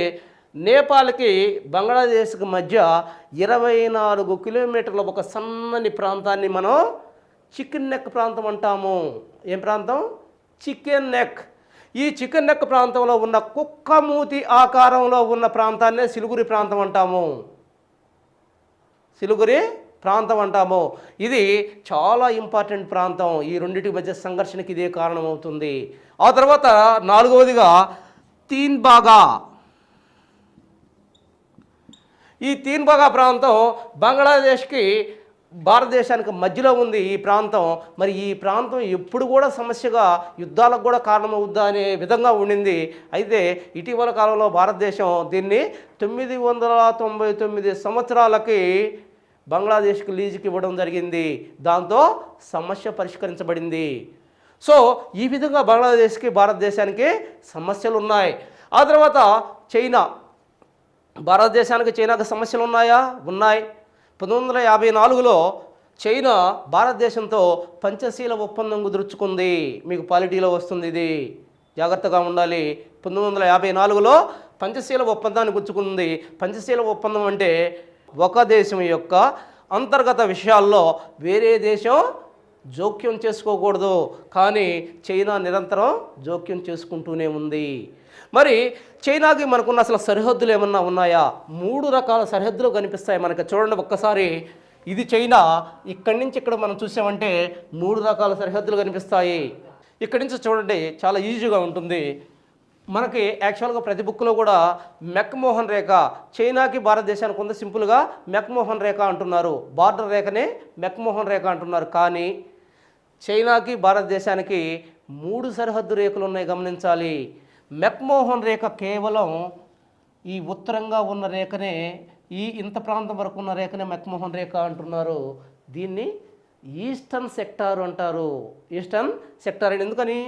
ఈస్ట్గా ఉంది కాబట్టి దీన్ని ఈస్టర్న్ సెక్టార్ అంటున్నారు. ఈ మెక్మోహన్ రేఖ ఇక్కడ టిబెట్కి, ఇక్కడ అరుణాచల్ ప్రదేశ్కి, ఇది కూడా మీరు గమనించాలి. దేనికి మధ్య ఉంది? టిబెట్కి అరుణాచల్ ప్రదేశ్కి మధ్యలో ఉన్నది. దీన్ని మెక్మోహన్ రేఖ అంటున్నాం. మెక్మోహన్ రేఖ జస్ట్ దీనికే పరిమితమైంది. ఎవరి మెక్మోహన్? ఇతను ఒక ఆంగ్లేయుడు. ఈ మెక్మోహన్ రేఖను గుర్తించాడు. ఆ తర్వాత ఇక్కడి నుంచి చూడండి, అరుణాచల్ ప్రదేశ్ దగ్గర నుంచి ఆ తర్వాత ఏదైతే సిక్కిం ఉందో, ఉత్తరాఖండ్, హిమాచల్ ప్రదేశ్, ఈ మొత్తంగా ఉన్న రేఖని మిడిల్ సెక్టార్ అన్నారు. ఏమన్నారు? మిడిల్ సెక్టార్ అన్నారు. ఇక్కడ మనం ఏమంటున్నాం? మెక్మోహన్ రేఖ అంటున్నాం. ఈ మెక్మోహన్ రేఖ దగ్గర చైనా సుయాద్చంరాంగ్ అనే ప్రాంతాన్ని, తవాంగ్ అనే ప్రాంతాన్ని రెండింటినీ ఆక్రమించింది. జాగ్రత్తగా ఉండాలి ఈ విషయంలో. సుయాన్చంద్రాంగ్ అండ్ తవాంగ్, రెండోది తవాంగ్ ప్రాంతాలను ఆక్రమించింది.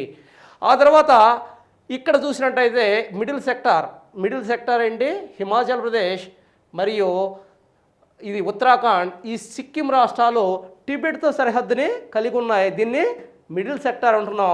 ఇది ఈస్టర్న్ సెక్టార్, ఇది మిడిల్ సెక్టార్, ఇది వెస్టర్న్ సెక్టార్. ఈ వెస్టర్న్ సెక్టార్, మూడోది వెస్టర్న్ సెక్టార్. ఈ వెస్టర్న్ సెక్టార్ దేని మధ్య ఉంది? మొన్న అడిగిన క్వశ్చన్ ఇదే. చైనాతో సరిహద్దులో వెస్టర్న్ సెక్టార్ దేని మధ్య ఉన్నది, వేయబడిందని అడిగాడు. వేటి మధ్య?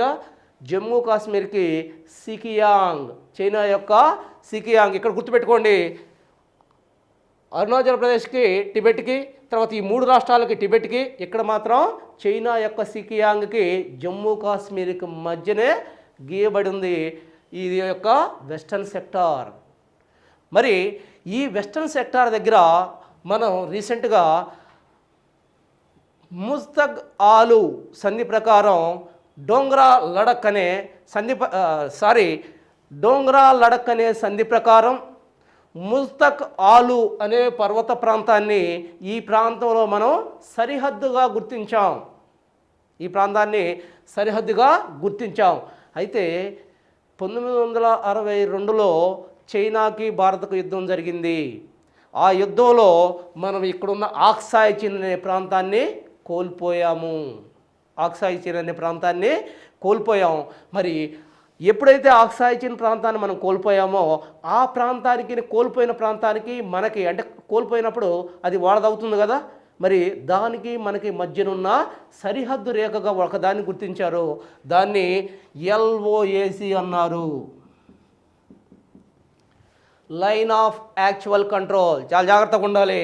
ఇందాక పాకిస్తాన్కి మనకు చెప్పినప్పుడు LOC అని చెప్పాను, అది LOC, line of control, just line of control. ఇదే చైనాకి మనకు మధ్యలో ఉన్నది లైన్ ఆఫ్ యాక్చువల్ కంట్రోల్. చాలా జాగ్రత్తగా గమనించాలి.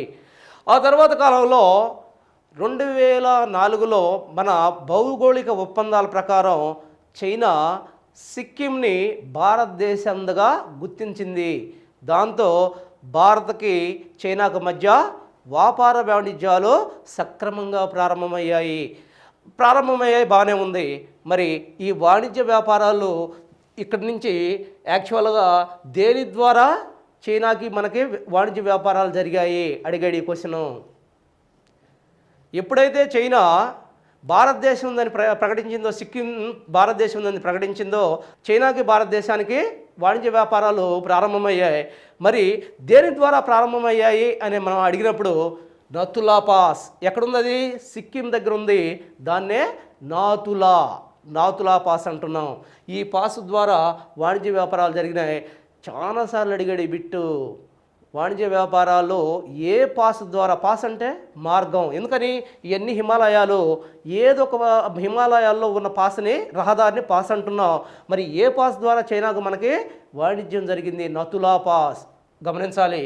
ఆ తర్వాత చైనాతో మనం చూసినట్టయితే మొన్న రీసెంట్గా ప్యాకేజీ ఒప్పందం జరిగింది. మరి ప్యాకేజీ ఒప్పందంలో భాగంగా చైనా ఏముంటుందంటే ఆక్సాయ్ చిన్ ప్రాంతాన్ని ఏదైతే తను ఆక్రమించిందో ఆ ఆక్సాయ్ చిన్ ప్రాంతాన్ని తనదిగా గుర్తించమంటుంది. భారతదేశం యునైటెడ్ నేషన్స్లో డిక్లేర్ చేయాలి. ఏమని? ఆక్సాయ్ చిన్ ప్రాంతం చైనాదని డిక్లేర్ చేయండి, లేకపోతే సిక్కింని కానీ నేనేదైతే ఆక్రమించాను ఈ ప్రాంతంలో షుయాద్రాంగ్ చూ ప్రాంతాన్ని, ఈ రెండింటిని కూడా నాదిగా గుర్తిస్తాను, భారతదేశం కాదంటానని చెప్పి అడ్డం జరుగుతుంది చైనా. ఈ విధంగా. అంతేకాకుండా ఇక్కడ చూడండి, ఇక్కడ సిక్కిం ఉంది. ఈ సిక్కిం పైన చైనాతో సంబంధం ఉన్న భూభాగం ఉంది.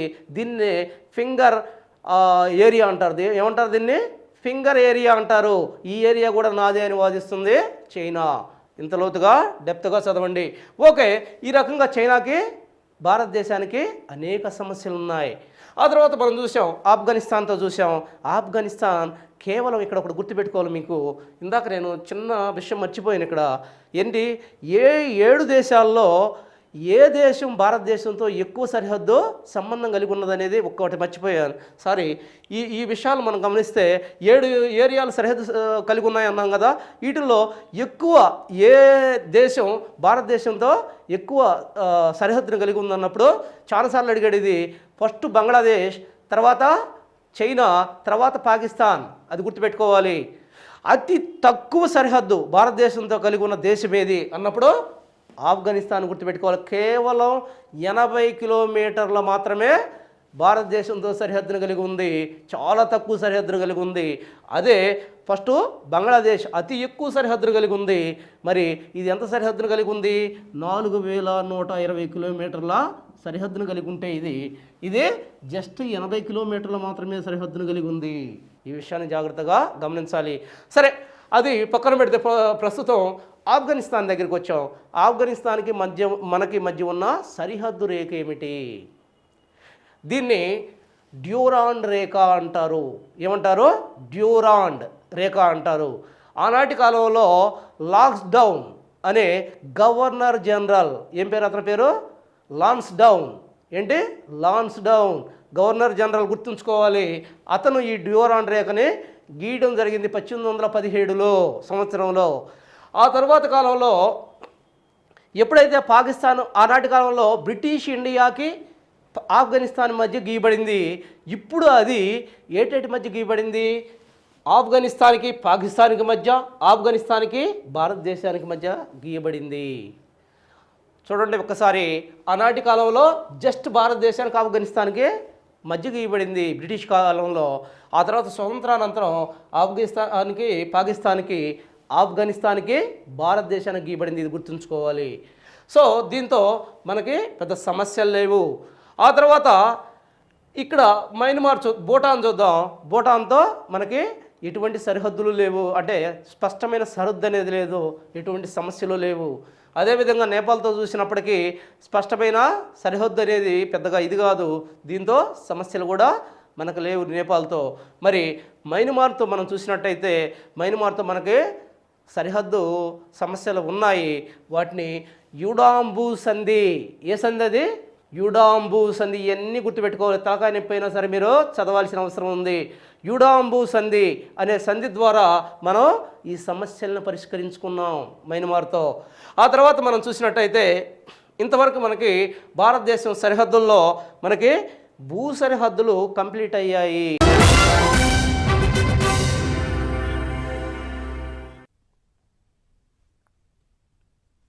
Welcome viewers. Today we are going to discuss semantic series. In the previous episodes we discussed about number semantic series, letter semantic series or alphabetic semantic series, and different types of quotients. Today we are going to see a new type of semantic series, that